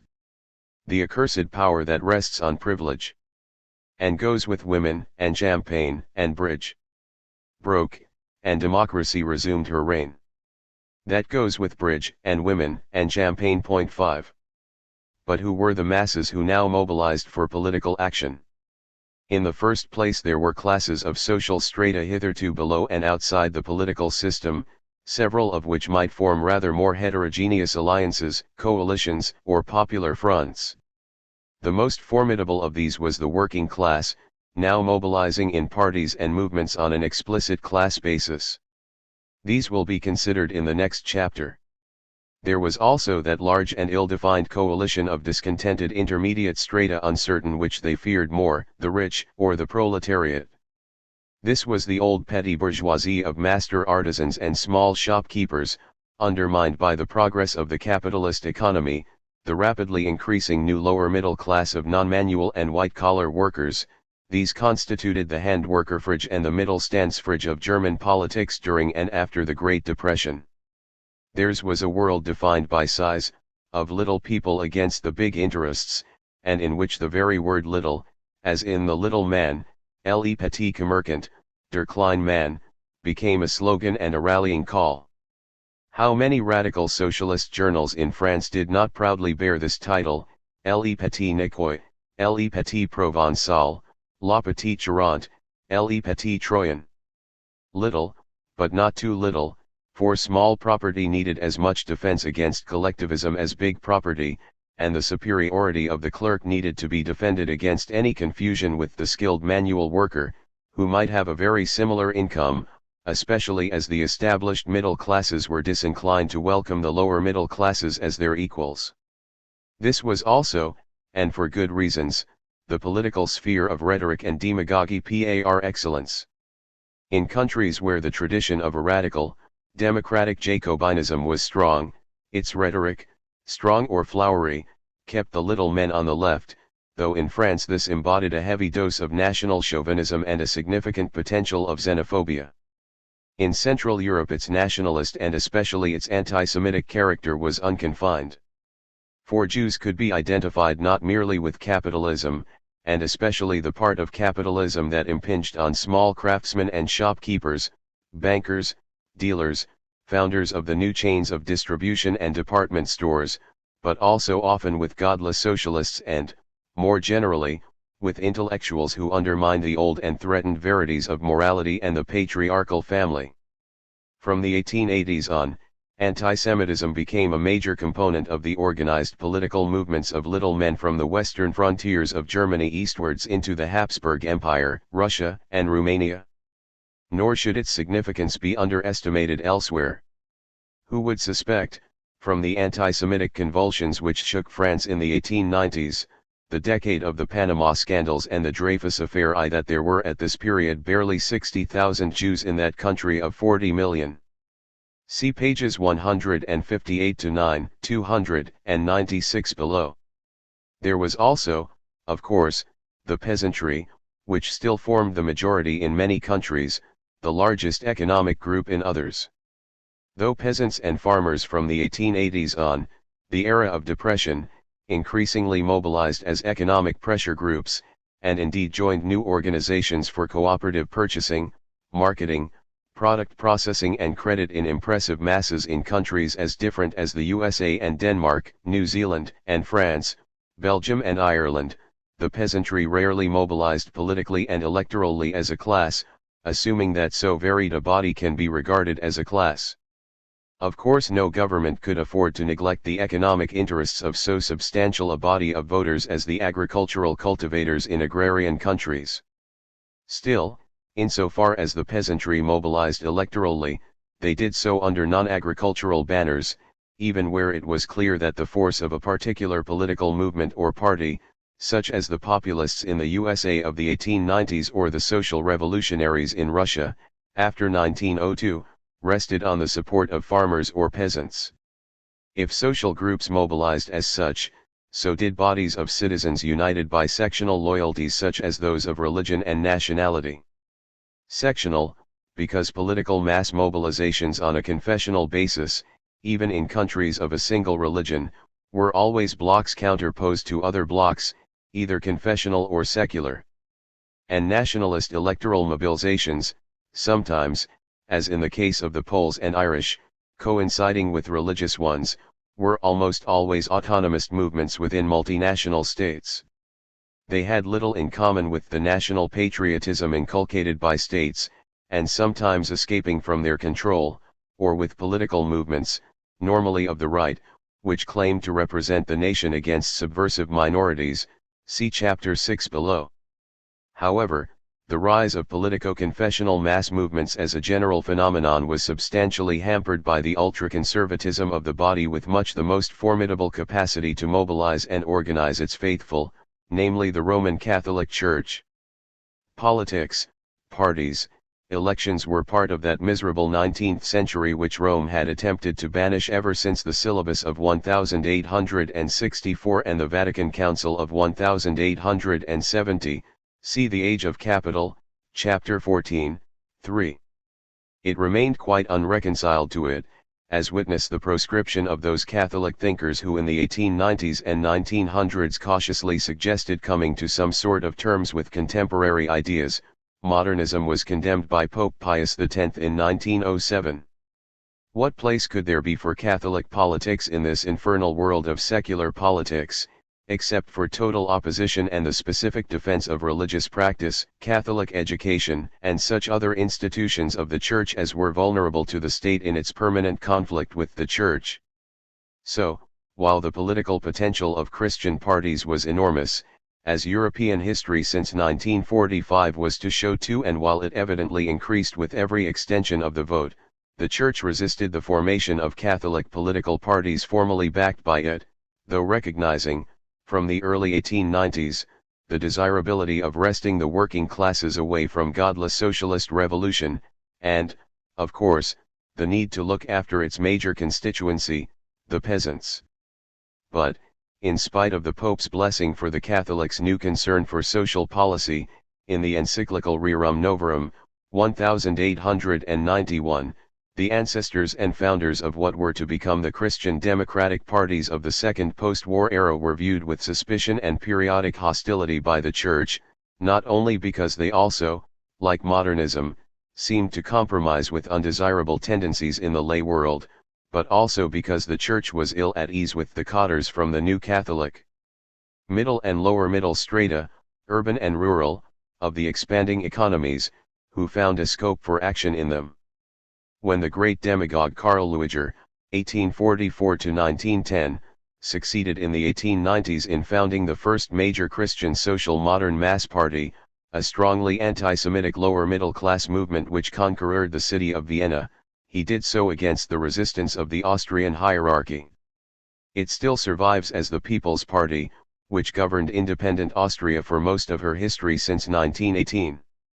The Church thus usually backed conservative or reactionary parties of various kinds, or, in Catholic nations subordinate within multinational states, nationalist movements not infected with the secular virus, it kept on good terms with these. Against socialism and revolution, it usually backed anybody.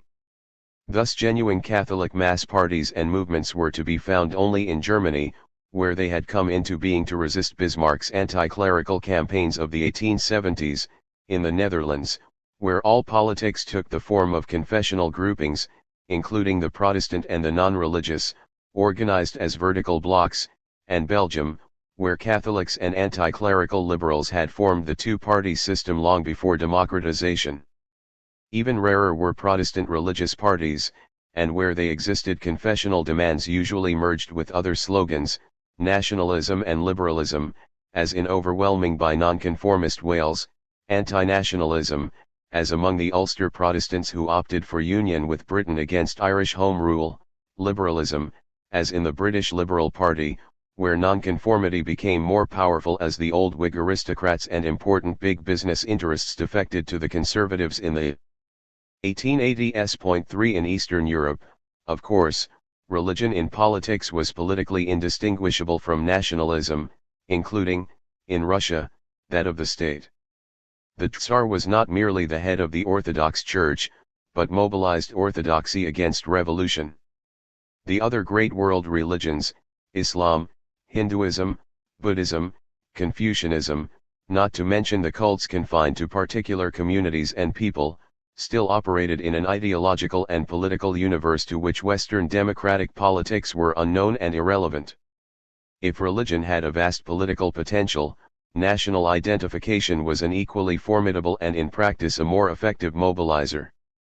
When, after the democratization of the British franchise in 1884, Ireland voted for its representatives, the Irish Nationalist Party captured all Catholic seats in the island. 85 out of 103 members formed a disciplined phalanx behind the Protestant leader of Irish nationalism, Charles Stewart Parnell, 1846–91. Wherever national consciousness opted for political expression, it became evident that the Poles would vote as Poles, in Germany and Austria, the Czechs as Czechs. The politics of the Austrian half of the Habsburg Empire were paralyzed by such national divisions.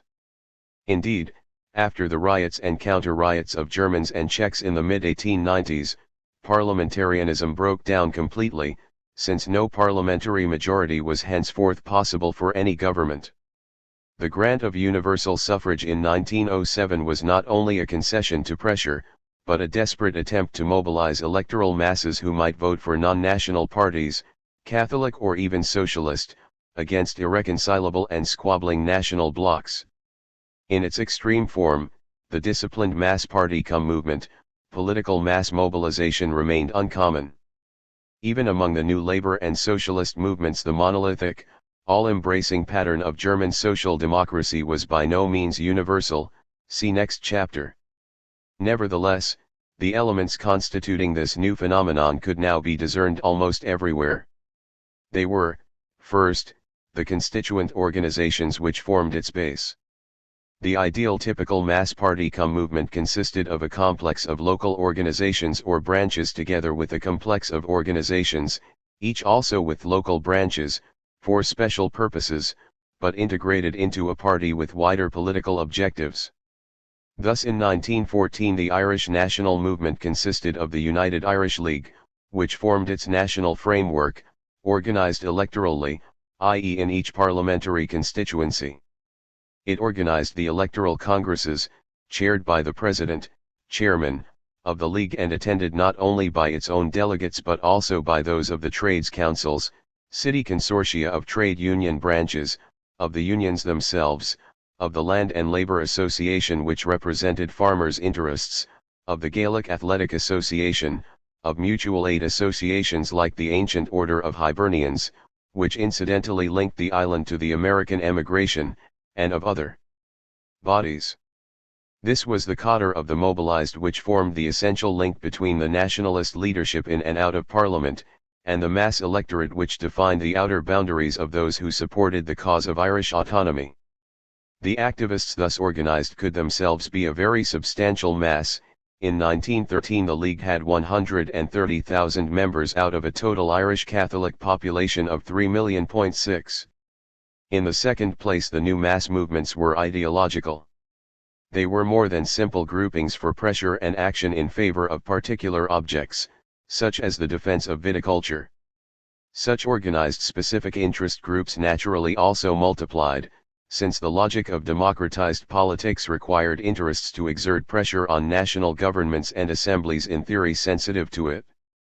But bodies like the German Bund der Landwirte, founded 1893 and almost immediately, 1894, joined by 200,000 agriculturalists, were not linked to a party, in spite of the Bund's obvious conservative sympathies and its almost total domination by the large landowners.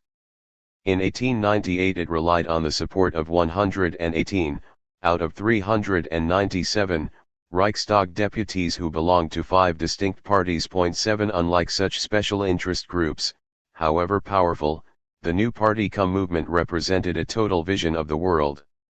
It was this, rather than the specific and perhaps changing concrete political program, that, for its members and supporters, formed something like that civic religion which, for Jean-Jacques Rousseau and for Durkheim and other theorists in the new field of sociology, ought to bind together modern societies. Only in this instance it formed a sectional cement.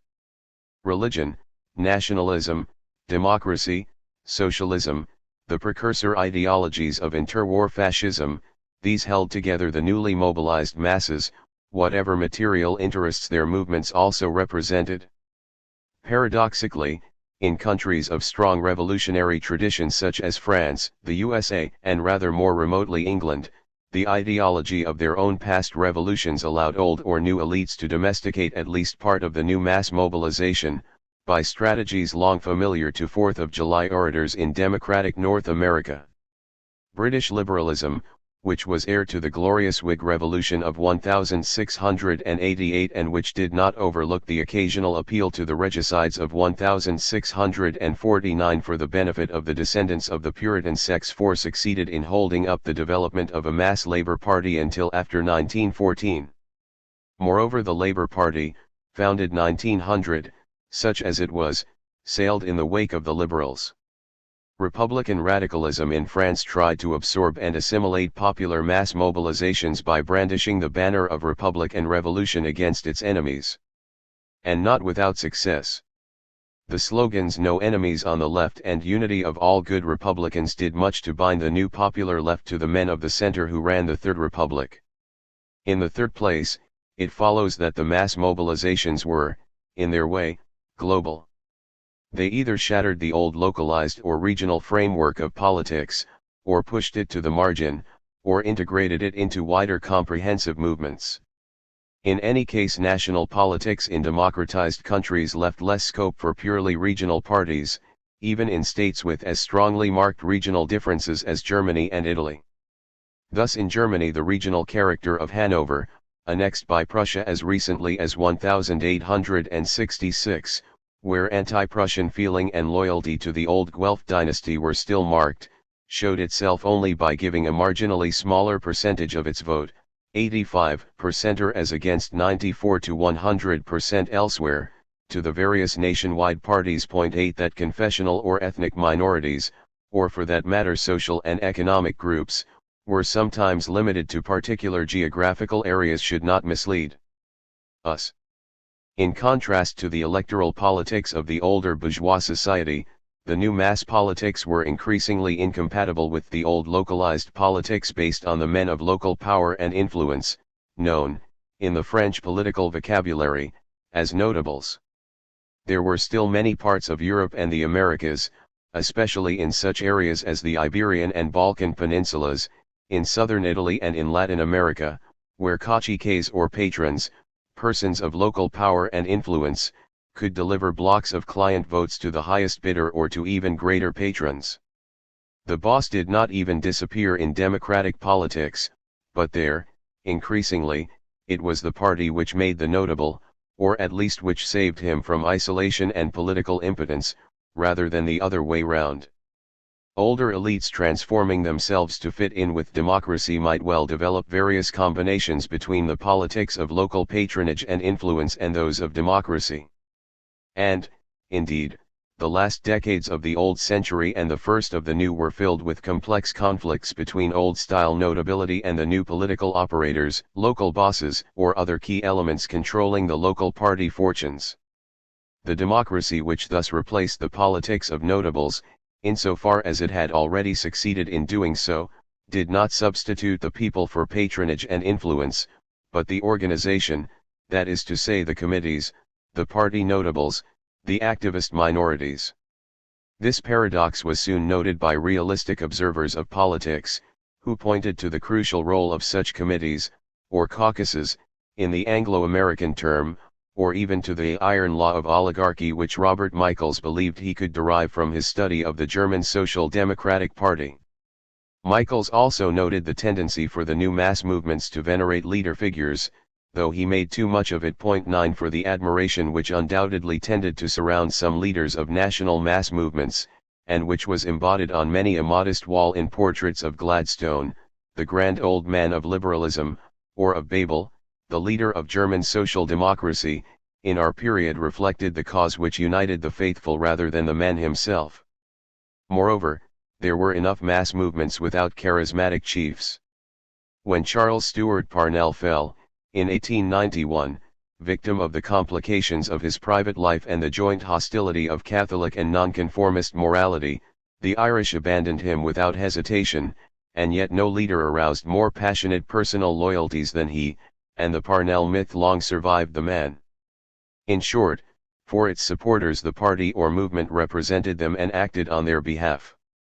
Thus it was easy for the organization to take the place of its members and supporters, and in turn for its leaders to dominate the organization. Structured mass movements were thus by no means republics of equals.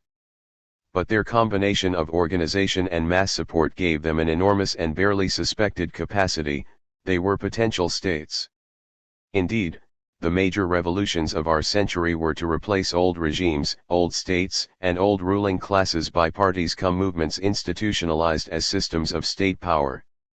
This potential is all the more impressive, since older ideological organizations appeared to lack it.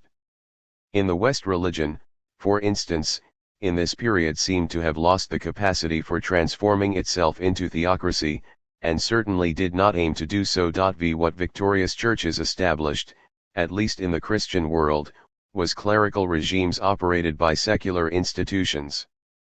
2. Democratization, though advancing, had barely begun to transform politics. Yet its implications, already sometimes explicit, raised the most serious problems for those who governed states and for the classes in whose interests they governed.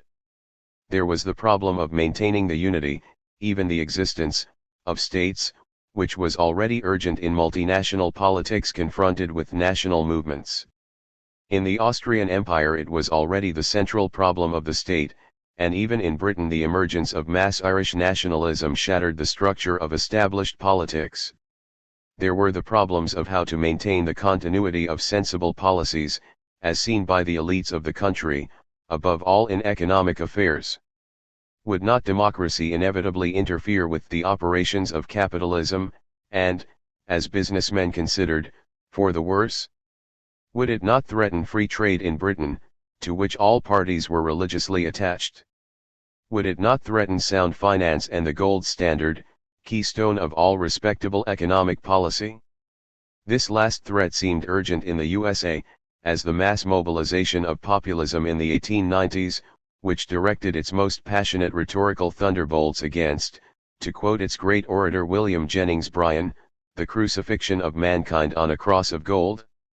More generally, and above all, there was the problem of guaranteeing the legitimacy, perhaps the very survival, of society as then constituted, when it faced the menace of mass movements for social revolution. These threats seemed all the more dangerous because of the undeniable inefficiency of parliaments elected by demagogy and riven by irreconcilable party conflicts, and the undoubted corruption of political systems which no longer rested on men of independent wealth, but increasingly on men whose careers and wealth were based on their success in the new politics. Both these phenomena were impossible to overlook. In democratic states with divided powers, like the USA, government, i.e. the executive branch represented by the presidency, was in some degree independent of the elected parliament, though quite likely to be paralysed by its counterweight. But the democratic election of presidents introduced another danger. In the European pattern of representative government, where governments, unless still protected by old-style monarchy, were in theory dependent on elected assemblies, their problems seemed insuperable. In fact, they often came and went like tourist parties in hotels, as one brief parliamentary majority broke down and was succeeded by another. France, mother of European democracies, probably held the record with 52 cabinets in the less than 39 years between 1875 and the outbreak of war, of which only 11 lasted 12 months or more.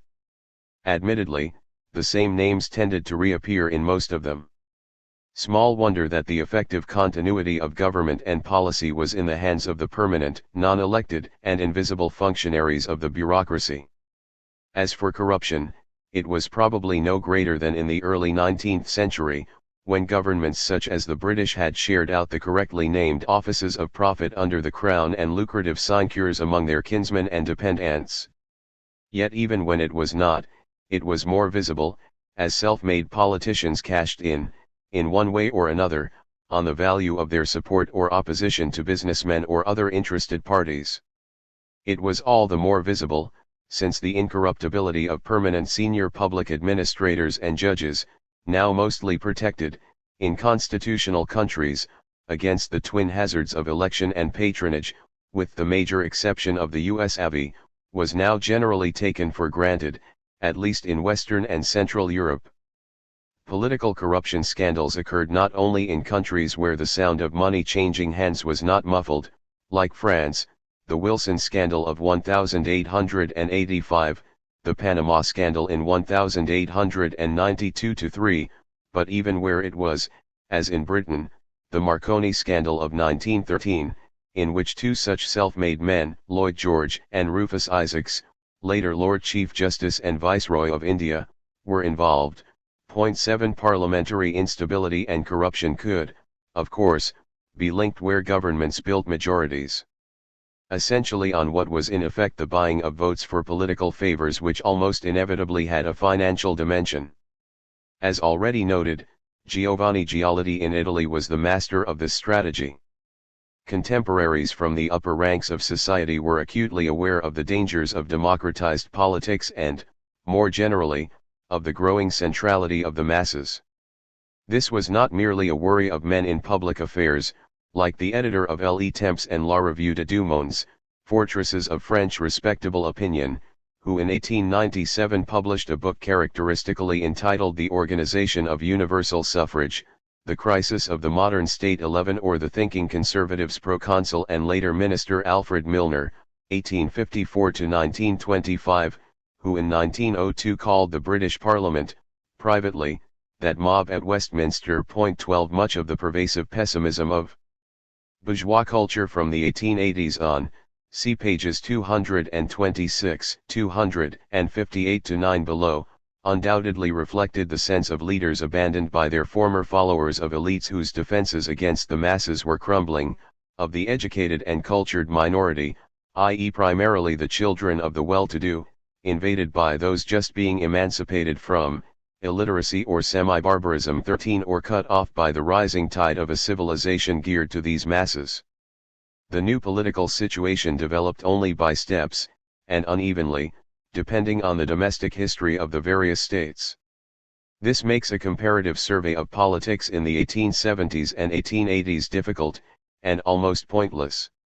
It was the sudden international emergence of mass labor and socialist movements in and after the 1880s, see next chapter, which seemed to place numerous governments and ruling classes in essentially similar predicaments, though we can see retrospectively that they were not the only mass movements which caused governmental headaches.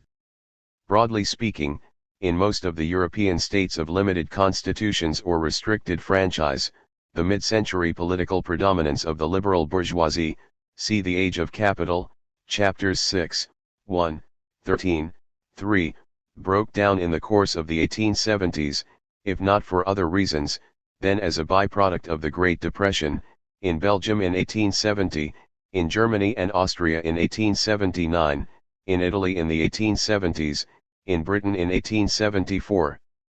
Except for episodic returns to power, they never dominated again.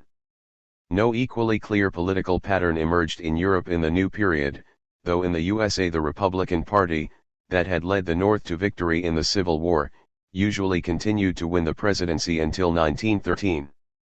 Insofar as insoluble problems or basic challenges of revolution or secession could be kept out of parliamentary politics, statesmen could juggle parliamentary majorities with shifting collections of those who wished to threaten neither state nor the social order. And in most cases they could be kept out, though in Britain the sudden emergence in the 1880s of a solid and militant bloc of Irish nationalists, willing to disrupt the House of Commons and in a position to hold the balance in it, immediately transformed parliamentary politics, and the two parties which had conducted their decorous pas-de-deux. Or, at least, it precipitated in 1886 the rush of formerly Whig millionaire noblemen and liberal businessmen into the Tory party, which, as the Conservative and Unionist party, i.e. opposed to Irish autonomy, increasingly developed into the united party of both landed wealth and big business. Elsewhere the situation, though apparently more dramatic, was actually more manageable. In the restored monarchy of Spain, 1874, the fragmentation of the defeated opponents of the system, Republicans on the left, Carlists on the right, enabled Canovas, 1828–97, in power for most of the period 1874–97, to manipulate the politicians and an apolitical rural vote. In Germany the weakness of the irreconcilable elements enabled Bismarck to manage well enough in the 1880s, and the moderation of the respectable Slav parties in the Austrian Empire likewise benefited the elegant aristocratic boulevardier Count Toff, 1833–95, in office 1879–93. The French right, which refused to accept the Republic, was a permanent electoral minority, and the army did not challenge civilian authority, hence the Republic survived the numerous and colorful crises which shook it, in 1877, in 1885–7, in 1892–3 and in the Dreyfus Affair of 1894–1900. In Italy, the Vatican's boycott of a secular and anti-clerical state made it easy for Depretis, 1813–87, to conduct his policy of transformism, i.e. turning opponents into supporters of government. In truth, the only real challenge to the system were extra-parliamentary, and insurrection from below did not, for the moment, need to be taken seriously in constitutional countries, while armies, even in Spain, the classic territory of pronunciamientos, kept quiet. And where, as in the Balkans and Latin America, both insurrection and armed men in politics remained familiar parts of the scenery, they were so as parts of the system, rather than as potential challenges to it.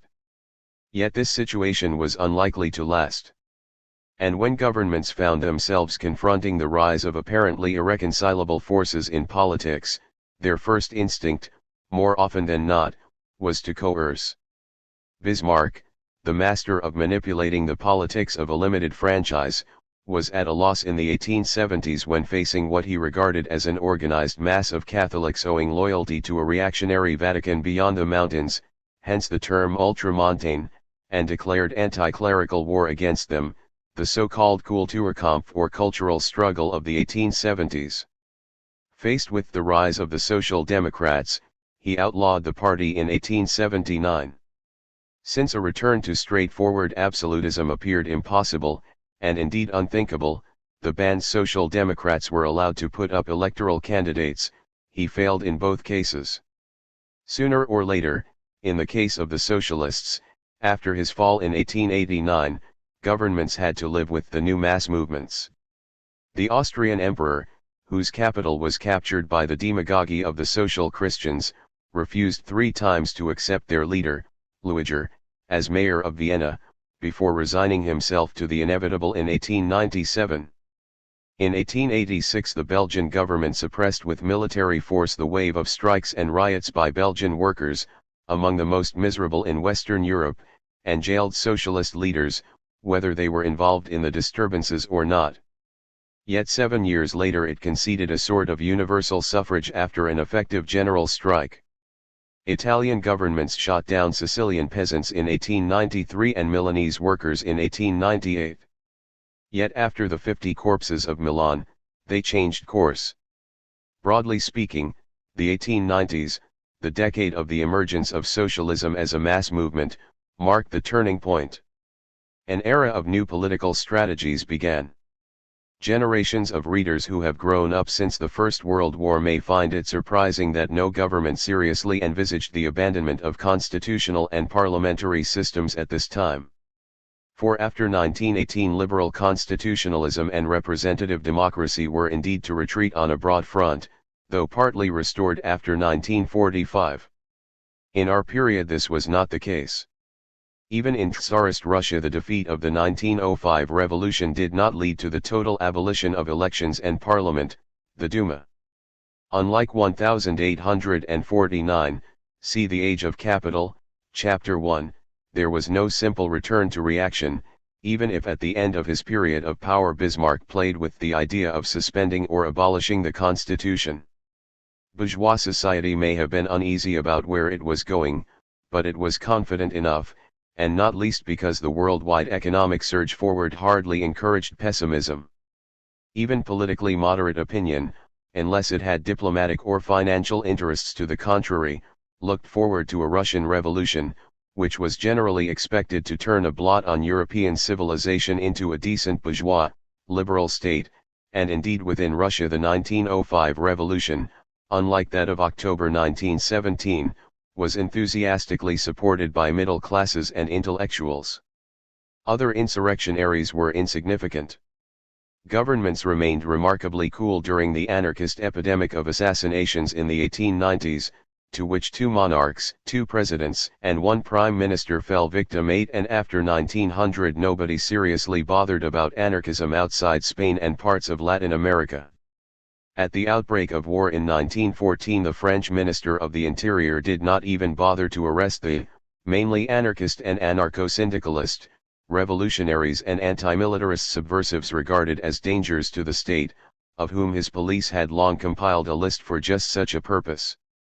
But if, unlike the decades after 1917, bourgeois society as a whole did not feel seriously and immediately threatened, neither had its 19th-century values and historic expectations been seriously undermined as yet. Civilized behavior, the rule of law and liberal institutions were still expected to continue their secular progress. There was plenty of barbarism left, especially, so the respectable were convinced, among the lower orders and of course among the now fortunately colonized uncivilized peoples. There were still states, even in Europe, such as the Tsarist and Ottoman empires, where the candles of reason flickered dimly or were unlit. Yet the very scandals which convulsed national or international opinion indicate how high expectations of civility were in the bourgeois world in times of peace. Dreyfus, refusal to inquire into a single miscarriage of justice, Ferrer in 1909, the execution of one Spanish educationalist wrongly accused of leading a wave of riots in Barcelona, Zabern in 1913, 20 demonstrators locked up for a night by the German army in an Alsatian town. From the late 20th century we can only look back with melancholy incredulity upon a period when massacres such as occur almost daily in the world today were believed to be a monopoly of Turks and tribesmen. 3. The ruling classes therefore opted for the new strategies, even as they did their best to limit the impact of mass opinion and mass electorates on their own and state interests, and on the formation and continuity of high policy. Their major target was the labor and socialist movement, which suddenly emerged internationally as a mass phenomenon around 1890, see next chapter. As it turned out, it was to prove easier to come to terms with than the nationalist movements which emerged in this period, or, which if already on the scene, entered a new phase of militancy, autonomism, or separatism, see chapter 6 below.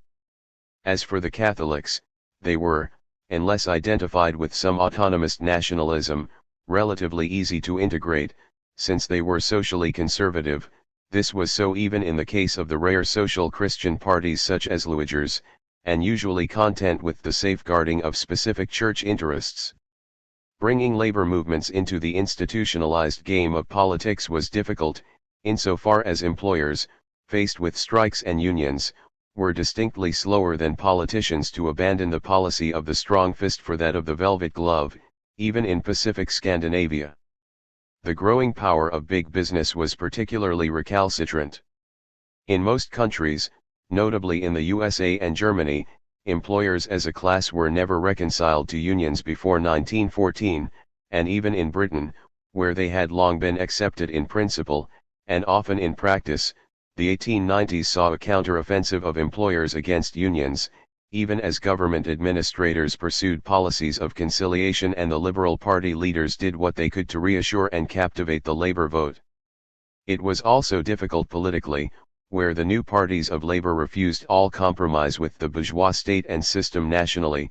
They were rarely as intransigent in the field of local government, as those adhering to the Marxist-dominated International of 1889 tended to do. Non-revolutionary or non-Marxist labor politics raised no such problem. But by 1900 it had become clear that a moderate or reformist wing had emerged in all the socialist mass movements. Indeed, even among the Marxists it had found its ideologue in Edward Bernstein, who argued that the movement was everything, the final aim nothing, and whose tactless demand for a revision of Marxist theory caused scandal, outrage, and impassioned debate in the socialist world after 1897. Meanwhile, the politics of mass electoralism, of which even the most Marxist parties were enthusiastic champions, since it allowed their armies to grow with maximum visibility, could not but quietly integrate these parties into the system. Socialists could certainly not yet be brought into governments. They could not even be expected to tolerate reactionary politicians and governments. Yet a policy of bringing at least the moderate representatives of labor into broader alignments in favor of reform, the union of all Democrats, Republicans, anti-clericals or men of the people, especially against mobilized enemies of these good causes, had good chances of success. It was systematically pursued in France from 1899 under Waldeck-Rousseau, 1846 to 1904, architect of a government of Republican Union against the enemies who were so clearly challenging it in the Dreyfus affair, in Italy by Zanardelli, whose 1903 government relied on support from the extreme left, and later by Giolitti, the great fudger and conciliator. In Britain, after some difficulties in the 1890s, the Liberals in 1903 made an electoral pact with the Young Labour Representation Committee which enabled it to enter Parliament in some force in 1906 as the Labour Party. Elsewhere, a common interest in widening the suffrage drew together socialists and other Democrats, as in Denmark, where in 1901, for the first time anywhere in Europe, a government counted and could rely on the support of a socialist party. The reason for these overtures from the parliamentary centre to the extreme left was usually not the need for socialist support, for even large socialist parties were minority groups which in most cases could easily have been frozen out of the parliamentary game, as communist parties of comparable size were in Europe after the Second World War. German governments kept the most formidable of all such parties in the cold by a so-called Sammlungspolitik, politics of broad union, i.e. by assembling majorities from the guaranteed anti-socialist conservatives, Catholics, and liberals.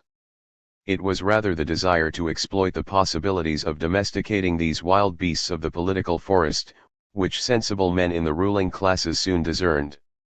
The strategy of the soft embrace had varying results, and the intransigence of employers given to coercion and provoking mass industrial confrontations did not make it any easier, but on the whole it worked, at least inasmuch as it succeeded in splitting mass labor movements into a moderate and a radical wing of irreconcilables, generally a minority, and isolating the latter.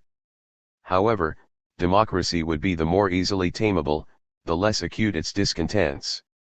The new strategy thus implied a readiness to venture into programs of social reform and welfare, which undermined the classic mid-century liberal commitment to governments which kept out of the field reserved for private enterprise and self-help. The British jurist, A.V. Dicey, 1835–1922, saw the steamroller of collectivism, which had been in motion since 1870, flattening the landscape of individual liberty into the centralized and levelling tyranny of school meals, health insurance, and old age pensions. And in a sense he was right. Bismarck, logical as always, had already decided in the 1880s to cut the ground from under socialist agitation by an ambitious scheme of social insurance, and he was to be followed on this road by Austria and the British Liberal governments of 1906–14, old age pensions, public labor exchanges, health and unemployment insurance, and even, after several hesitations, France, old age pensions, 1911. Curiously enough, the Scandinavian countries, now the welfare states par excellence, were slow off the mark, and several countries made only nominal gestures in this direction, the USA of Carnegie, Rockefeller, and Morgan none at all.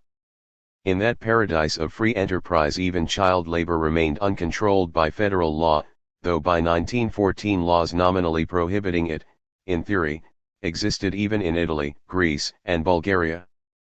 Workmen's compensation laws for accidents, generally available by 1905, were of no interest to Congress and were condemned as unconstitutional by the courts.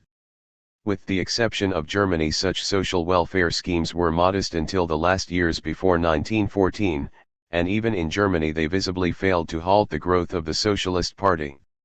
Nevertheless, the trend, notably faster in the Protestant countries of Europe and in Australasia than elsewhere, was established.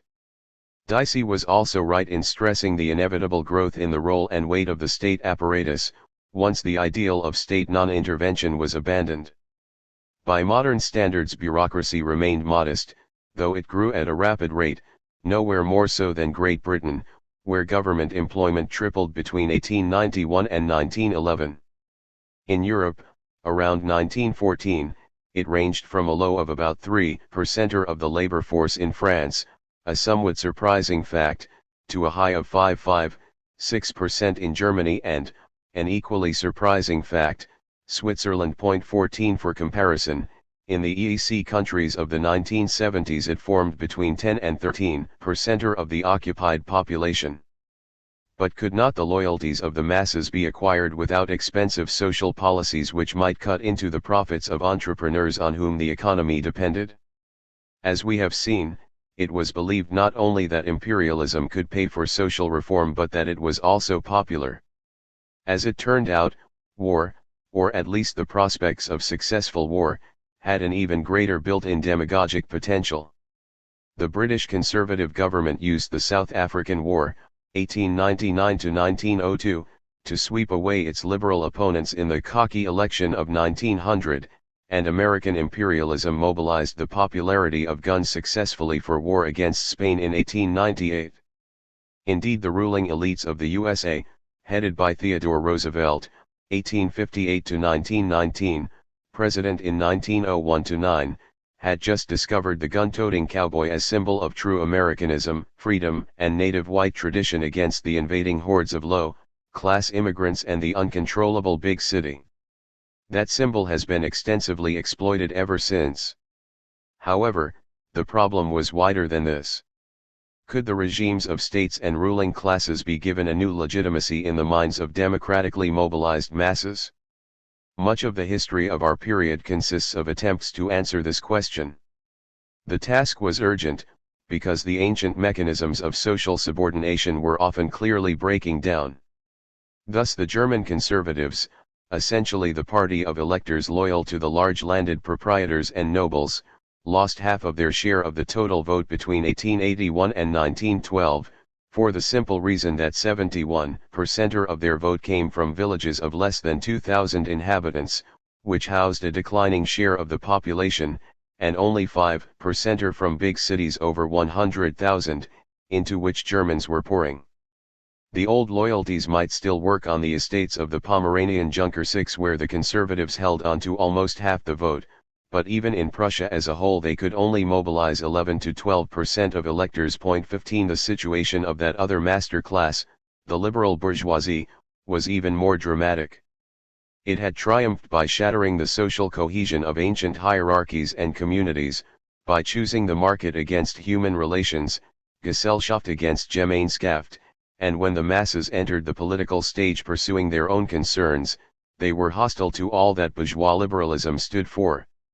Nowhere was this more obvious than in Austria, where the liberals by the end of the century were reduced to a small isolated rump of city-dwelling comfortable middle-class Germans and German Jews. The municipality of Vienna, their fortress in the 1860s, was lost to radical Democrats, anti-Semites, the New Christian Social Party and eventually the Social Democrats. Even in Prague, where this bourgeois nucleus could claim to represent the interests of the small and diminishing German-speaking minority of all classes, some 30,000, and by 1910 a mere 7% of the population, they could hold the loyalties neither of the German nationalist, folkish, students and petty bourgeoisie, nor of the social democratic or politically passive German workers, nor even of a proportion of the Jews. 16. And what of the state itself, normally still represented by monarchs? It might be quite new, and lacking all relevant historical precedent as in Italy and the new German Empire, not to mention Romania and Bulgaria. Its regimes might be the product of recent defeat, revolution, and civil war as in France, Spain and for that matter post-Civil War USA, not to mention the ever-changing regimes of Latin American republics. In old established monarchies, even in the Britain of the 1870s, republican agitations were, or appeared to be, far from negligible. National agitations gathered strength. Could the state's claim on the loyalty of all its subjects or citizens be taken for granted? This was consequently the moment when governments, intellectuals, and businessmen discovered the political significance of irrationality. Intellectuals wrote, but governments acted. Whoever sets himself to base his political thinking on a re-examination of the working of human nature, must begin by trying to overcome his own tendency to exaggerate the intellectuality of mankind. Thus wrote the British political scientist Graham Wallas in 1908, conscious that he was also writing the epitaph of 19th-century liberalism. 17 Political life thus found itself increasingly ritualized and filled with symbols and publicity appeals, both overt and subliminal. As the ancient ways, mainly religious, of ensuring subordination, obedience, and loyalty were eroded, the now patent need for something to replace them was met by the invention of tradition, using both old and tried evokers of emotions such as crown and military glory and, as we have seen, see previous chapter, new ones such as empire and colonial conquest. Like horticulture, this development was a mixture of planting from above and growth, or at any rate readiness for planting, from below.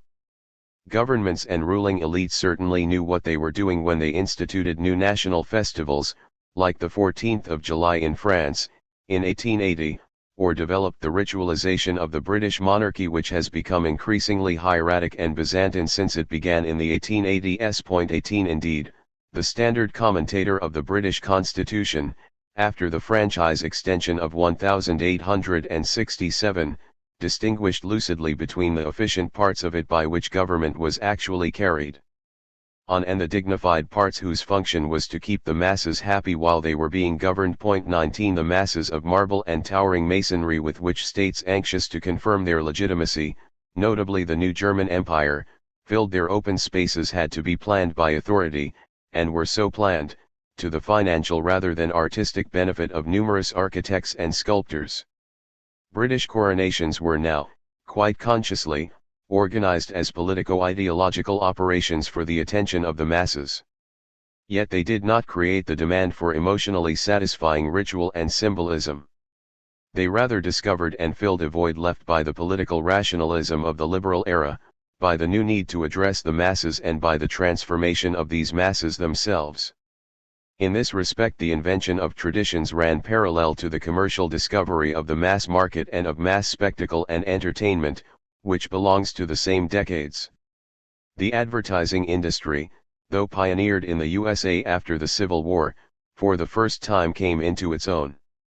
The modern poster was born in the 1880s and 1890s.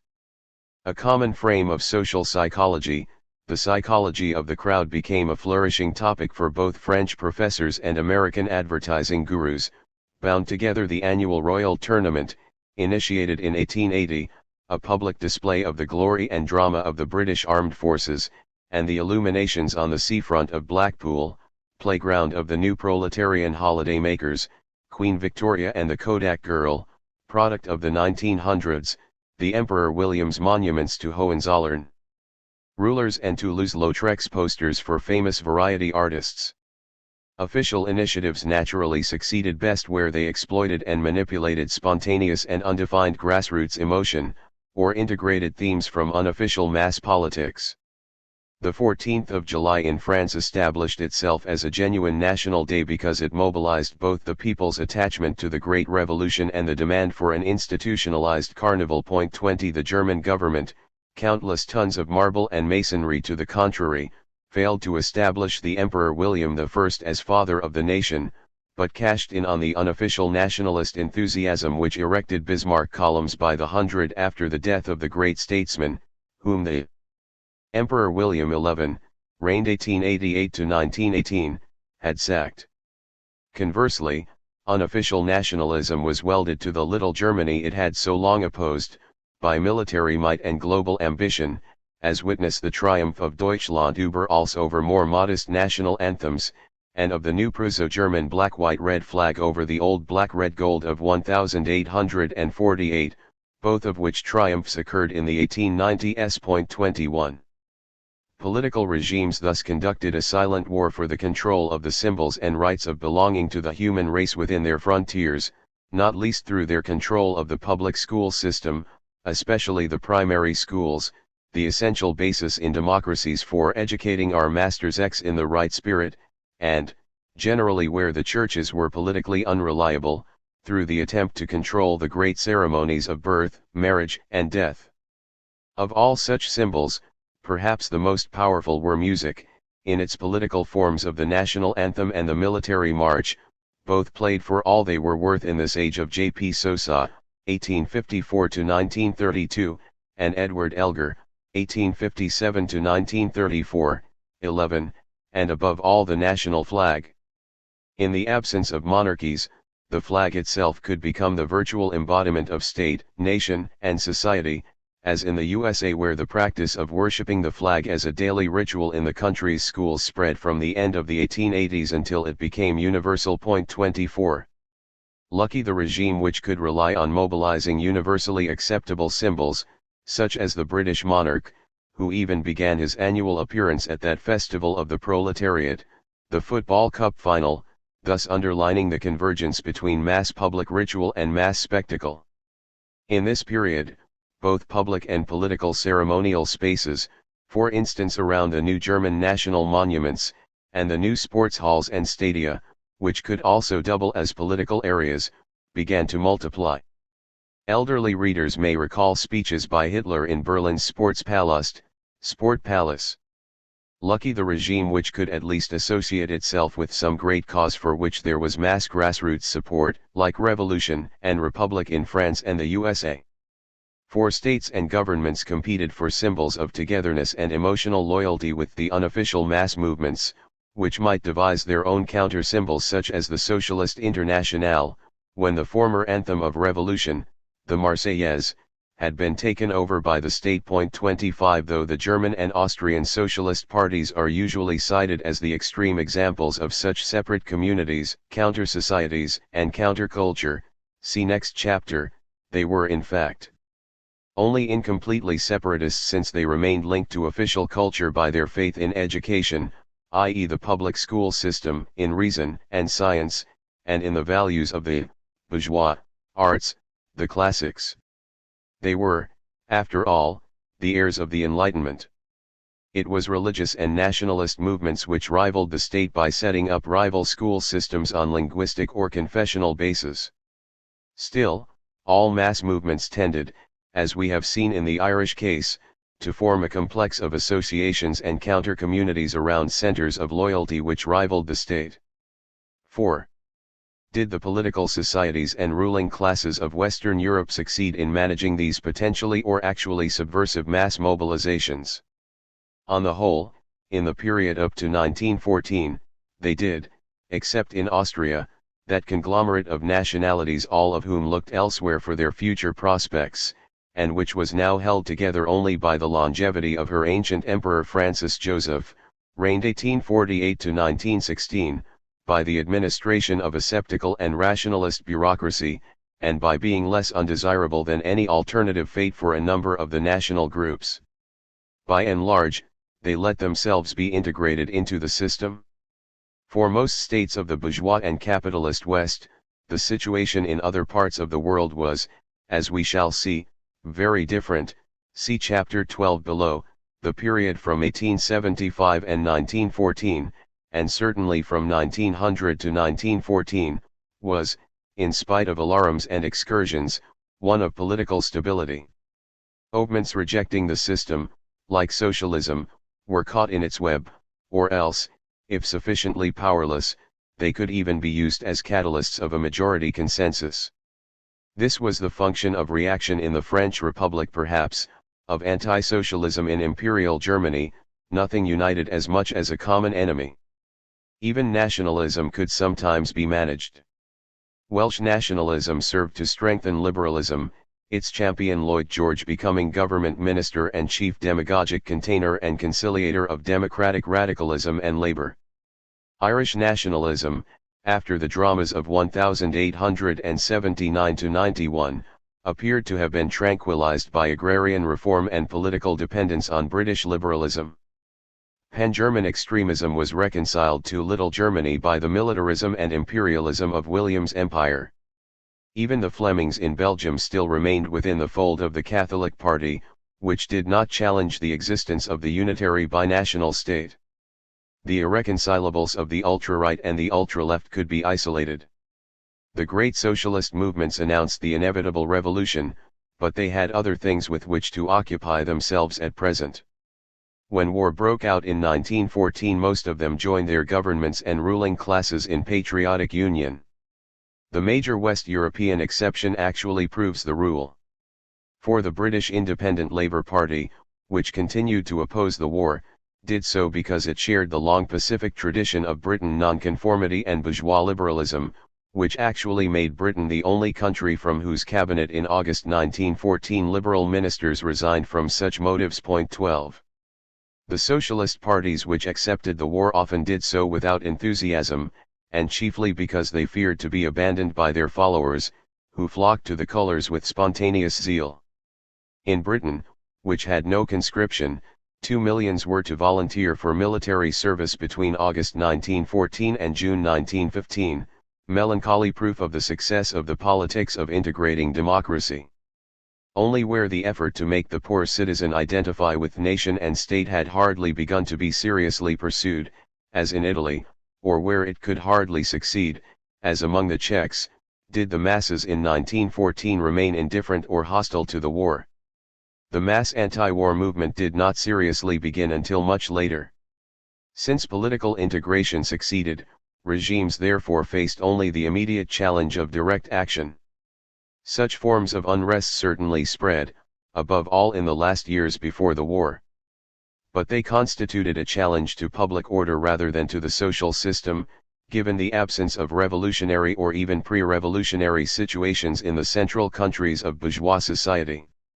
The riots of southern French wine growers, the mutiny of the 17th Regiment sent against them, 1907, violent quasi-general strikes in Belfast, 1907, Liverpool, 1911, and Dublin, 1913, a general strike in Sweden, 1908, even the tragic week of Barcelona, 1909, were insufficient by themselves to shake the foundations of political regimes. They were indeed serious, not least as symptoms of the vulnerability of complex economies. In 1912 the British Prime Minister Asquith, in spite of the British gentleman's proverbial impassivity, wept as he announced the government's retreat before a general strike of coal miners. Such phenomena are not to be underestimated. Even if contemporaries did not know what was to come after, they often had the sense, in these last pre-war years, of society trembling as under seismic shocks before greater earthquakes. These were years when wisps of violence hung in the air over the Ritz hotels and country houses. They underlined the impermanence, the fragility, of the political order in the Belle Époque. But let us not overestimate them either. So far as the core countries of bourgeois society were concerned, what destroyed the stability of the Belle Époque, including its peace, was the situation in Russia, the Habsburg Empire and the Balkans, and not in Western Europe or even Germany. What made the British political situation dangerous on the eve of the war was not the rebellion of the workers, but the division within the ranks of the rulers, a constitutional crisis as the ultra-conservative lords resisted the commons, the collective refusal of officers to obey the orders of a liberal government committed to Irish Home Rule. No doubt such crises were in part due to the mobilization of labor, for what the lords resisted blindly and vainly was the intelligent demagogy of Lloyd George, designed to keep the people within the framework of the system of their rulers. And yet the last and gravest of such crises was provoked by the political commitment of the Liberals to Catholic, Irish autonomy and of Conservatives to the armed refusal of Ulster Protestant ultras to accept it. Parliamentary democracy, the stylized game of politics, was, as we still know in the 1980s, powerless to control such a situation. All the same, in the years between 1880 and 1914 ruling classes discovered that parliamentary democracy, in spite of their fears, proved itself to be quite compatible with the political and economic stability of capitalist regimes. The discovery, like the system itself, was new, at least in Europe. It proved disappointing to social revolutionaries. For Marx and Engels had always seen the democratic republic, though plainly bourgeois, as the antechamber of socialism, since it permitted, and even encouraged, the political mobilization of the proletariat as a class, and of the oppressed masses under the leadership of the proletariat. It would thus, whether it liked to or not, favor the eventual victory of the proletariat in its confrontation with the exploiters. And yet, after the end of our period, a very different note was to be heard among their disciples. A democratic republic, argued Lenin in 1917, is the best possible political shell for capitalism, and therefore, Once capitalism has gained control of this very best shell, it establishes its power so securely, so firmly, that no change, either of persons, of institutions, or of parties in the bourgeois, democratic republic, can shake it. 26 As always, Lenin was concerned not so much with political analysis in general, as with finding effective arguments for a specific political situation. In this instance against the provisional government of revolutionary Russia and for Soviet power. In any case, we are not concerned with the validity of his claim, which is highly debatable, not least because it fails to distinguish between the economic and social circumstances which have safeguarded states from social upheaval, and the institutions which have helped them to do so. We are concerned with its plausibility. Before 1880 such a claim would have seemed equally implausible to either supporters or opponents of capitalism insofar as they were committed to political activity. Even on the political ultra-left, so negative a judgment on the democratic republic would have been almost inconceivable. Behind Lenin's judgment of 1917 there stood the experience of a generation of Western democratization, and especially of the last 15 years before the war. But was not the stability of this marriage between political democracy and a flourishing capitalism the illusion of a passing era? What strikes us, in retrospect, about the years from 1880 to 1914 is both the fragility and the restricted scope of such a combination. It was and remained confined to a minority of prosperous and flourishing economies in the West, generally in states with a lengthy history of constitutional government. Democratic optimism, a belief in historical inevitability, might make it look as though its universal progress could not be halted. But it was not, after all, to be the universal model of the future. In 1919 the whole of Europe west of Russia and Turkey was systematically reorganized into states on the democratic model. Yet how many democracies remained in the Europe of 1939? As fascism and other dictatorships rose, the opposite case to Lenin's was widely argued, not least by Lenin's followers. Capitalism must inevitably abandon bourgeois democracy. This was equally wrong. Bourgeois democracy was reborn from its ashes in 1945, and has since remained the favorite system for capitalist societies sufficiently strong, economically flourishing and socially unpolarized or divided to afford so politically advantageous a system. But this system operates effectively in very few of the more than 150 states which form the United Nations of the late 20th century. The progress of democratic politics between 1880 and 1914 foreshadowed neither its permanence nor its universal triumph. Chapter 5. Workers of the World. I got to know a shoemaker called Schroeder. Later he went to America. He gave me some newspapers to read and I read a bit because I was bored, and then I got more and more interested. They described the misery of the workers and how they depended on the capitalists and landlords in a way that was so lively and true to nature that it really amazed me. It was as though my eyes had been closed before. Damn it, what they wrote in those papers was the truth. All my life up to that day was proof of it. A German laborer, c. 19111. They the European workers feel that great social changes must come soon, that the curtain has been rung down on the human comedy of government by, of, and for the classes, that the day of democracy is at hand and that the struggles of the toilers for their own shall take precedence over those wars between nations which mean battles without cause between working men. Samuel Gompers, 19092. A proletarian life, a proletarian death, and cremation in the spirit of cultural progress. Motto of the Austrian Workers' Funeral Association, the Flame 3. Given the inevitable extension of the electorate, the majority of electors were bound to be poor, insecure, discontented, or all of those things. They could not but be dominated by their economic and social situation and the problems arising from it, in other words, by the situation of their class. And the class whose numbers were most visibly growing as the wave of industrialization engulfed the West, whose presence became ever more inescapable, and whose class consciousness seemed most directly to threaten the social, economic, and political system of modern societies, was the proletariat. These were the people the young Winston Churchill, then a Liberal cabinet minister, had in mind when he warned Parliament that, if the system of conservative, liberal two-party politics broke down, it would be replaced by class politics. The number of people who earned their living by manual labor for a wage was indeed increasing in all countries flooded or even lapped by the tidal wave of Western capitalism, from the ranches of Patagonia and the nitrate mines of Chile to the frozen gold mines of northeastern Siberia, scene of a spectacular strike and massacre on the eve of the Great War. They were to be found wherever modern cities required building work or the municipal services and public utilities which had become indispensable in the 19th century, gas, water, sewage, and wherever the network of ports and railways and telegraphs stretched which bound the economic globe together. Mines were to be found in remote spots throughout the 5 continents. By 1914 even oilfields were exploited on a significant scale in North and Central America, in Eastern Europe, Southeast Asia, and the Middle East.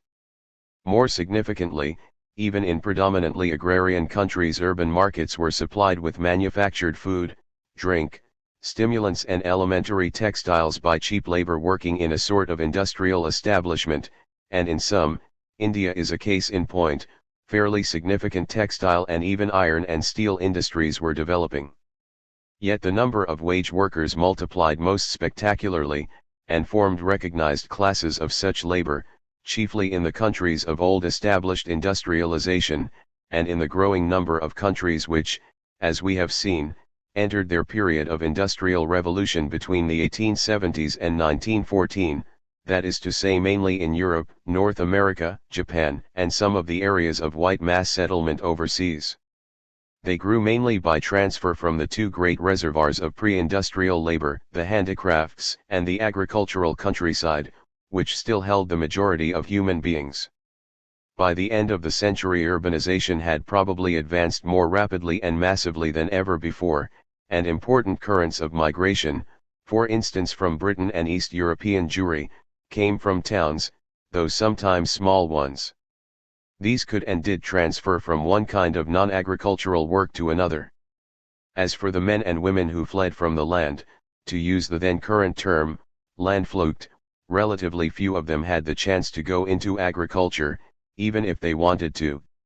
On the one hand, the modernizing and modernized farming of the West required relatively fewer permanent hands than before, though considerable use was made of seasonal migrant labor, often from far away, for whom farmers did not have to take responsibility when the working season ended, the Sachsenganger from Poland in Germany, the Italian swallows in Argentina, the train-jumping hobo transients, and even, already, the Mexicans, in the USA. In any case, agricultural progress means fewer people farming. In 1910 New Zealand, which had no industry worth mentioning and lived entirely by means of extremely efficient agriculture, specializing in livestock and dairy products, had 54% of her population living in towns and 40%, or twice the proportion of Europe without Russia, employed in tertiary occupations. 5. Meanwhile, the unmodernized agriculture of the backward regions could no longer provide enough land for the would-be peasants whose numbers multiplied in the villages. What most of them wanted, when they emigrated, was certainly not to end up their lives as laborers. They wanted to make America, or wherever they went, hoping to earn enough after a few years to buy themselves a holding, a house, and the respect of the neighbors as a man of means, in some Sicilian, Polish or Greek village. A minority returned, but most stayed, to fill the constructional gangs, the mines, the steel mills, and the other activities of the urban and industrial world which needed hard labor and little else. Their daughters and brides went into domestic service. At the same time, machine and factory production cut the ground from under the considerable masses who had, until the late 19th century, made most familiar urban consumer goods, clothing, footwear, furniture, and the like, by handicraft methods, ranging from those of the proud master artisan to those of the sweated workshop or attic seamstress. If their numbers did not appear to fall dramatically, their share of the labor force did, in spite of the spectacular increase in the output of their products. Thus in Germany the number of people engaged in shoemaking sank only slightly between 1882 and 1907 from c. 400,000 to c. 370,000, but the consumption of leather doubled between 1890 and 1910. Plainly most of this additional output was produced in the c. 1,500 larger plants, whose numbers had tripled since 1882, and who now employed almost 6 times as many workers as then, rather than in the small workshops employing no workers or less than 10 workers, whose numbers had fallen by 20% and which now employed only 63% of people engaged in shoemaking as against 93% in 1882.6 in rapidly industrializing countries. The pre-industrial manufacturing sector thus also provided a small, but by no means negligible, reserve for the recruitment of the new workers. On the other hand, the number of proletarians in the industrializing economies also grew at so impressive a rate because of the apparently limitless appetite for labor in this period of economic expansion, and not least for the sort of pre-industrial labor that was now prepared to pour into their expanding sectors. Insofar as industry still grew by a sort of marriage between manual dexterity and steam technology, or, as in building, had not yet seriously changed its methods, the demand was for old craft skills, or skills adapted from old crafts like smiths and locksmiths to new machine-making industries. This was significant, since trained craft journeymen, an established pre-industrial body of wage workers, often formed the most active, educated and self-confident element in the developing proletariat of early economies. The leader of the German Social Democratic Party was a wood-turner, August Bebel, of the Spanish Socialist Party a printer, Iglesias. Insofar as industrial labor was unmechanized and required no particular skills, it was not only within reach of most raw recruits, but, being labor-intensive, multiplied the numbers of such workers as output rose. To take 2 obvious examples, both construction, which built the infrastructure of production, transport, and the rapidly expanding giant cities, and coal mining, which produced the basic form of energy for this period, steam, generated vast armies. The constructional industry in Germany grew from about 500,000 in 1875 to almost 1.7 million in 1907, or from about 10% to almost 16% of the labor force. In 1913 no less than 1.25 million men in Britain, 800,000 in Germany, 1907, hacked, shoveled, hauled, and lifted the coal that kept the economies of the world going. In 1985 the equivalent numbers were 197,000 and 137,500. On the other hand, mechanization, seeking to replace manual skill and experience by sequences of specialized machines or processes, served by more or less unskilled labor, welcomed the cheapness and helplessness of green workers, and nowhere more so than in the USA, where the old pre-industrial skills were in any case in short supply and not much wanted on the shop floor. The will to be skilled is not general, said Henry Ford, 7. As the 19th century drew to a close, no industrializing or urbanizing country could fail to be aware of these historically unprecedented, apparently anonymous and rootless masses of laboring people who formed a growing and, it seemed, an inevitably rising proportion of its people, probably, one day soon, a majority. For the diversification of industrial economies, notably by the rise of tertiary occupations, offices, shops, and services, was only just beginning, except in the USA where tertiary workers already outnumbered blue-collar workers. Elsewhere the contrary development seemed to predominate. Cities, which in pre-industrial times had been primarily inhabited by people in the tertiary sector, for even their handicraftsmen were also generally shopkeepers, became centers of manufacture. By the end of the 19th century something like 2/3 of the occupied population in big cities, i.e. cities over 100,000 inhabitants, were in industrial occupations. 8. As men looked back from the end of the century they would be struck chiefly by the advance of the armies of industry, and within each town or region, as like as not, by the advance of industrial specialization. The typical industrial city, which was usually a town of between 50,000 and 300,000. Of course, at the beginning of the century any city over 100,000 would have been considered very large, tended to evoke a monochrome image, or at best 2 or 3 associated hues, textiles in Roubaix or Lodz, Dundee or Lowell, coal, iron and steel alone or in combination in Essen or Middlesbrough, armaments and shipbuilding in Jarrow and Barrow, chemicals in Ludwigshafen or Widnes. In this respect it differed from the size and variety of the new multi-million megalopolis, whether or not this was a capital city. Though some of the great capitals were also important industrial centers, Berlin, St. Petersburg, Budapest, usually capitals occupied no central position in the pattern of a country's industry. What is more, though these masses were heterogeneous and far from uniform, the tendency for more and more of them to work as parts of large and complex firms, in plants ranging from hundreds to many thousands, appeared to be universal, especially in the new centers of heavy industry. Krupp in Essen, Vickers in Barrow, Armstrong in Newcastle, measured the size of the labor force in their individual plants in tens of thousands. Those who worked in these giant factories and yards were a minority. Even in Germany the mean number of people employed in units with more than 10 workers in 1913 was only 23, 4,9, but they were an increasingly visible and potentially formidable minority. And, whatever the historian can establish in retrospect, for contemporaries the mass of workers was large, was indisputably growing, and threw a dark shadow over the established ordering of society and politics.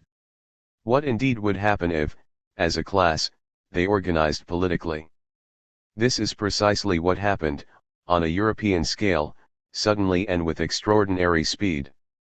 Wherever democratic and electoral politics allowed it, mass parties based on the working class, for the most part inspired by an ideology of revolutionary socialism, for all socialism was by definition seen as revolutionary, and led by men, and even sometimes by women, who believed in such an ideology, appeared on the scene and grew with startling rapidity. In 1880 they barely existed, with the major exception of the German Social Democratic Party, recently, 1875, unified and already an electoral force to be reckoned with. By 1906 they were so much taken for granted that a German scholar could publish a book on the topic "Why is there no socialism in the USA?" The existence of mass labor and socialist parties was already the norm, it was their absence which seemed surprising.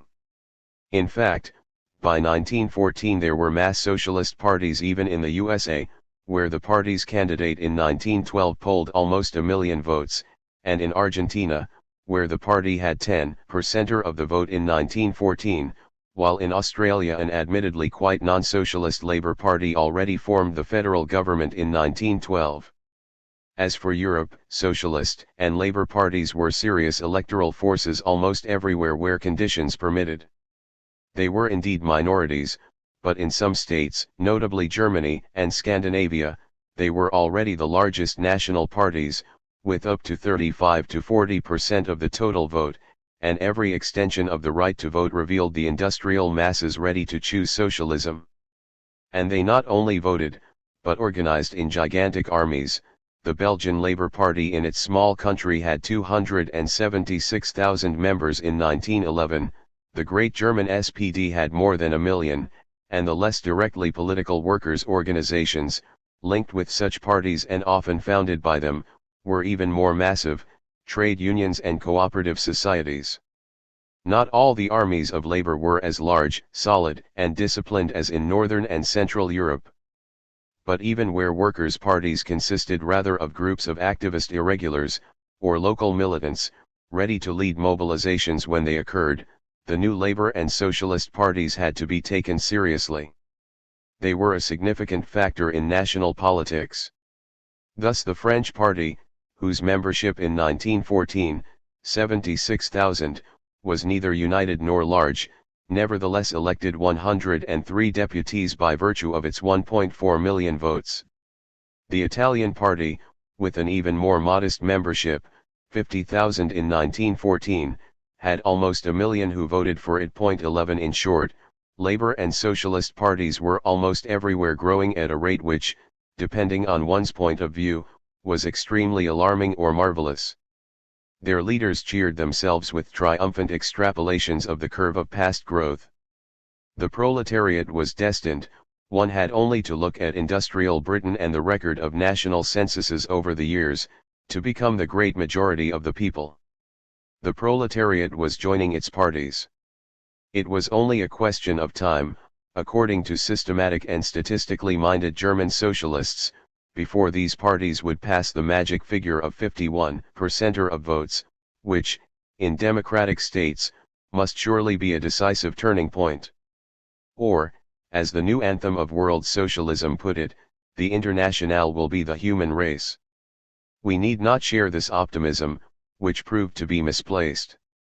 Nevertheless, in the years before 1914 it was patent that even the most miraculously successful parties still had vast reserves of potential support to mobilize, and that they were indeed mobilizing it.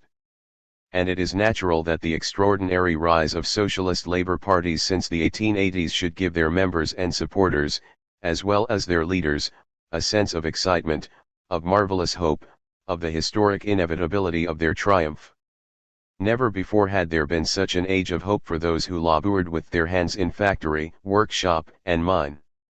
In the words of a Russian socialist song, out of the dark past, the light of the future shines forth brightly. 2. This remarkable upsurge of working-class parties was, at first sight, rather surprising. Their power lay essentially in the elementary simplicity of their political appeal. They were the parties of all manual workers who labored for wages. They represented this class in its struggles against the capitalists and their states, and their object was to create a new society, which would begin with the emancipation of the workers by their own action, and which would emancipate the entire human race, except for an increasingly tiny minority of the exploiters. The doctrine of Marxism, formulated as such between Marx's death and the end of the century, increasingly dominated the majority of the new parties, because the clarity with which it enunciated these propositions gave it an enormous power of political penetration. It was enough to know that all workers must join or support such parties, for history itself guaranteed their future victory. This assumed that a class of workers existed sufficiently numerous and homogeneous to recognize itself in the Marxist image of the proletariat, and sufficiently convinced of the validity of the socialist analysis of its situation and its tasks, of which the first was to form proletarian parties and, whatever else they did, engage in political action. Not all revolutionaries agreed with this primacy of politics, but for the moment we can leave aside this anti-political minority, which was mainly inspired by ideas then associated with anarchism. But practically all observers of the working class scene were agreed that the proletariat was very far from being a homogeneous mass, even within single nations. Indeed, before the rise of the new parties people had habitually talked of the working classes in the plural rather than the singular. The divisions within the masses whom socialists classified under the heading of the proletariat were indeed so great that one might have expected them to stand in the way of any practical assertion of a single unified class consciousness. The classic proletariat of the modern industrial factory or plant, often still a smallish though rapidly growing minority, was far from identical with the bulk of manual workers who labored in small workshops, in rural cottages or city back rooms or in the open air, with the labyrinthine jungle of wage work which filled the cities and, even leaving aside farming, the countryside. Industries, crafts, or other occupations, often extremely localized and with the most geographically restricted horizons, did not see their problems and situation as the same. How much was there in common between, say, the exclusively male boiler makers and the, in Britain, mainly female cotton weavers, or, within the same port cities, between skilled workers in shipyards, dockers, the garment workers and the builders. These divisions were not only vertical but horizontal, between craftsmen and laborers, between respectable people and occupations, who respected themselves and were respected, and the rest, between labor aristocracy, lumpenproletariat, and those in between, or indeed between different strata of skilled crafts, where the typographical compositor looked down on the bricklayer, and the bricklayer on the house painter. There were, moreover, not only divisions but rivalries between equivalent groups, each seeking to monopolize a particular kind of work, rivalries exasperated by technological developments which transformed old processes, created new ones, made old skills irrelevant, and dissolved the clear traditional definitions of what rightly belonged to the functions of, say, the locksmith or the farrier. Where employers were strong and workers weak, management, through machines and command, imposed its own division of labor, but elsewhere skilled workers might engage in those embittered demarcation disputes which flickered through the British shipyards, notably in the 1890s, often throwing workers uninvolved in these interoccupational strikes into uncontrollable and undeserved idleness. And in addition to all these there were the even more obvious differences of social and geographical origin, of nationality, language, culture, and religion, which could not but emerge as industry recruited its rapidly growing armies from all corners of its own country, and indeed, in this era of massive international and transoceanic migration, from abroad. For what, from one point of view, looked like a concentration of men and women in a single working class, could be seen from another as a gigantic scattering of the fragments of societies, a diaspora of old and new communities. Insofar as these divisions kept workers apart, they were obviously useful to, and indeed encouraged by, employers, notably in the USA, where the proletariat consisted largely of a variety of immigrant foreigners. Even so militant a body as the Western Federation of Miners in the Rocky Mountains risked being torn apart by the fights between the skilled and Methodist Cornishmen, specialists of the hard rocks, who were to be found wherever on the globe metal was commercially mined, and the less skilled Catholic Irish, who were to be found wherever strength and hard labor was needed on the frontiers of the English-speaking world. Whatever the other differences within the working class, there was no doubt at all that differences of nationality, religion, and language divided it. The classic case of Ireland is tragically familiar.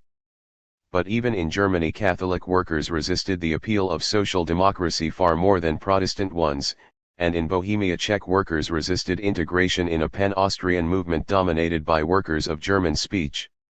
The passionate internationalism of the socialists, the workers, Marx told them, had no country, only a class, appealed to labor movements, not only because of its ideal, but also because it was often the essential precondition of their operation.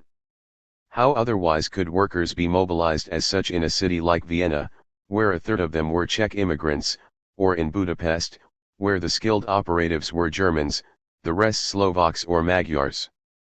The great industrial center of Belfast showed, and still shows, what could happen when workers identified primarily as Catholics and Protestants, and not as workers, or even as Irishmen.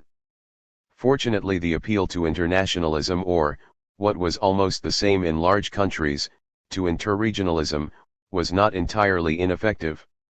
Differences of language, nationality, and religion did not by themselves make the formation of a unified class consciousness impossible, especially when national groups of workers did not compete, for each had their niche in the labor market. They created major difficulties only where such differences expressed, or symbolized, severe group conflicts which cut across class lines, or differences within the working class which seemed to be incompatible with the unity of all workers. Czech workers were suspicious of German workers not as workers but as members of a nation which treated Czechs as inferior. Catholic Irish workers in Ulster were not likely to be impressed by appeals to class unity, when they saw Catholics increasingly excluded between 1870 and 1914 from the skilled jobs in industry, which therefore became a virtual monopoly of Protestant workers, with the approval of their unions. Even so, the force of class experience was such that the workers' alternative identification with some other group in plural working classes, as Pole, as Catholic, or whatever, narrowed rather than replaced class identification. A person felt himself to be a worker, but a specifically Czech, Polish, or Catholic worker. The Catholic Church, in spite of its deep hostility to class division and conflict, was obliged to form, or at least to tolerate, labor unions, even Catholic trade unions, at this period generally not very large, though it would have preferred joint organizations of employers and employed. What alternative identifications really excluded was not class consciousness as such but political class consciousness. Thus there was a trade union movement, and the usual tendencies to form a party of labor, even on the sectarian battlefield of Ulster. But the unity of the workers was possible only insofar as the two issues which dominated existence and political debate were excluded from discussion, religion and Home Rule for Ireland, on which Catholic and Protestant, Orange and Green workers could not agree.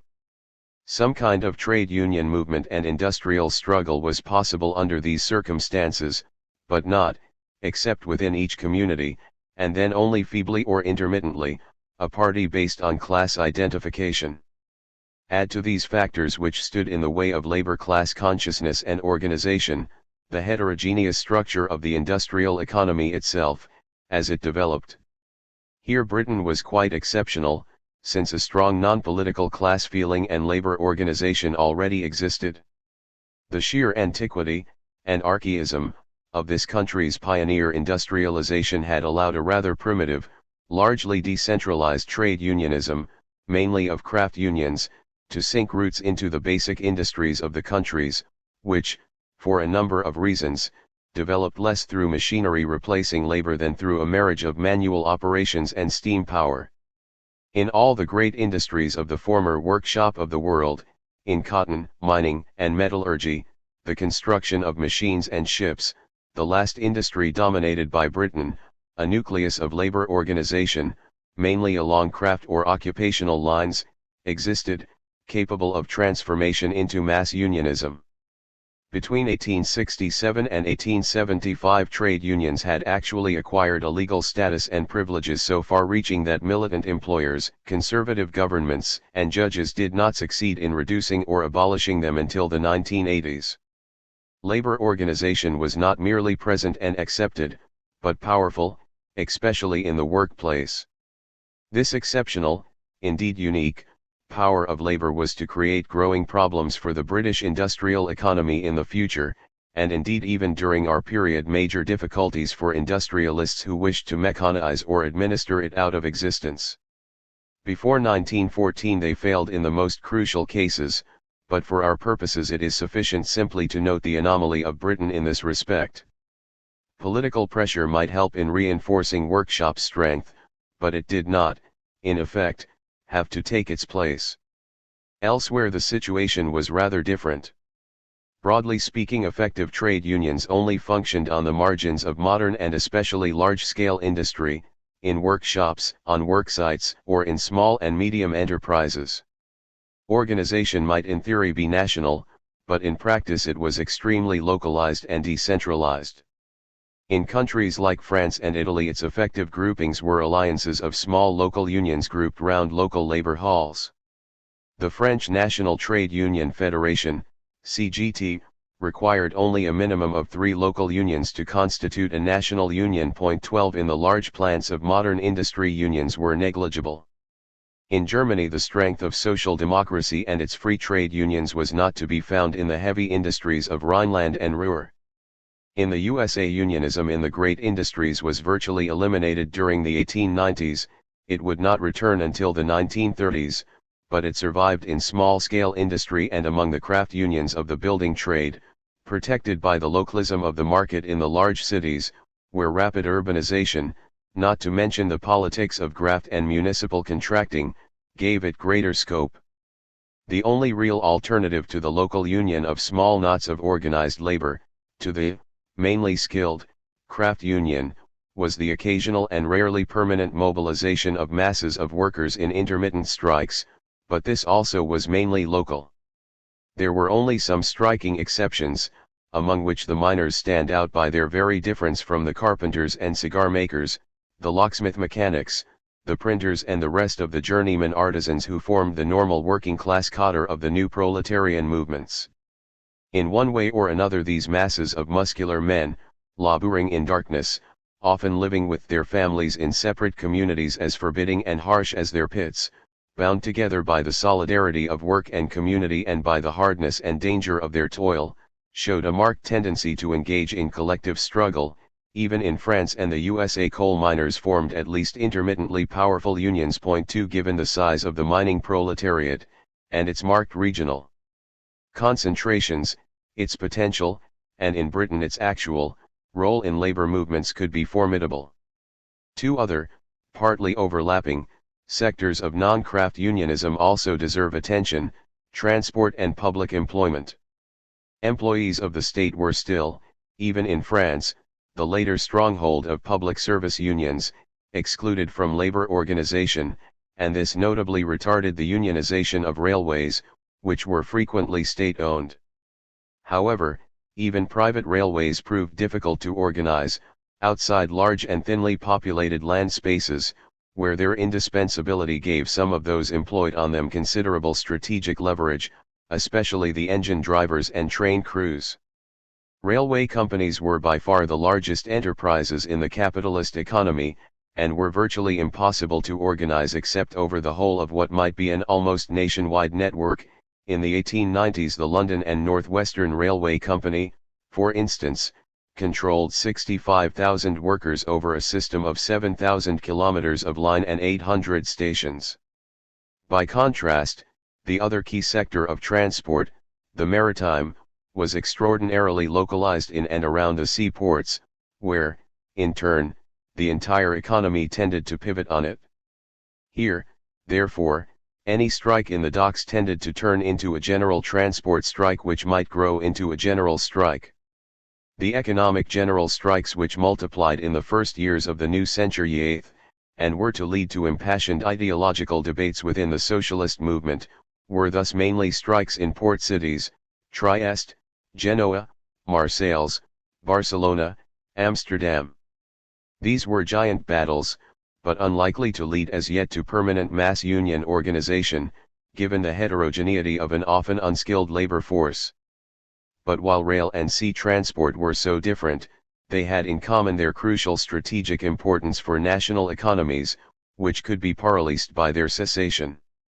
As labor movements grew, governments were increasingly conscious of this potential strangulation, and considered possible countermeasures. The decision by the French government to break a general rail strike in 1910 by conscripting 150,000 railwaymen, i.e. putting them under military discipline, is the most drastic example. 14. However, private employers also recognized the strategic role of the transport sector. The counter-offensive against the wave of British unionization in 1889–90, which had itself been launched by Seamen's and Dockers' strikes, began with a battle against the Scottish railwaymen and a series of battles against the massive but unstable unionization of great seaports. Conversely, the labor offensive on the eve of the World War planned its own strategic striking force, the Triple Alliance of coal miners, railwaymen, and the Transport Workers' Federation, i.e. the port employees. Transport was now clearly seen as a crucial element in the class struggle. It was more clearly seen than another zone of confrontation which was, shortly, to prove even more crucial: the great and growing metal industries. For here the traditional force of labor organization, the skilled workers of craft background and with stubborn craft unions, met the great modern factory, which set out to reduce them, or most of them, to semi-skilled operators of increasingly specialized and sophisticated machine tools and machines.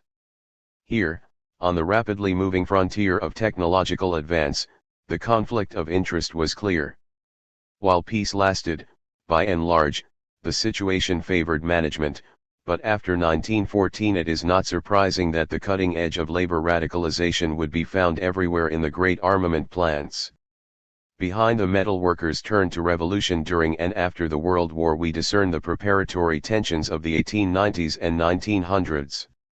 The working classes were thus neither homogeneous nor easy to unite into a single coherent social group, even if we leave aside the agricultural proletariat, which labor movements also sought to organize and mobilize, in general with indifferent success. 4 Yet they were being unified.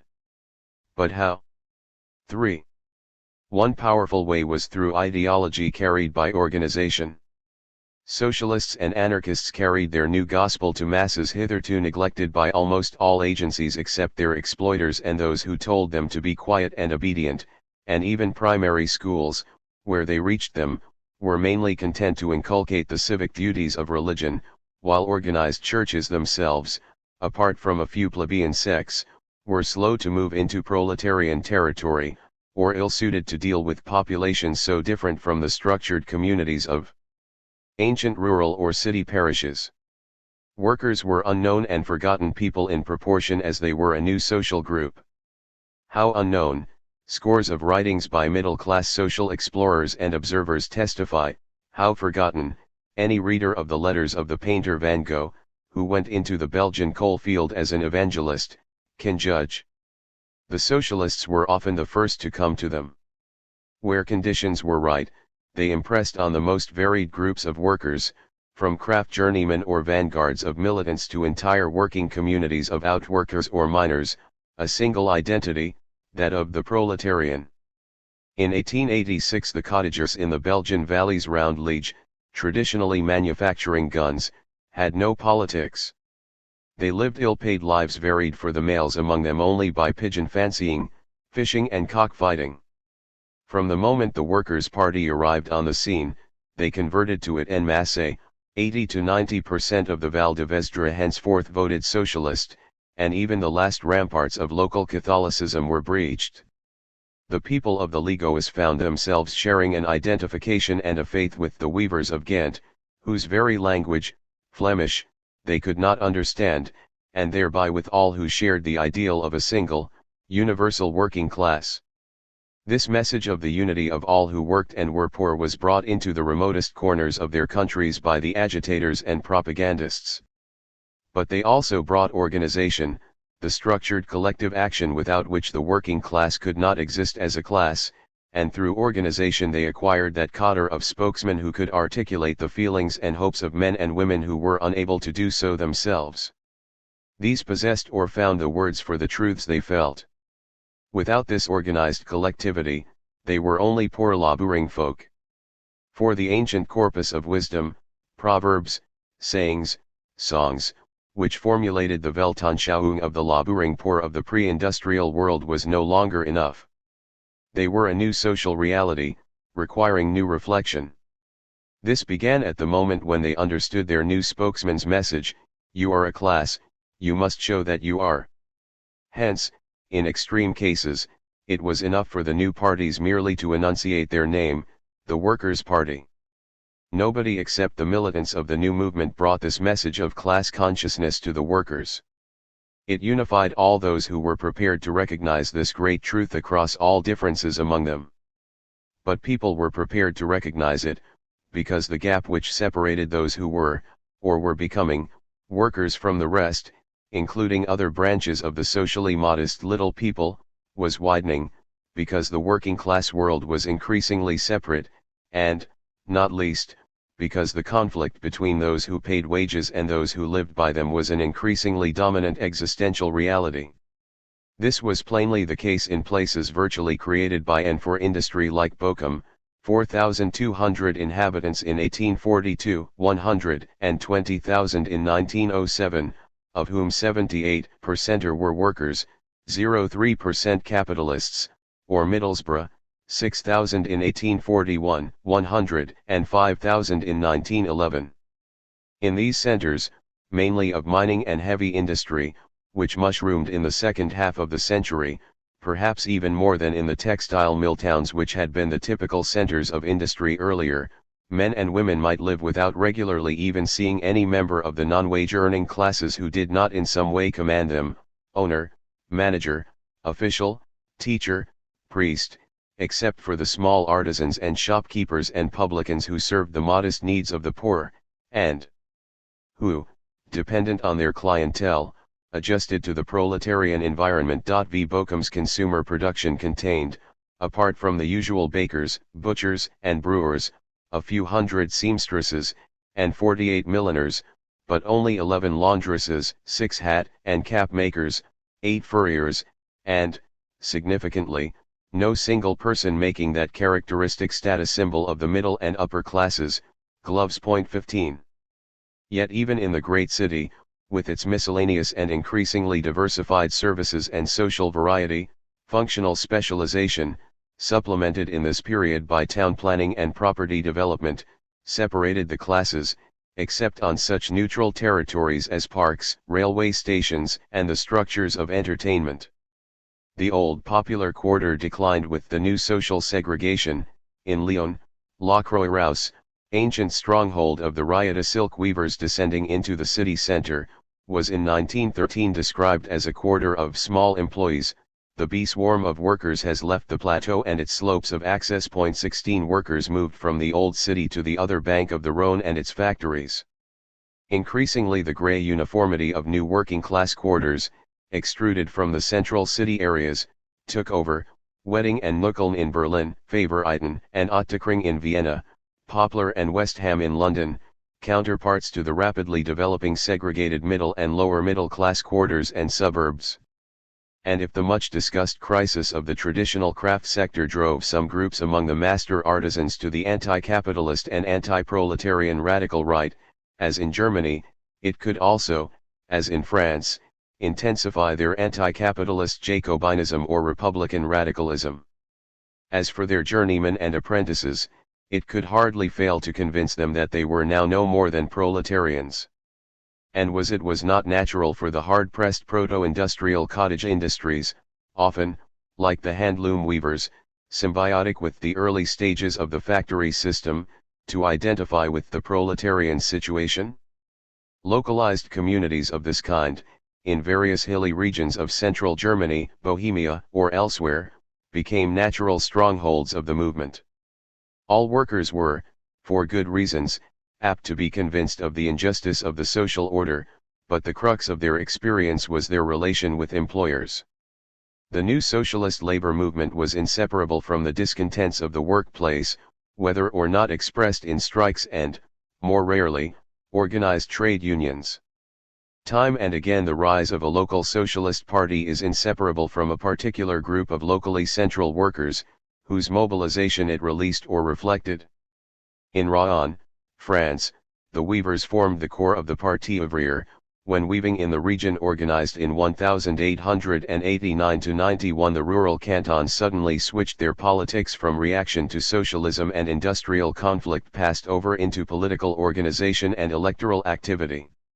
Yet, as the example of British labour in the middle decades of the century shows, there was no necessary connection between the willingness to strike and organize, and the identification of the class of employers, the capitalists, as the major political adversary.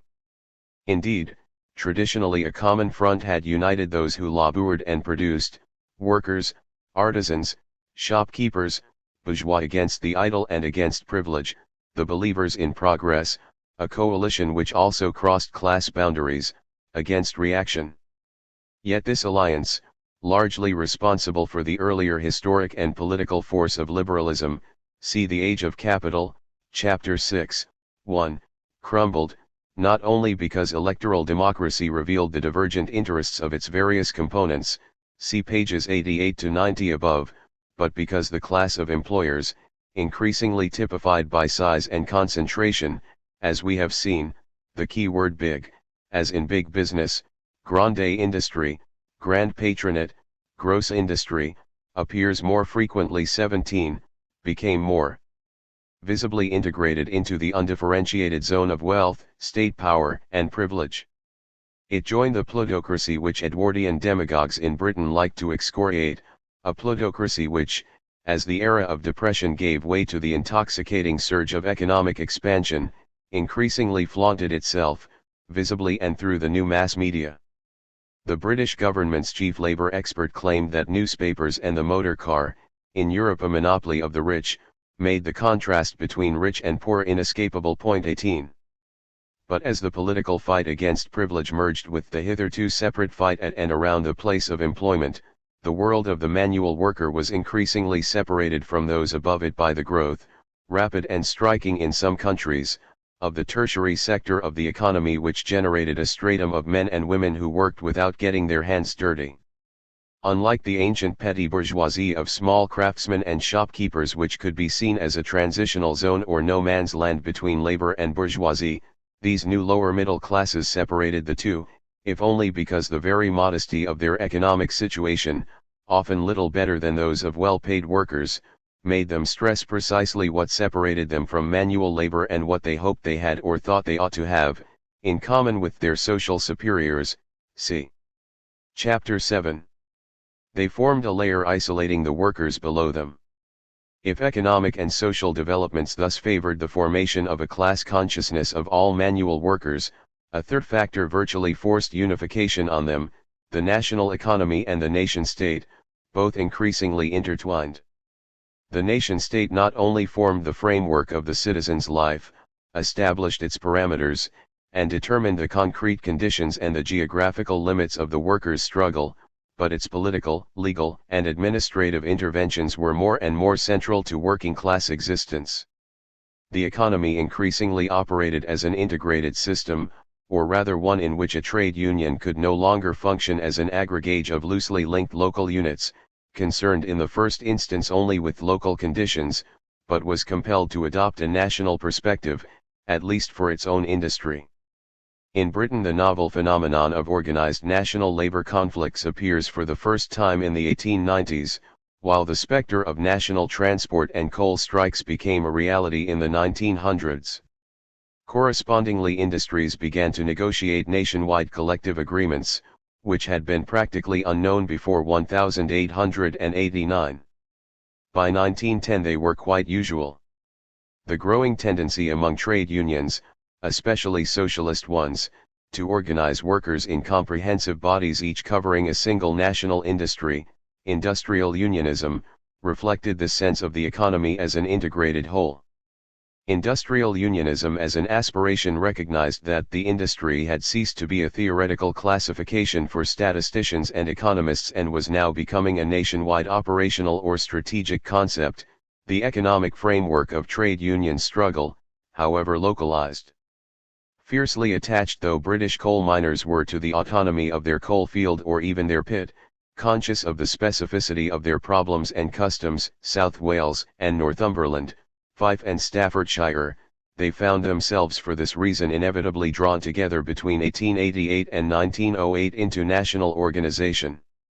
As for the state, its electoral democratization imposed the class unity its rulers hoped to avoid. The fight for the extension of citizen rights itself inevitably took on a class tinge for workers, since the central question at issue, at least for men, was the right to vote of the propertyless citizen. A property qualification, however modest, had to exclude primarily a large part of workers. Conversely, where general voting rights had not yet been achieved, at least in theory, the new socialist movements inevitably made themselves the major champions of universal suffrage, launching or threatening gigantic demonstration general strikes in its favor, in Belgium 1893 and twice thereafter, in Sweden in 1902, in Finland in 1905, which both demonstrated and reinforced their power to mobilize the newly converted masses. Even deliberately anti-democratic electoral reforms might reinforce national class consciousness if, as in Russia after 1905, they formed working-class electors into a separate, and underrepresented, electoral compartment or curia. But electoral activities, into which socialist parties characteristically plunged, to the horror of anarchists who saw them as diverting the movement from revolution, could not but give the working class a single national dimension, however divided it was in other respects. But more than this, the state unified the class, since increasingly any social group had to pursue its political aims by exerting pressure on the national government, in favor of or against the legislation and administration of national laws.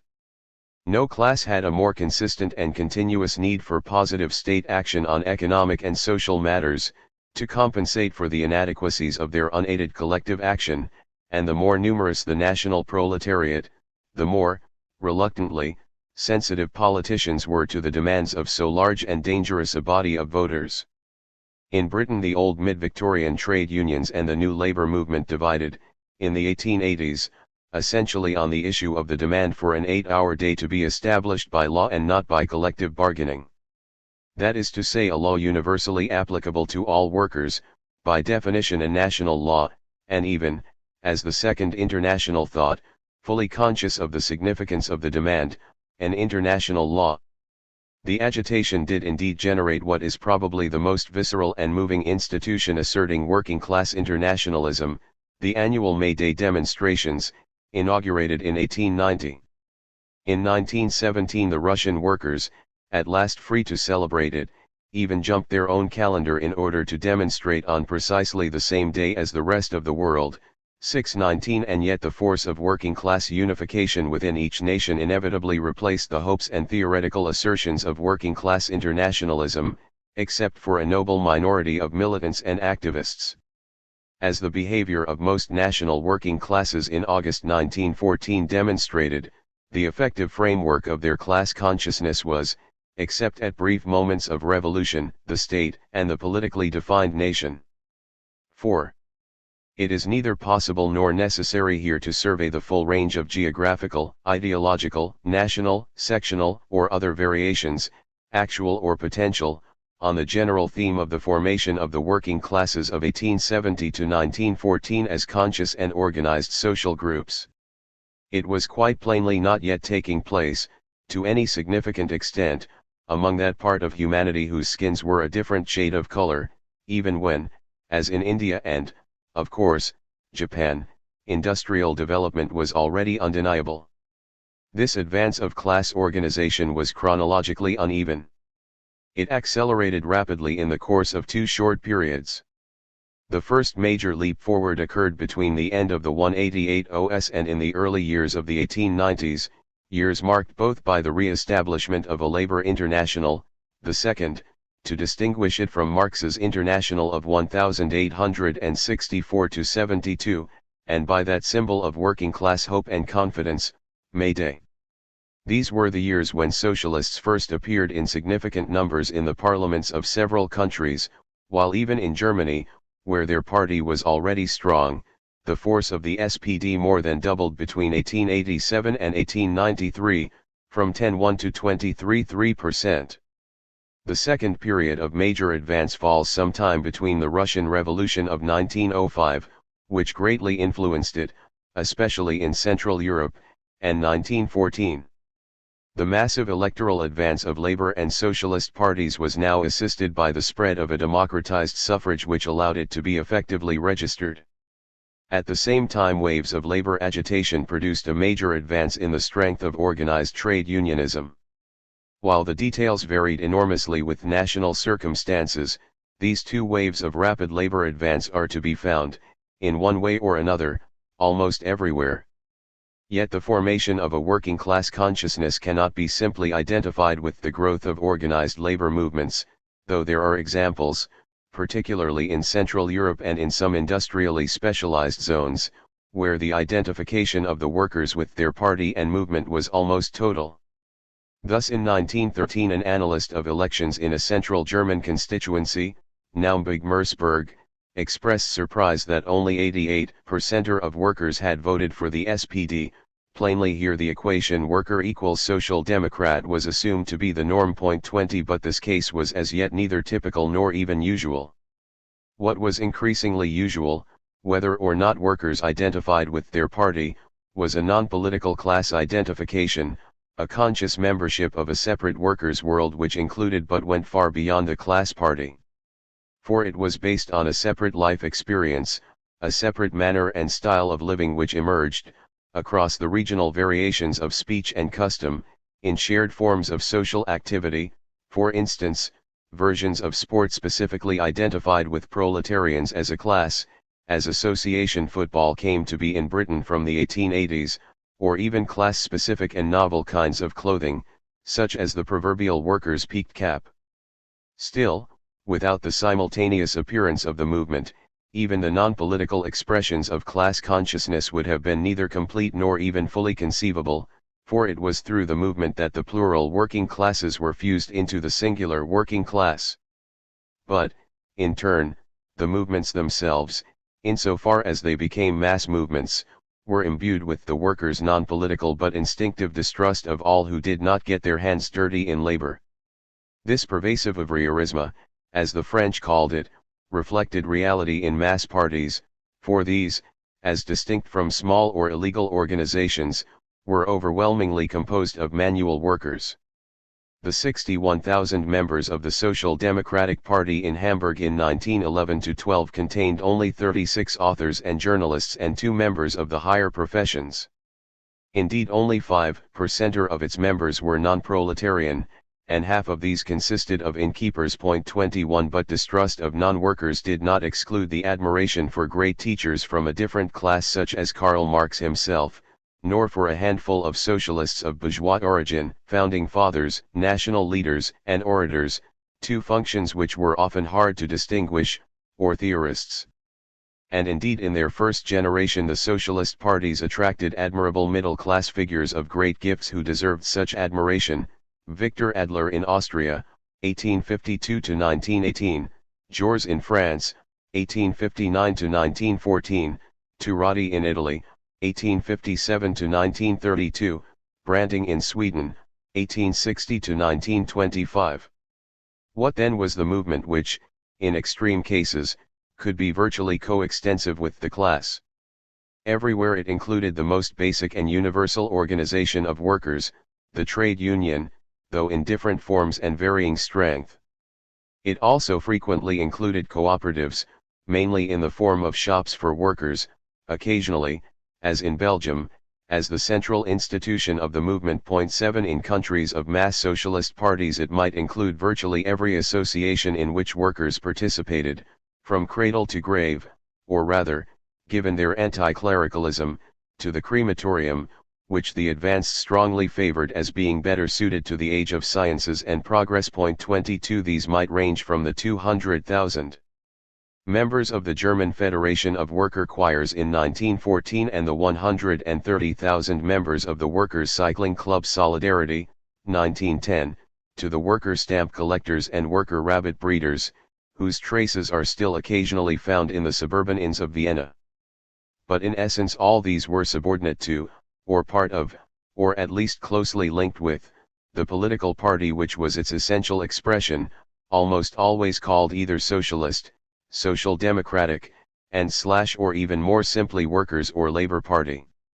Labor movements which were without organized class parties or which were opposed to politics, though they represented an old strain of utopian or anarchist ideology on the left, were almost invariably weak. They represented shifting cadres of individual militants, evangelists, agitators, and potential strike leaders rather than mass structures. Except in the Iberian world, always out of phase with other European developments, anarchism nowhere in Europe became the majority ideology of even weak labor movements. Except in Latin countries, and, as the revolution of 1917 revealed, in Russia, anarchism was politically negligible. The great majority of these working-class parties, Australasia being the major exception, envisaged a fundamental change in society, and consequently called themselves socialist, or were judged to be on the way to doing so, like the British Labour Party. Before 1914 they wanted to have as little as possible to do with the politics of the ruling class, and still less with government, until the day when Labour itself formed its own government, and presumably would set about the great transformation.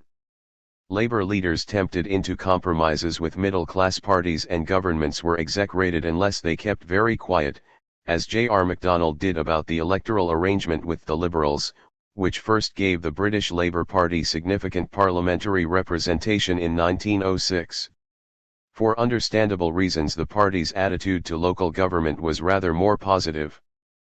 Perhaps the chief reason why so many of such parties ran up the red flag of Karl Marx was that he, more than any other theorist of the left, told them 3 things which seemed equally plausible and encouraging: that no foreseeable improvement within the present system would change the basic situation of workers as workers, their exploitation; that the nature of capitalist development, which he analyzed at length, made the overthrow of the present society and its replacement by a new and better society quite uncertain, and that the working class, organized in class parties, would be the creator and inheritor of this glorious future. Marx thus provided workers with the certainty, akin to that once given by religion, that science demonstrated the historical inevitability of their eventual triumph. In these respects Marxism was so effective that even Marx's opponents within the movement largely adopted his analysis of capitalism. Thus both the orators and the ideologists of these parties and their adversaries generally took it for granted that they wanted a social revolution, or that their activities implied one. Yet what exactly did this phrase mean, except that the change from capitalism to socialism, from a society based on private property and enterprise to one based on the common ownership of the means of production, distribution, and exchange 23 would indeed revolutionize life, though the exact nature and content of the socialist future was surprisingly little discussed, and remained unclear, except that what was bad now would be good then. The nature of revolution was the issue which dominated the debates on proletarian politics throughout this period. What was at issue was not faith in a total transformation of society, even though there were many leaders and militants who were much too busy with immediate struggles to take much interest in the remoter future. It was rather that, by a left-wing tradition which reached back beyond Marx and Bakunin to 1789 or even 1776, revolutions hoped to achieve fundamental social change by means of sudden, violent, insurrectionary transfers of power. Or, in a more general and millennial sense, that the great change whose inevitability was established ought to be more imminent than it actually appeared to be in the industrial world, or indeed than it had seemed in the depressed and discontented 1880s, or in the hopeful surges of the early 1890s. Even then the veteran Engels, who looked back to the age of revolution when barricades could be expected to go up every 20 years or so, and who had indeed taken part in revolutionary campaigns, gun in hand, warned that the days of 1848 were gone for good. And, as we have seen, from the middle 1890s on the idea of an imminent collapse of capitalism seemed quite implausible. What then was there to do for the armies of the proletariat, mobilized in their millions under the red flag? On the right of the movement there were some who recommended concentrating on the immediate improvements and reforms which the working class might win from governments and employers, leaving the remoter future to take care of itself. Revolt and insurrection were in any case not on the agenda. Even so, few labor leaders born after, say, 1860 abandoned the idea of the New Jerusalem. Edward Bernstein, 1850–1932, a self-made socialist intellectual who suggested incautiously, not only that Karl Marx's theories should be revised in the light of a flourishing capitalism, revisionism, but also that the putative socialist end was less important than the reforms to be won on the way, was massively condemned by labor politicians whose interest in actually overthrowing capitalism was sometimes extremely faint. The belief that the present society was intolerable made sense to working-class people, even when, as an observer of a German socialist congress in the 1900s noted, their militants kept a loaf or two ahead of capitalism. 24 The ideal of a new society was what gave the working class hope. All the same, how was the new society to be brought about in times when the collapse of the old system looked far from imminent? Koskai's embarrassed description of the great German Social Democratic Party as a party which, while revolutionary, does not make a revolution 25 sums up the problem. Was it enough to maintain, as the SPD did, a commitment to nothing less than social revolution in theory, a stance of undeviating opposition, periodically to measure the growing strength of the movement in elections and rely on the objective forces of historical development to bring about its inevitable triumph? Not if it meant, as too often it did in practice, that the movement adjusted itself to operating within the framework of the system it could not overthrow. The intransigent front, or so many a radical or militant felt, concealed compromise, passivity, the refusal to order the mobilized armies of labor into action, and the suppression of the struggles which spontaneously welled up among the masses, in the miserable name of organizational discipline. What the ill-assorted, but after 1905 growing, radical left of rebels, grassroots trade union militants, intellectual dissidents, and revolutionaries rejected was thus the mass proletarian parties, which they saw as inevitably reformist and bureaucratized by virtue of engaging in certain kinds of political action. The arguments against them were much the same whether the prevailing orthodoxy was Marxist, as it usually was on the continent, or anti-Marxist in the Fabian manner as in Britain. Instead, the radical left preferred to rely on direct proletarian action which bypassed the dangerous bog of politics, ideally culminating in something like a revolutionary general strike. Revolutionary syndicalism, which flourished in the last 10 years before 1914, suggests by its very name this marriage between all-out social revolutionaries and decentralized trade union militancy, which was, in varying degrees, associated with anarchist ideas. It flourished, outside Spain, mainly as an ideology of a few hundred or thousand proletarian union militants and a few intellectuals, during the second phase of the movement's growth and radicalization, which coincided with considerable and internationally widespread labor unrest, and considerable uncertainty in the socialist parties about what exactly they could or ought to be doing.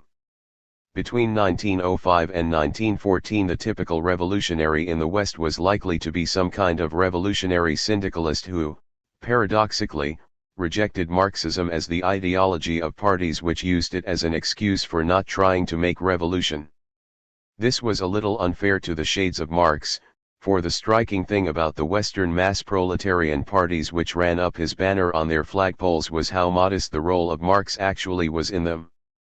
The basic beliefs of their leaders and militants were often indistinguishable from those of the non-Marxist working-class radical or Jacobin left.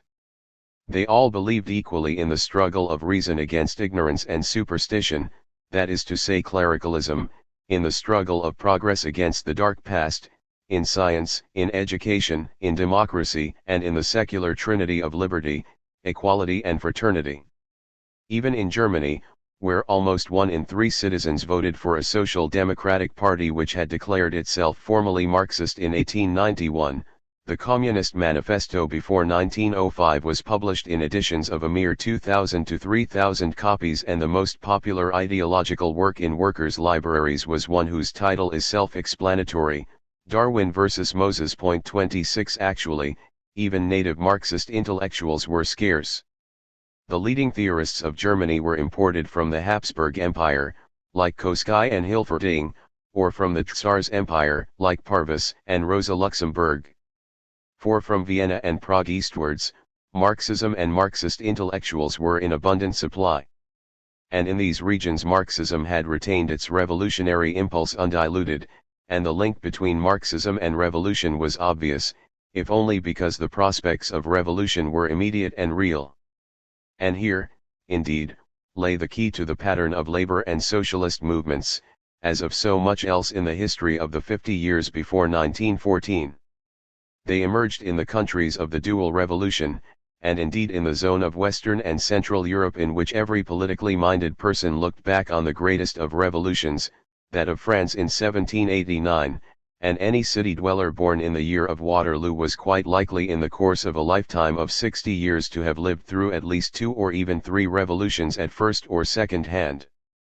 The labor and socialist movement saw itself as the lineal continuation of this tradition.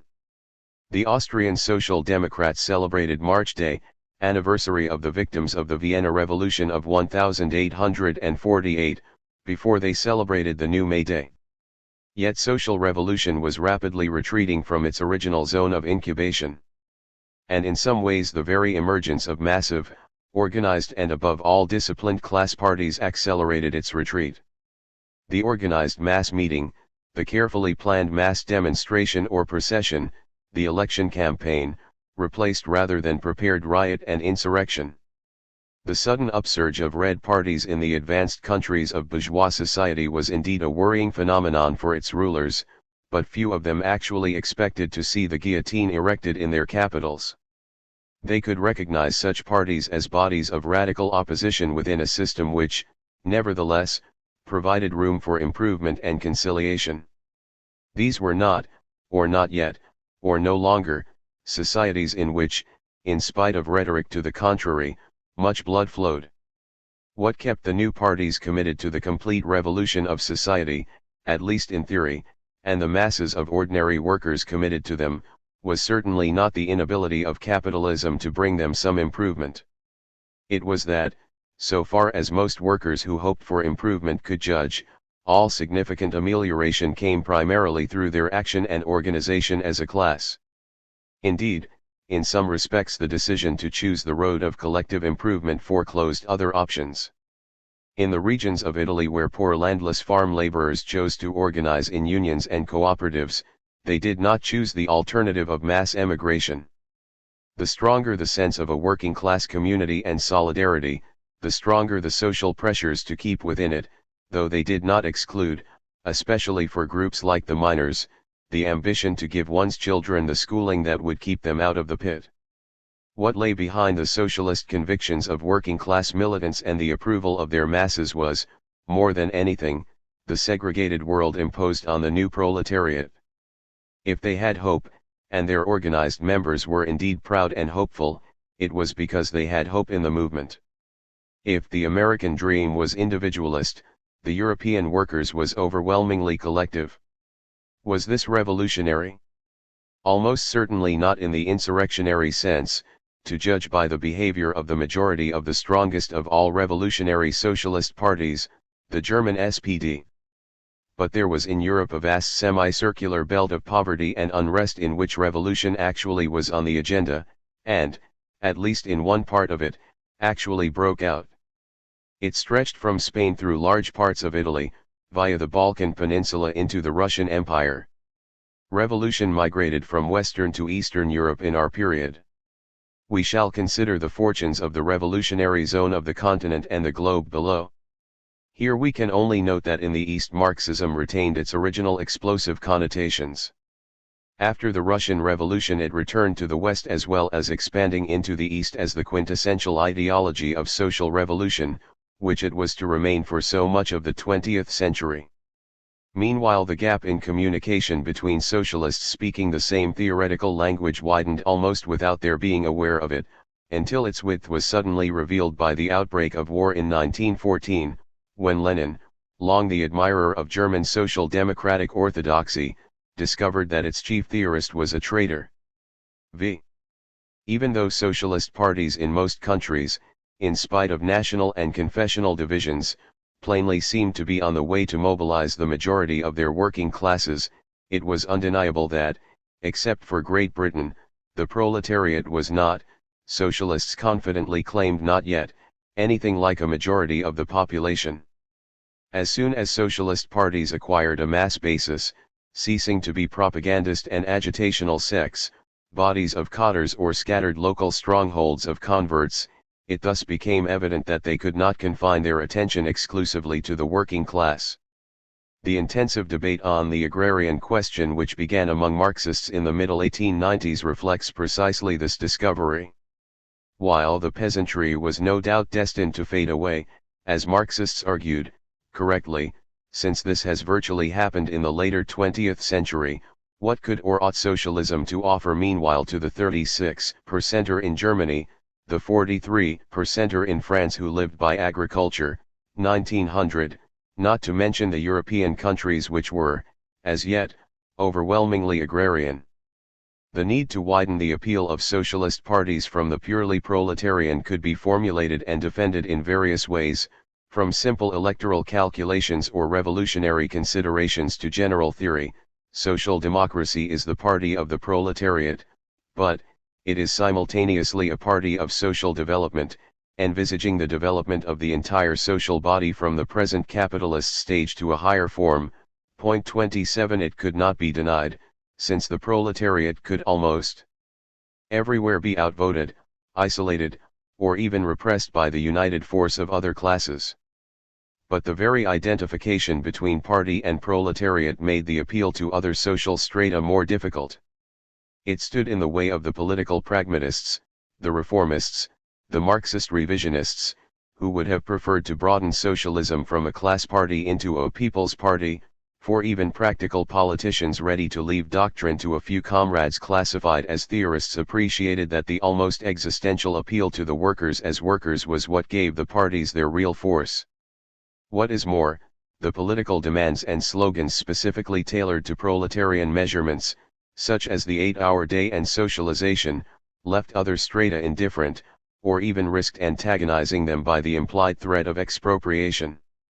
Socialist labor parties rarely had much success in breaking out of the large but separate working class universe within which their militants, and quite often their masses, actually felt quite comfortable.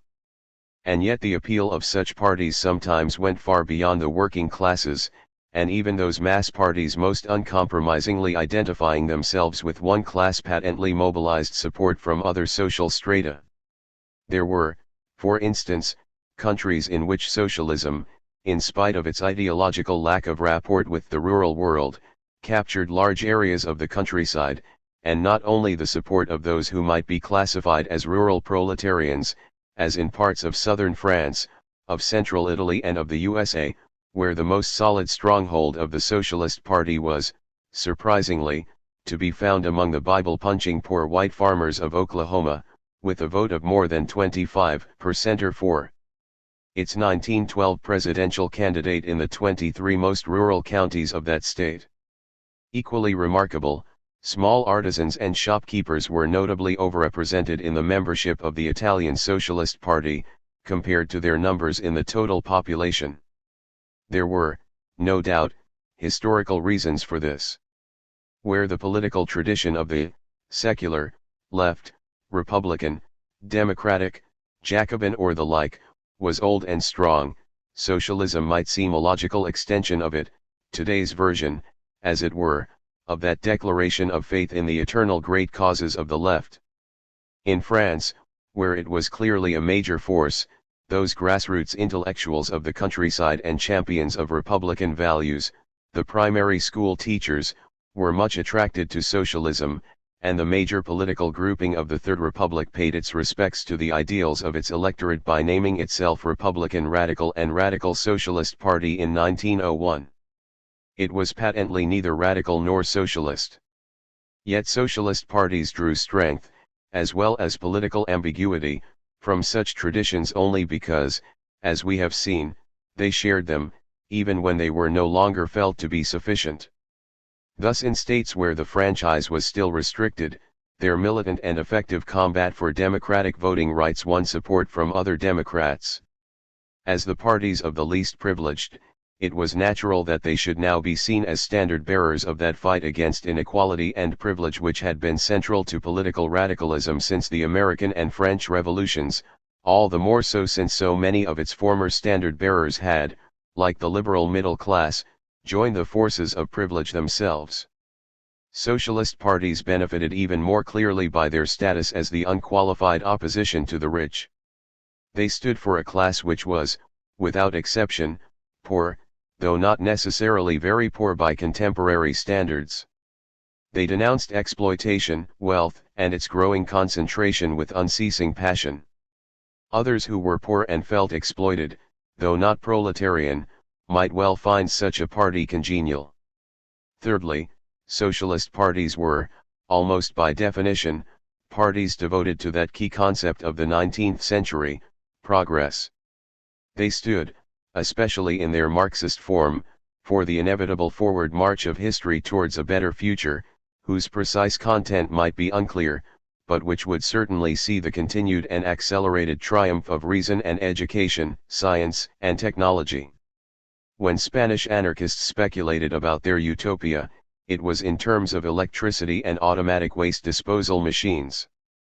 Progress, if only as a synonym of hope, was the aspiration of those who had little or nothing, and the new rumblings of doubt about its reality or desirability in the world of bourgeois and patrician culture, see below, augmented its plebeian and politically radical associations, at least in Europe. There can be no doubt that socialists benefited from the prestige of progress among all who believed in it, especially among those brought up in and imbued with the tradition of liberalism and the Enlightenment. Finally, and paradoxically, being both outsiders and in permanent opposition, at least until the Revolution, gave them an advantage. In their first capacity they clearly attracted much more than the statistically expectable support from minorities whose position in society was in some degree anomalous, such as, in most European countries, the Jews even when they were comfortably bourgeois, and in France the Protestant minority. In their second capacity, unsullied by the contamination of ruling classes, they might in multinational empires attract oppressed nations, which might for this reason rally to red banners, to which they gave a distinct national tinge. This was notably so, as we shall see in the next chapter, in the Tsarist Empire, the most dramatic case being that of the Finns. For this reason the Finnish Socialist Party, which polled 37% of the vote American Samoa soon as the law allowed it to, rising to 47% in 1916, became de facto the national party of its country. The support of nominally proletarian parties could therefore extend considerably beyond the proletariat. Where this was so, it could easily turn such parties into parties of government in suitable circumstances, and indeed after 1918 it did so. However, to join the system of bourgeois governments meant to abandon the status of revolutionaries or even radical oppositionists. Before 1914 this was not quite unthinkable, but certainly it was publicly inadmissible.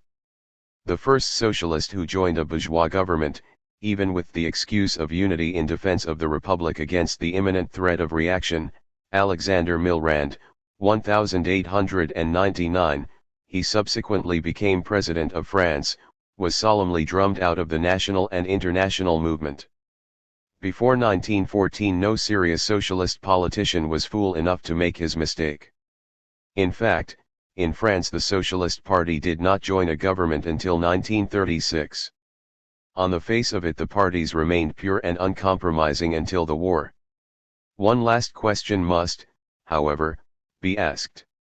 Can one write the story of the working classes in our period simply in terms of their class organizations, not necessarily socialist ones, or of that generic class consciousness expressed in the lifestyles and behavior patterns in the ghetto world of the proletariat? Only to the extent that they felt and behaved in some way as members of such a class.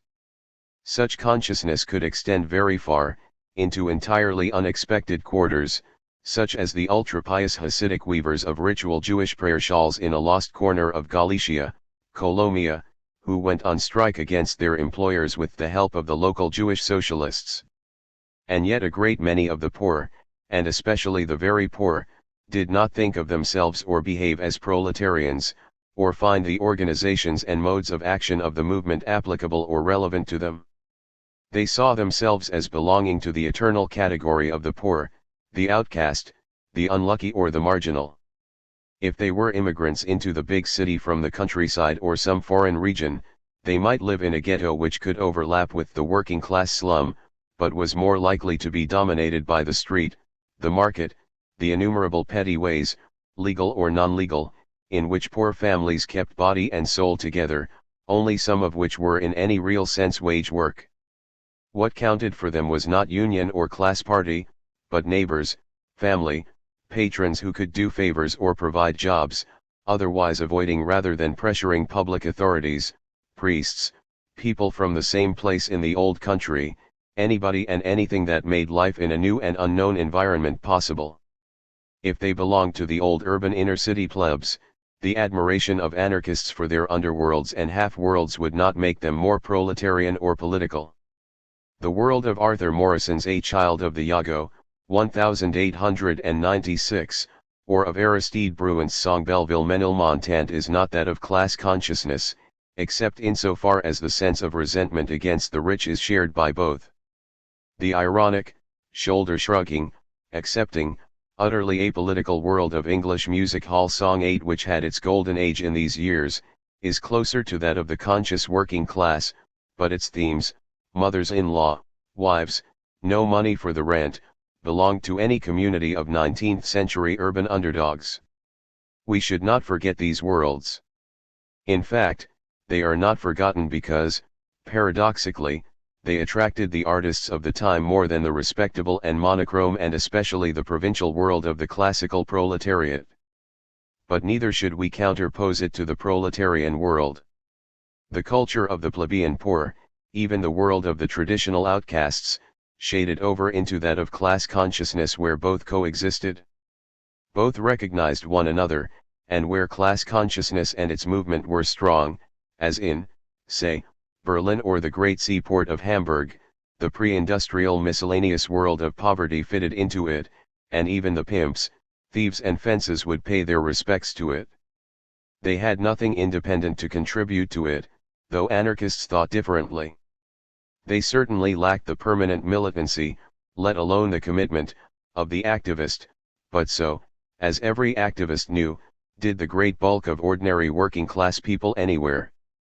There is no end to the complaints of the militants about this dead weight of passivity and scepticism. Insofar as a conscious working class, which found expression in its movement and party, was emerging in this period, the pre-industrial plebs were drawn into its sphere of influence. And insofar as they were not, they must be left out of history, because they were not its makers but its victims. Chapter 6. Waving Flags, Nations and Nationalism. Scappa, che arriva la patria, run away, the fatherland is coming. Italian peasant woman to her son 1. Their language has become complex, because now they read. They read books, or at any rate they learned to read out of books. The word and the idiom of the literary language tend and the pronunciation suggested by its spelling tends to prevail over the local usage. H.G. Wells, 19012. Nationalism, attacks democracy, demolishes anti-clericalism, fights socialism and undermines pacifism, humanitarianism, and internationalism. It declares the program of liberalism finished. Alfredo Rocco, 19143. If the rise of working-class parties was one major byproduct of the politics of democratization, the rise of nationalism in politics was another. In itself it was plainly not new, see the age of revolution, the age of capital. Yet in the period from 1880 to 1914 nationalism took a dramatic leap forward, and its ideological and political content was transformed. Its very vocabulary indicates the significance of these years. For the word nationalism itself first appeared at the end of the 19th century to describe groups of right-wing ideologists in France and Italy, keen to brandish the national flag against foreigners, liberals, and socialists and in favor of that aggressive expansion of their own state which was to become so characteristic of such movements. This was also the period when the song Deutschland über alles, Germany above all others, replaced rival compositions to become the actual national anthem of Germany. Though it originally described only a right-wing version of the phenomenon, the word nationalism proved to be more convenient than the clumsy principle of nationality which had been part of the vocabulary of European politics since about 1830, and so it came to be used also for all movements to whom the national cause was paramount in politics, that is to say for all demanding the right to self-determination, i.e. in the last analysis to form an independent state, for some nationally defined group. For the number of such movements, or at least of leaders claiming to speak for such movements, and their political significance, increased strikingly in our period. The basis of nationalism of all kinds was the same, the readiness of people to identify themselves emotionally with their nation and to be politically mobilized as Czechs, Germans, Italians, or whatever, a readiness which could be politically exploited. The democratization of politics, and especially elections, provided ample opportunities for mobilizing them. When states did so they called it patriotism, and the essence of the original right-wing nationalism, which emerged in already established nation-states, was to claim a monopoly of patriotism for the extreme political right, and thereby brand everyone else as some sort of traitor. This was a new phenomenon, for during most of the 19th century nationalism had been rather identified with liberal and radical movements and with the tradition of the French Revolution. But elsewhere nationalism had no necessary identification with any color in the political spectrum. Among the national movements still lacking their own states we shall encounter those identifying with the right or the left, or indifferent to either. And indeed, as we have suggested, there were movements, and not the least powerful, which mobilized men and women on a national basis, but, as it were, by accident, since their primary appeal was for social liberation. For while in this period national identification clearly was or became a major factor in the politics of states, it is quite mistaken to see the national appeal as incompatible with any other. Nationalist politicians and their opponents naturally like to suggest that one kind of appeal excluded the other, as wearing one hat excludes wearing another at the same time. But, as a matter of history, and observation, this is not so. In our period it was perfectly possible to become simultaneously a class-conscious Marxian revolutionary and an Irish patriot, like James Connolly, who was to be executed in 1916 for leading the Easter Rising in Dublin. But of course, insofar as parties in the countries of mass politics competed for the same body of supporters, these had to make mutually exclusive choices. The new working class movements, appealing to their potential constituency on grounds of class identification, soon realized this, insofar as they found themselves competing, as was usually the case in multinational regions, against parties which asked proletarians and potential socialists to support them as Czechs, Poles, or Slovenes. Hence their preoccupation as soon as they actually became mass movements, with the national question. That virtually every Marxist theorist of importance, from Koski and Rosa Luxemburg, via the Austro-Marxists, to Lenin and the young Stalin, took part in the impassioned debates on this subject during this period, suggests the urgency and centrality of this problem. Point 4. Where national identification became a political force, it therefore formed a sort of general substratum of politics. This makes its multifarious expressions extremely difficult to define, even when they claim to be specifically nationalist or patriotic. As we shall see, national identification almost certainly became more widespread in our period, and the significance of the national appeal in politics grew. However, what was almost certainly more important was a major set of mutations within political nationalism, which was to have profound consequences for the 20th century. 4 aspects of this mutation must be mentioned. The first, as we have already seen, is the emergence of nationalism and patriotism as an ideology taken over by the political right. This was to find its extreme expression between the wars in fascism, whose ideological ancestors are to be found here. The second is the assumption, quite foreign to the liberal phase of national movements, that national self-determination up to and including the formation of independent sovereign states applied not just to some nations which could demonstrate economic, political, and cultural viability, but to any and all groups which claimed to be a nation. The difference between the old and the new assumption is illustrated by the difference between the 12 rather large entities envisaged as constituting the Europe of nations by Giuseppe Mazzini, the great prophet of 19th-century nationalism, in 1857, see The Age of Capital, Chapter 5, 1, and the 26 states, 27 if we include Ireland, which emerged from President Wilson's principle of national self-determination at the end of the First World War. The third was the growing tendency to assume that national self-determination could not be satisfied by any form of autonomy less than full state independence.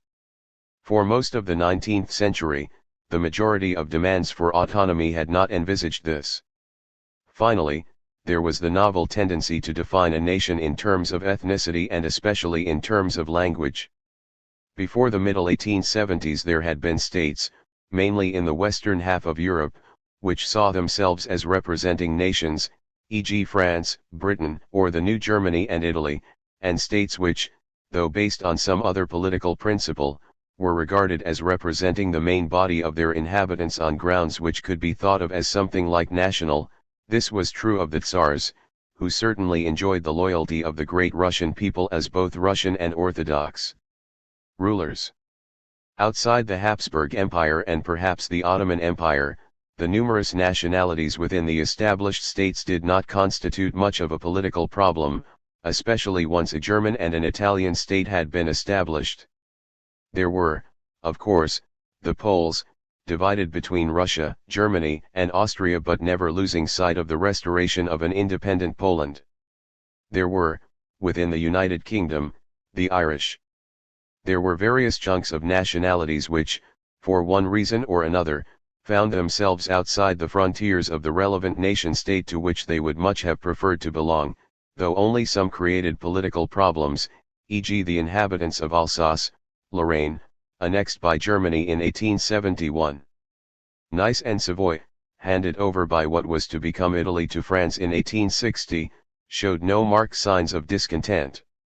There is no doubt that the number of nationalist movements increased considerably in Europe from the 1870s, though in fact much fewer new national states were established in Europe in the last 40 years before the First World War than in the 40 years preceding the formation of the German Empire, and those established were not very significant: Bulgaria, 1878, Norway, 1907, Albania, 1913. There were now national movements not only among peoples hitherto considered unhistorical, i.e., who had never previously possessed an independent state, ruling class, or cultural elite, such as Finns and Slovaks, but among peoples about whom hardly anybody except folklore enthusiasts had previously thought at all, such as Estonians and Macedonians. And within long-established nation-states regional populations now began to mobilize politically as nations. This happened in Wales, where a Young Wales movement was organized in the 1890s under the leadership of a local lawyer of whom much more was to be heard in future, David Lloyd George, and in Spain, where a Basque national party was formed in 1894. And about the same time Theodor Herzl launched Zionism among the Jews, to whom the sort of nationalism it represented had hitherto been unknown and meaningless. Many of these movements did not yet have much support among the people for whom they claimed to speak, though mass emigration now gave many more members of backward communities the powerful incentive of nostalgia to identify with what they had left behind, and opened their minds to new political ideas. Nevertheless, mass identification with the nation almost certainly grew, and the political problem of nationalism probably became more difficult to manage for both states and non-nationalist competitors. Probably most observers of the European scene in the early 1870s felt that, after the period of Italian and German unification and the Austro-Hungarian Compromise, the principle of nationality was likely to be less explosive than it had been. Even the Austrian authorities, asked to include a question on language in their censuses, a step recommended by the International Statistical Congress of 1873, though unenthusiastic, did not say no. However, they thought, one had to give time for the hot national tempers of the past 10 years to cool down. They thought they could safely assume that this would have happened by the census of 1880. They could not have been more spectacularly mistaken. 5. However, what proved to be significant in the long run was not so much the degree of support for the national cause achieved at the time among this or that people, as the transformation of the definition and program of nationalism. We are now so used to an ethnic, linguistic definition of nations that we forget that this was, essentially, invented in the later 19th century. Without going at length into the matter, it is enough to recall that the ideologists of the Irish movement did not begin to tie the cause of the Irish nation to the defense of the Gaelic language until some time after the foundation of the Gaelic League in 1893, that the Basques did not base their national claims on their language, as distinct from their historic fueros or constitutional privileges, until the same period, that the impassioned debates about whether Macedonian is more like Bulgarian than it is like Serbo-Croat were among the last arguments used to decide which of those two people they should unite with. As for the Zionist Jews, they went one better by identifying the Jewish nation with Hebrew, a language which no Jews had used for ordinary purposes since the days of the Babylonian captivity, if then it had just, 1880, been invented as a language for everyday use, as distinct from a sacred and ritual tongue or a learned lingua franca, by a man who began the process of providing it with a suitable vocabulary by inventing a Hebrew term for nationalism, and it was learned as a badge of Zionist commitment rather than as a means for communication. This does not mean that language had previously been unimportant as a national issue. It was one criterion of nationality among several others, and, in general, the less prominent it was, the stronger was the identification of the masses of a people with its collectivity. Language was not an ideological battleground for those who merely talked it, if only because the exercise of control over what language mothers talked with children, husbands with wives, and neighbors with each other, was virtually impossible. The language which most Jews actually spoke, namely Yiddish, had virtually no ideological dimension until the non-Zionist left took it up, nor did most Jews who spoke it mind that many authorities, including those of the Habsburg Empire, refused even to accept it as a separate language. Millions chose to become members of the American nation, which obviously had no single ethnic basis, and learned English as a matter of necessity or convenience, without reading any essential element of a national soul or a national continuity into their efforts to speak the language. Linguistic nationalism was the creation of people who wrote and read, not of people who spoke. And the national languages in which they discovered the essential character of their nations were, more often than not, artifacts, since they had to be compiled, standardized, homogenized, and modernized for contemporary and literary use, out of the jigsaw puzzle of local or regional dialects which constituted non-literary languages as actually spoken. The major written national languages of old nation-states or literate cultures had gone through this phase of compilation and correction long since, German and Russian in the 18th, French and English in the 17th century, Italian and Castilian even earlier. For most languages of smaller linguistic groups, the 19th century was the period of the great authorities who established the vocabulary and correct usage of their idiom. For several, Catalan, Basque, the Baltic languages, it was the turn of the 19th and 20th centuries. Written languages are closely, though not necessarily, linked with territories and institutions. The nationalism which established itself as the standard version of the national ideology and program was essentially territorial, since its basic model was the territorial state of the French Revolution, or at any rate the nearest thing to complete political control over a clearly defined territory and its inhabitants which was available in practice. Once again, Zionism provides the extreme example, just because it was so clearly a borrowed program which had no precedent in, or organic connection with, the actual tradition which had given the Jewish people permanence, cohesion, and an indestructible identity for some millennia. It asked them to acquire a territory, inhabited by another people. For Herzl it was not even necessary that that territory should have any historic connection with the Jews, as well as a language they had not spoken for millennia. The identification of nations with an exclusive territory created such problems over large areas of the world of mass migration, and even of the non-migratory world, that an alternative definition of nationality was developed, notably in the Habsburg Empire and among the Jewish diaspora. It was here seen as inherent, not in a particular piece of the map to which a body of inhabitants were attached, but in the members of such bodies of men and women as considered themselves to belong to a nationality, wherever they happened to live. As such members, they would enjoy cultural autonomy. Supporters of the geographical and human theories of the nation were locked in embittered argument, notably in the international socialist movement and between Zionists and Bundaists among the Jews. Neither theory was particularly satisfactory, though the human theory was more harmless.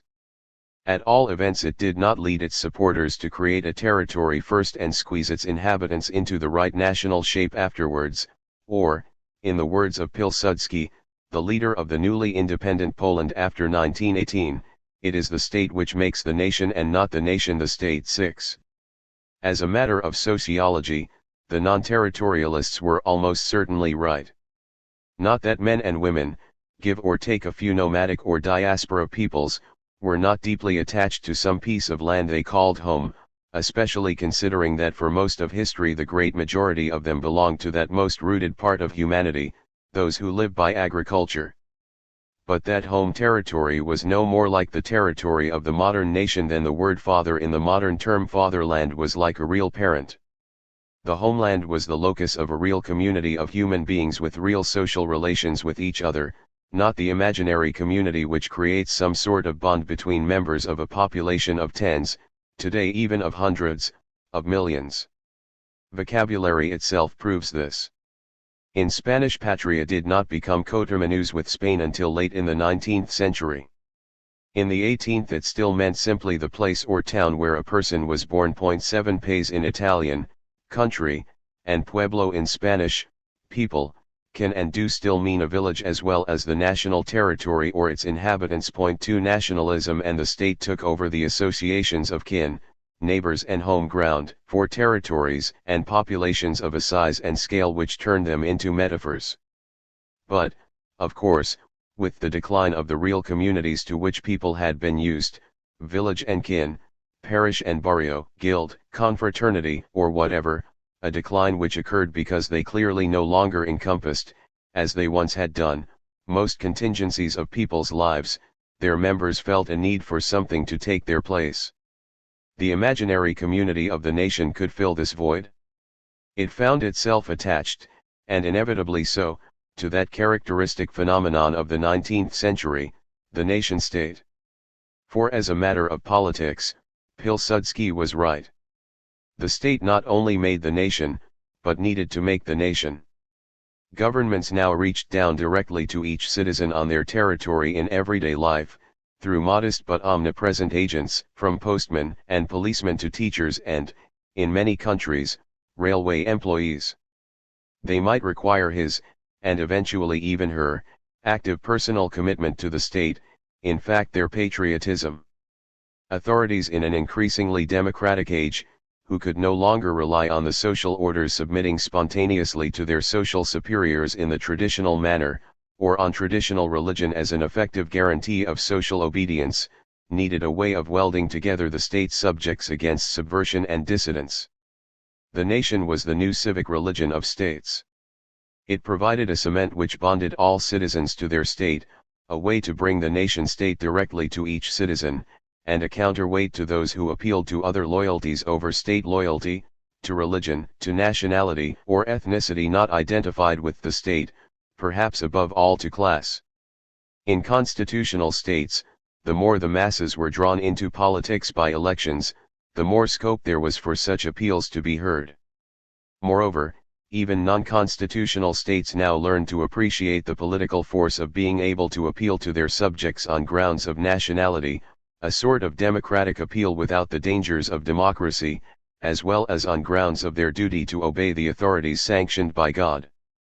In the 1880s even the Russian Tsar, faced with revolutionary agitations, began to apply the policy vainly suggested to his grandfather in the 1830s, namely to base his rule not only on the principles of autocracy and orthodoxy, but also on nationality, i.e. on appealing to Russians as Russians. 8 Of course, in one sense practically all 19th century monarchs had to put on national fancy dress, since hardly any of them were natives of the countries they ruled.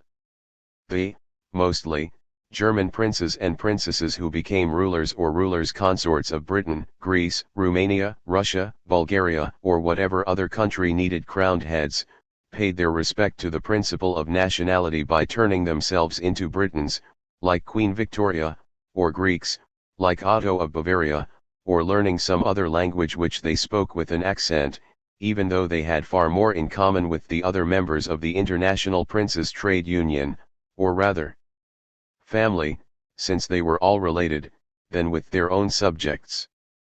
What made state nationalism even more essential was that both the economy of a technological era and the nature of its public and private administration required mass elementary education, or at least literacy.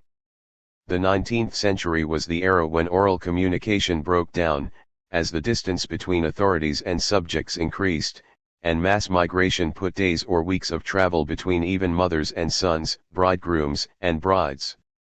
From the state's point of view, the school had a further and essential advantage: it could teach all children how to be good subjects and citizens.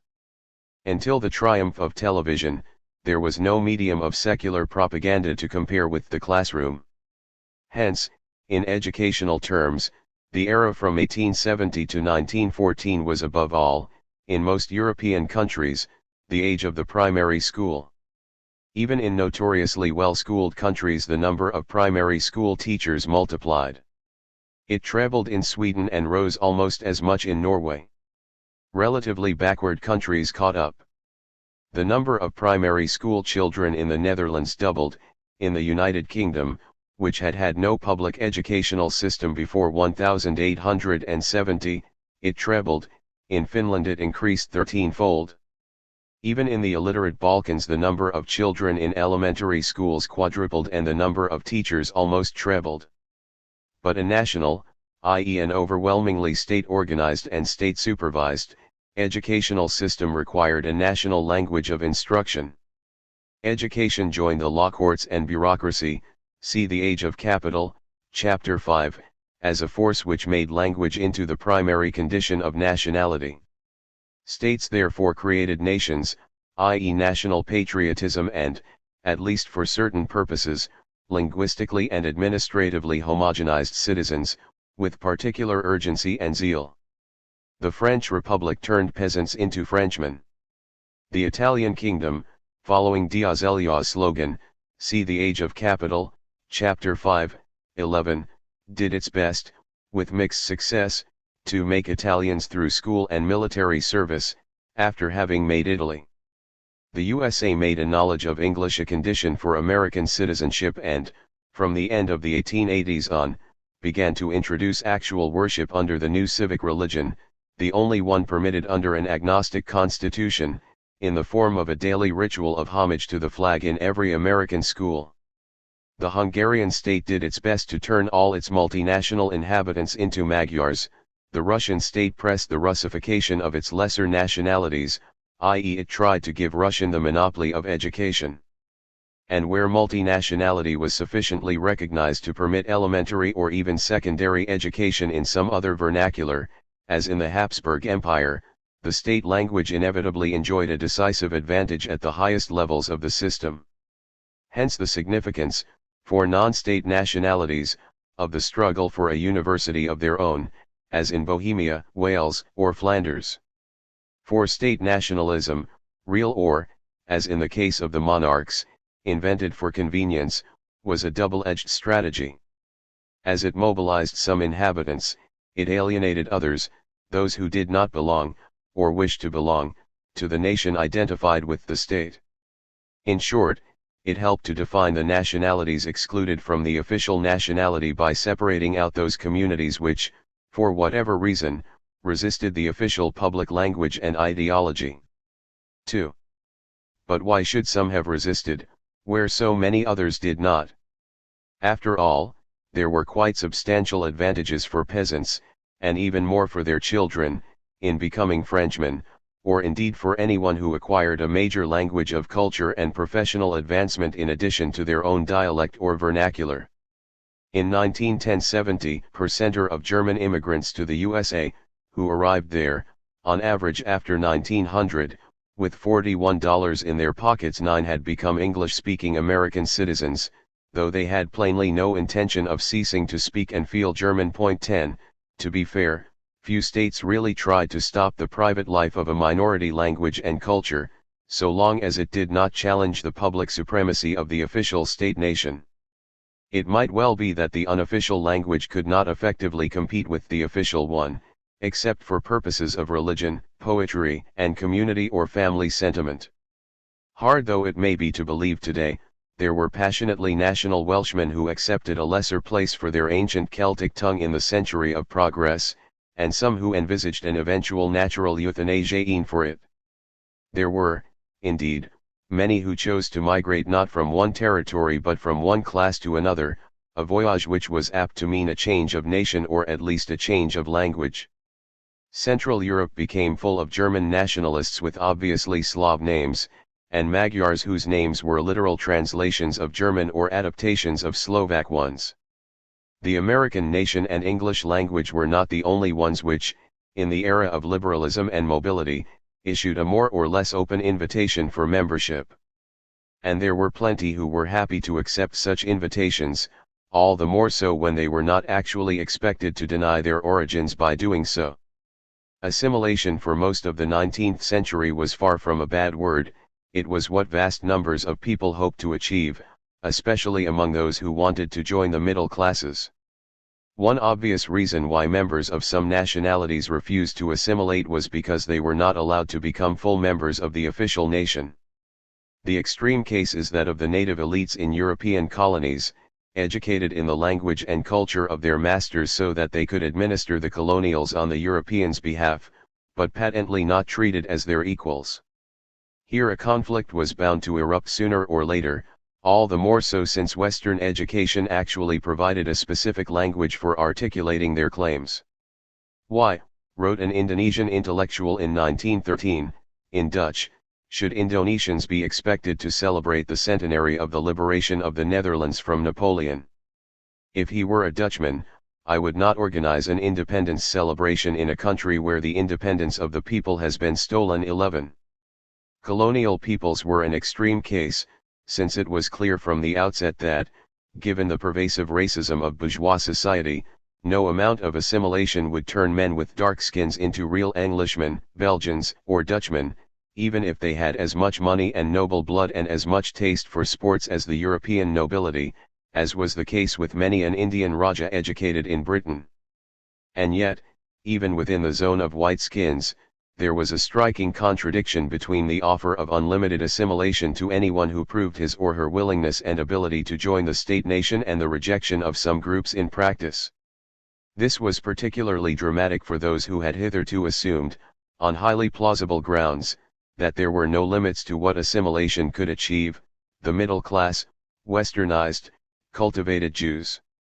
That is why the Dreyfus case in France, the victimization of a single French staff officer for being Jewish, produced so disproportionate a reaction of horror, not only among Jews but among all liberals, and led directly to the establishment of Zionism, a territorial state nationalism for Jews.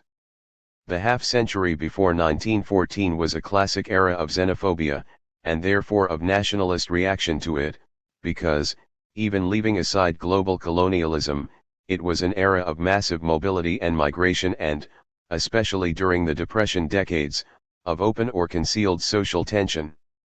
To take a single example, by 1914 something like 36 millions, or almost 15% of the population, had permanently left the territory of interwar Poland, not counting another 500,000 a year of seasonal migrants. 12 The consequent xenophobia did not only come from below.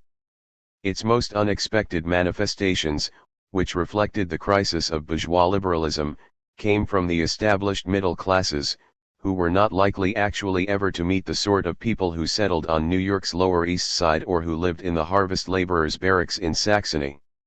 Max Weber, glory of open-minded German bourgeois scholarship, developed so passionate an animus against the Poles, whom he, correctly, accused German landowners of importing en masse as cheap labor, that he actually joined the ultranationalist Pan-German League in the 1890s. 13 The real systematization of race prejudice against Slavs, Mediterraneans, and Semites in the USA is to be found among the native white, preferably Protestant Anglophone-born middle and upper classes, which even, in this period, invented their own heroic nativist myth of the white Anglo-Saxon, and fortunately non-unionized, cowboy of the wide open spaces, so different from the dangerous anthepes of the swelling great cities. 4.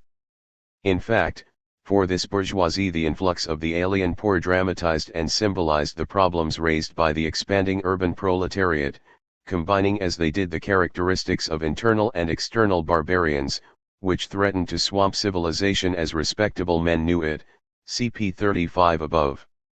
They also dramatized, nowhere more than in the USA, the apparent inability of society to cope with the problems of headlong change, and the unpardonable failure of the new masses to accept the superior position of the old elites.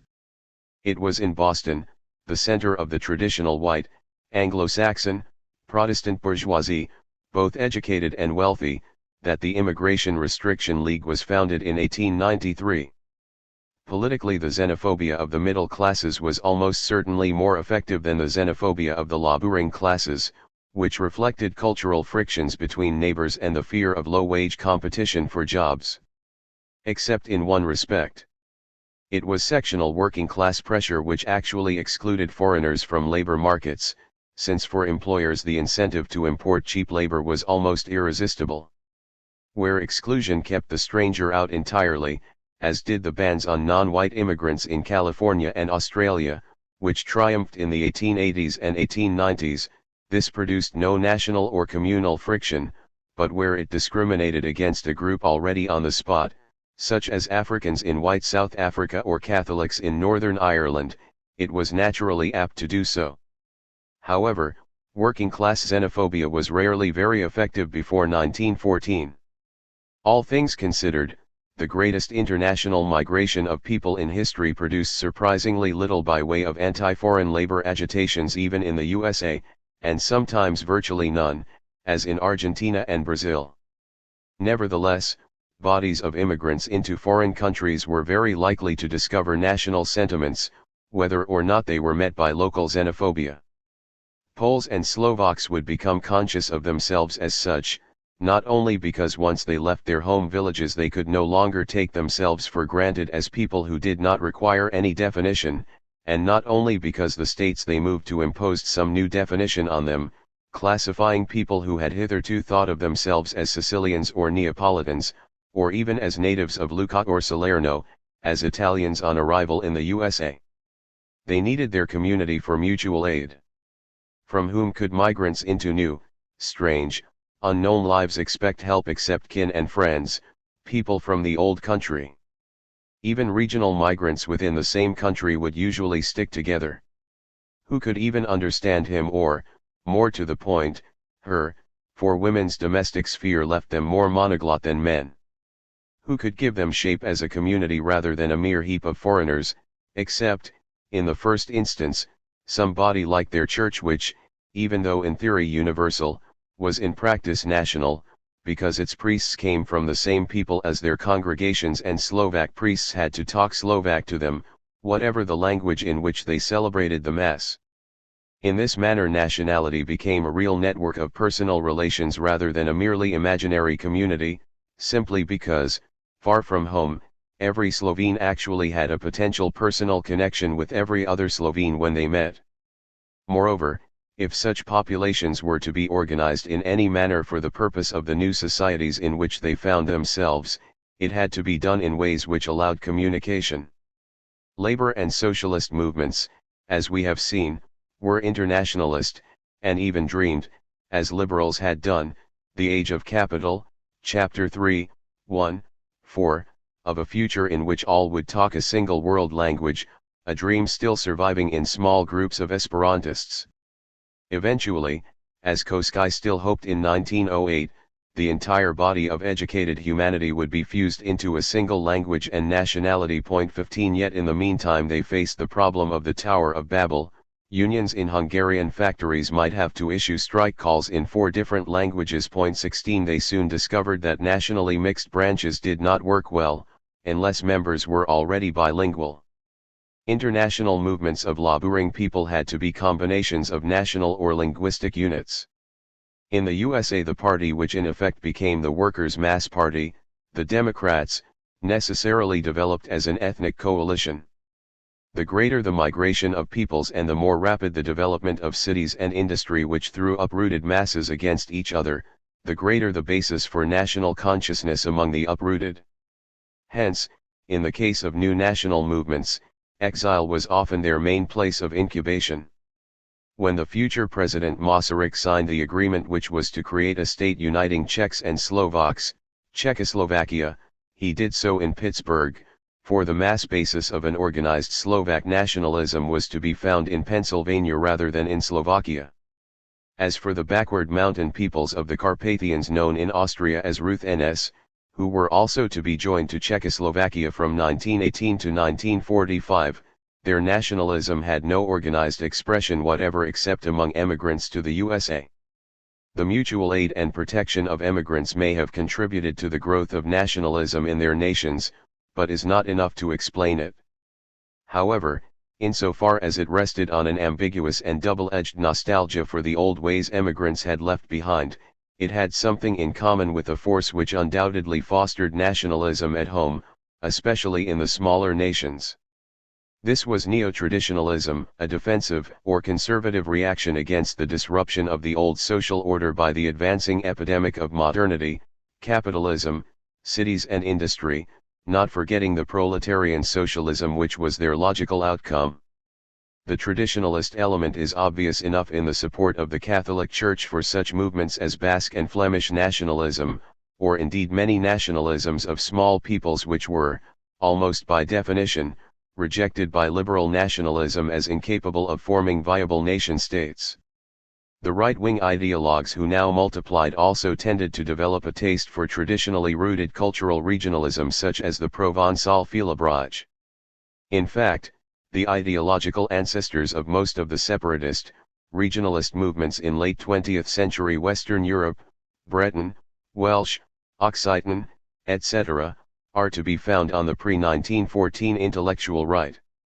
Conversely, among these small peoples neither the bourgeoisies nor the new proletariat usually found many nationalism to their taste. In Wales the rise of Labour undermined the young Wales nationalism which had threatened to take over the Liberal Party. As for the new industrial bourgeoisie, it could be expected to prefer the market of a large nation or world to the provincial constriction of a small country or region. Neither in Russian Poland nor in the Basque Country, two disproportionately industrialized regions of larger states, did indigenous capitalists show enthusiasm for the national cause, and the demonstratively Franco-centered bourgeoisie of Ghent was a permanent provocation to Flemish nationalists. Though this lack of interest was not quite universal, it was strong enough to mislead Rosa Luxemburg into supposing that there was no bourgeois base for Polish nationalism. But, even more frustrating to traditionalist nationalists, the most traditionalist of all classes, the peasantry, also showed only a faint interest in nationalism. The Basque-speaking peasants showed little enthusiasm for the Basque National Party, founded in 1894 to defend all that was ancient against the incursion of Spaniards and godless workers. Like most other such movements, it was primarily an urban middle and lower middle class body. 17. In fact, the advance of nationalism in our period was largely a phenomenon carried by these middle strata of society. Hence there is much point to the contemporary socialists who called it petit bourgeois. And its connection with these strata helps to explain the three novel characteristics we have already observed, its shifts to linguistic militancy, to a demand for independent states rather than lesser kinds of autonomy, and to the political right and ultra-right. For the lower middle classes rising from a popular background, career and vernacular language were inseparably welded together. From the moment that society rested on mass literacy, a spoken language had to be in some sense official, a medium of bureaucracy and instruction, if it was not to sink into the half-world of purely oral communication occasionally dignified with the status of an exhibit in a folklore museum. Mass, i.e. primary, education was the crucial development, since it was possible only in a language which the bulk of the population could be expected to understand. Education in a totally foreign language, alive or dead, is possible only for a select and sometimes exiguous minority which can afford the considerable time, expense, and effort to acquire sufficient command of it. Bureaucracy, again, was a crucial element, both because it decided the official status of a language and because, in most countries, it provided the largest body of employment requiring literacy. Hence the endless petty struggles which disrupted the politics of the Habsburg Empire from the 1890s, about the language in which street signs were to be written in areas of mixed nationality, and about such matters as the nationality of particular assistant postmasters or railway station masters. But only political power could transform the status of lesser languages or dialects, which, as everyone knows, are just languages without an army and police force. Hence the pressures and counter-pressures behind the elaborate linguistic censuses of the period, example most notably, those of Belgium and Austria in 1910, on which the political claims of this or that idiom depended.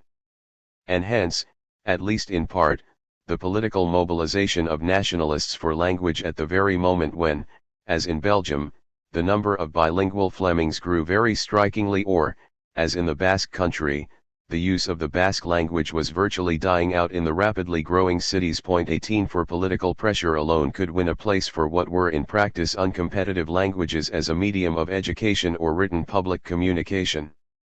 This, and this alone, made Belgium officially bilingual, 1870, and Flemish a compulsory subject in the secondary schools of Flanders, as late as 1883.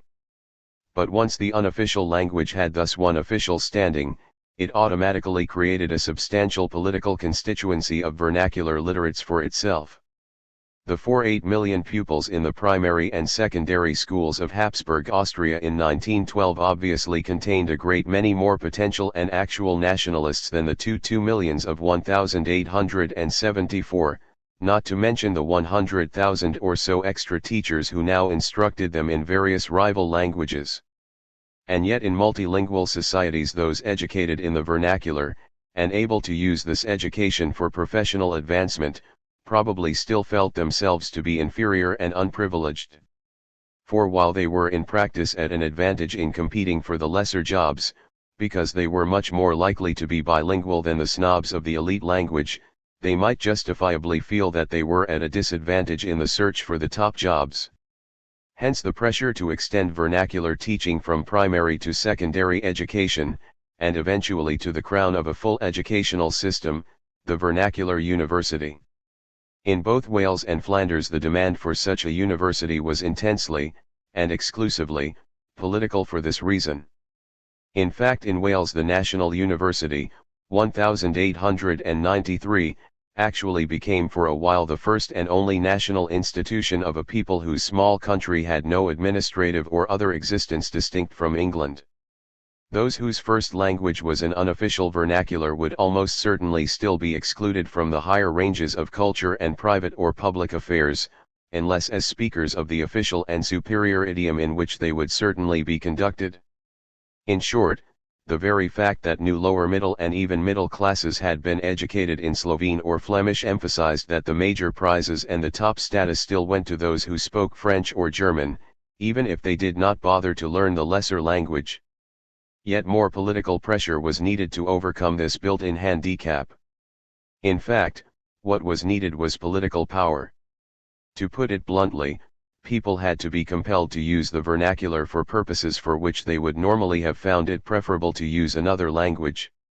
Hungary insisted on majorized schooling, even though every educated Hungarian, then as now, knew perfectly well that a knowledge of at least one internationally current language was essential for all except the most subaltern functions in Hungarian society. Compulsion, or government pressure amounting to it, was the price paid for turning Magyar into a literary language which could serve all modern purposes in its own territory, even if nobody could understand a word of it outside. Political power alone, in the last analysis state power, could hope to achieve such results. Nationalists, especially those whose livelihood and career prospects were tied up with their language, were unlikely to ask whether there were other ways in which languages might develop and flourish. To this extent linguistic nationalism had a built-in bias towards secession. And, conversely, the call for an independent state territory seemed increasingly inseparable from language, so that we find the official commitment to Gaelic entering Irish nationalism, in the 1890s, even though, perhaps actually because, most of the Irish were quite satisfied to speak only English, and Zionism invented Hebrew as an everyday language, because no other language of the Jews committed them to the construction of a territorial state. There is room for interesting reflections about the varied fate of such essentially political efforts at linguistic engineering, for some were to fail, like the reconversion of the Irish to Gaelic, or half fail, like the construction of a more Norwegian Nynorsk, while others were to succeed. However, before 1914 they generally lacked the required state power. In 1916 the number of actual everyday speakers of Hebrew was no more than 16,000. But nationalism was linked to the middle strata in another way, which gave both it and them a twist towards the political right. Xenophobia appealed readily to traders, independent craftsmen, and some farmers threatened by the progress of the industrial economy, especially, once again, during the hard-pressed years of the Depression. The foreigner came to symbolize the disruption of old ways and the capitalist system which disrupted them. Thus the virulent political anti-Semitism which we have observed spreading across the Western world from the 1880s had little to do with the actual number of Jews against whom it was directed. It was as effective in France, where there were 60,000 among 40 millions, in Germany where there were 500,000 among 65 millions, as in Vienna where they formed 15% of the population. It was not a political factor in Budapest, where they formed 25% of it. This anti-Semitism took aim rather against the bankers, entrepreneurs, and others who were identified with the ravages of capitalism among the little men. The typical cartoon image of the capitalist in the Belle Époque was not just a fat man in a top hat smoking a cigar, but one with a Jewish nose, because the fields of enterprise in which Jews were prominent competed with small shopkeepers and gave or refused credit to farmers and small artisans. Anti-Semitism, the German socialist leader Bebel therefore felt, was the socialism of idiots. Yet what strikes us about the rise of political anti-Semitism at the end of the century is not so much the equation Jew equals capitalist, which was not implausible in large parts of East Central Europe, but its association with right-wing nationalism. This was not only due to the rise of socialist movements which systematically combated the latent or overt xenophobia of their supporters, so that a deeply rooted dislike of foreigners and Jews in those quarters tended to be rather more shamefaced than in the past. It marked a distinct shift of the nationalist ideology to the right in the major states, especially in the 1890s, when we can see, for instance, the old mass organizations of German nationalism, the Turner, gymnastic associations, veer from the liberalism inherited from the 1848 revolution to an aggressive, militarist and anti-Semitic posture. This is when the banners of patriotism became so much a property of the political right that the left found trouble in grasping them, even where patriotism was as firmly identified with revolution and the cause of the people as was the French tricolore. To brandish the national name and flag, they felt, risked contamination from the ultra-right. Not until the days of Hitler did the French left recover the full use of Jacobin patriotism. Patriotism shifted to the political right, not only because its former ideological stablemate, bourgeois liberalism, was in disarray, but because the international situation which had apparently made liberalism and nationalism compatible no longer held good. Up to the 1870s, perhaps even up to the Congress of Berlin of 1878, it could be claimed that one nation-state's gain was not necessarily another's loss. Indeed, the map of Europe had been transformed by the creation of two major new nation-states, Germany and Italy, and the formation of several minor ones in the Balkans, without either war or intolerable disruption of the international state system. Until the Great Depression, something very like global free trade, while perhaps benefiting Britain rather more than others, had been in the interest of all. Yet from the 1870s on, such claims ceased to ring true, and as a global conflict came, once more, to be considered as a serious, if not an impending possibility, the sort of nationalism which saw other nations frankly as menace or victims gained ground. It both bred and was encouraged by the movements of the political right which emerged out of the crisis of liberalism. Indeed, the men who first called themselves by the novel name of nationalists were frequently stimulated into political action by the experience of their state's defeat in war, like Maurice Barrès, 1862–1923, and Paul Déroulde, 1846–1914, after the German victory over France in 1870–1, and Enrico Corradini, 1865–1931, after Italy's even more galling defeat at the hands of Ethiopia in 1896. And the movements they founded, which brought the word nationalism into the general dictionaries, were quite deliberately set up in reaction against the democracy then in government, i.e. against parliamentary politics. 19 The French movements of this kind remained marginal, like the Action Française, EST 1898, which lost itself in a politically irrelevant monarchism and in vituperative prose. The Italian ones eventually merged with fascism after the First World War. They were characteristic of a new breed of political movements built on chauvinism, xenophobia and, increasingly, the idealization of national expansion, conquest, and the very act of war. Such nationalism lent itself exceptionally well to expressing the collective resentments of people who could not explain their discontents precisely. It was the foreigner's fault. The Dreyfus case gave French anti-Semitism a special edge, not only because the accused was a Jew, what business had an alien in the French General Staff, but because his alleged crime was espionage on behalf of Germany.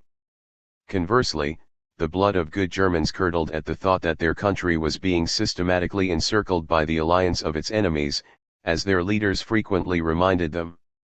Meanwhile, the English were getting ready to celebrate the outbreak of the World War, like other belligerent peoples, by an outburst of anti-alien hysteria which made it advisable to change the German family name of the royal dynasty to the Anglo-Saxon Windsor. No doubt every native citizen, apart from a minority of internationalist socialists, a few intellectuals, cosmopolitan businessmen, and the members of the International Club of Aristocrats and Royals, felt the appeal of chauvinism to some extent. No doubt almost all, including even many socialists and intellectuals, were so deeply imbued with the fundamental racism of 19th-century civilization, see The Age of Capital, Chapter 14, 11, and pages 253-4 below, that they were also indirectly vulnerable to the temptations which come from believing one's own class or people to have a built-in natural superiority over others. Imperialism could not but reinforce these temptations among members of imperial states. Yet there is little doubt that those who responded most eagerly to the nationalist bugles were to be found somewhere between the established upper classes of society and the peasants and proletarians at the bottom. For this widening body of middle strata, nationalism also had a wider and less instrumental appeal. It provided them with a collective identity as the true defenders of the nation, which eluded them as a class, or as aspirants to the full bourgeois status they so much coveted. Patriotism compensated for social inferiority. Thus in Britain, where there was no compulsory military service, the curve of volunteer recruitment of working-class soldiers in the imperialist South African War, 1899–1902, simply reflects the economic situation. It rose and fell with unemployment. But the curve of recruitment for lower middle-class and white-collar youths clearly reflected the appeals of patriotic propaganda. And, in a sense, patriotism in uniform could bring its social rewards. In Germany it provided the potential status as reserve officer for boys who had undergone secondary education to the age of 16, even if they went no further. In Britain, as the war was to show, even clerks and salesmen in the service of the nation could become officers and, in the brutally frank terminology of the British upper class, temporary gentlemen. Yet, nationalism between the 1870s and 1914 cannot be confined to the kind of ideology which appealed to the frustrated middle classes or the anti-liberal, and anti-socialist, ancestors of fascism. For it is beyond question that in this period governments and parties or movements which could make, or imply, a national appeal were likely to enjoy an extra advantage, and conversely those which could not or would not were to some extent handicapped. It is quite undeniable that the outbreak of war in 1914 produced genuine, if sometimes short-lived, outbursts of mass patriotism in the main belligerent countries. And in multinational states working-class movements organized on an all-state basis fought and lost a rearguard action against disintegration into separate movements based on the workers of each nationality. The labor and socialist movement of the Habsburg Empire thus fell apart before the empire itself did. Nevertheless, there is a major difference between nationalism as an ideology of nationalist movements and flag-waving governments, and the broader appeal of nationality. The first did not look beyond the establishment or aggrandizement of the nation. Its program was to resist, expel, defeat, conquer, subject or eliminate the foreigner. Anything else was unimportant. It was enough to assert the Irishness, Germanness, or Croatianness of the Irish, German or Croatian people in an independent state of their own, belonging exclusively to them, to announce its glorious future and to make every sacrifice to achieve it. It was this which, in practice, limited its appeal to a cadre of impassioned ideologists and militants, to shapeless middle classes searching for cohesion and self-justification, to such groups, again, mainly among the struggling little men, as could ascribe all their discontents to the damned foreigners, and, of course, to governments which welcomed an ideology which told citizens that patriotism was enough. But for most people nationalism alone was not enough. This is, paradoxically, most evident in the actual movements of nationalities which had not yet achieved self-determination. The national movements which gained genuine mass support in our period, and by no means all which wanted it had achieved it, were almost invariably those which combined the appeal of nationality and language with some more powerful interest or mobilizing force, ancient or modern. Religion was one. Without the Catholic Church the Flemish and Basque movements would have been politically negligible, and nobody doubts that Catholicism gave consistency and mass strength to the nationalism of Irish and Poles ruled by rulers of a different faith. In fact, during this period the nationalism of the Irish Fenians, originally a secular, indeed anti-clerical, movement appealing to Irishmen across confessional frontiers, became a major political force precisely by letting Irish nationalism identify itself essentially with the Catholic Irish. More surprisingly, as we have already suggested, parties whose original and primary object was international class and social liberation found themselves becoming the vehicles of national liberation also. The re-establishment of an independent Poland was achieved, not under the leadership of any of the numerous 19th-century parties devoted exclusively to independence, but under leadership coming from the Second International's Polish Socialist Party. Armenian nationalism shows the same pattern, as indeed does Jewish territorial nationalism. What made Israel was not Herzl or Weizmann, but, Russian-inspired, labor Zionism. And while some such parties were, justifiably, criticized within international socialism because they put nationalism a long way before social liberation, this cannot be said of other socialist, or even Marxist, parties which found themselves to their surprise to be the representative of particular nations, the Finnish Socialist Party, the Mensheviks in Georgia, the Jewish Bund in large areas of Eastern Europe, in fact, even the rigidly non-nationalist Bolsheviks in Latvia. Conversely, nationalist movements became aware of the desirability of spelling out, if not a specific social program, then at least a concern with economic and social questions. Characteristically it was in industrialized Bohemia, torn between Czechs and Germans both drawn to labor movements that movements specifically describing themselves as National Socialist emerged. The Czech National Socialists eventually became the characteristic party of independent Czechoslovakia, and provided its last president, Beneš. The German National Socialists inspired a young Austrian who took their name and their combination of anti-Semitic ultranationalism with a vague populist social demagogy into post-war Germany, Adolf Hitler. Nationalism therefore became genuinely popular essentially when it was drunk as a cocktail. Its attraction was not just its own flavor, but its combination with some other component or components which, it was hoped, would slake the consumer's spiritual and material thirst. But such nationalism, though genuine enough, was neither as militant nor as single-minded, and certainly not as reactionary, as the flag-waving right would have wanted it to be. The Habsburg Empire, about to disintegrate under the various national pressures, paradoxically illustrates the limitations of nationalism. For though most of its people were, by the early 1900s, unquestionably conscious of belonging to some nationality or other, few of them thought that this was incompatible with support for the Habsburg monarchy. Even after the outbreak of war national independence was not a major issue, and a decided hostility to the state was to be found only in 4 of the Habsburg nations, 3 of which could identify with national states beyond their borders, the Italians, the Romanians, the Serbs, and the Czechs.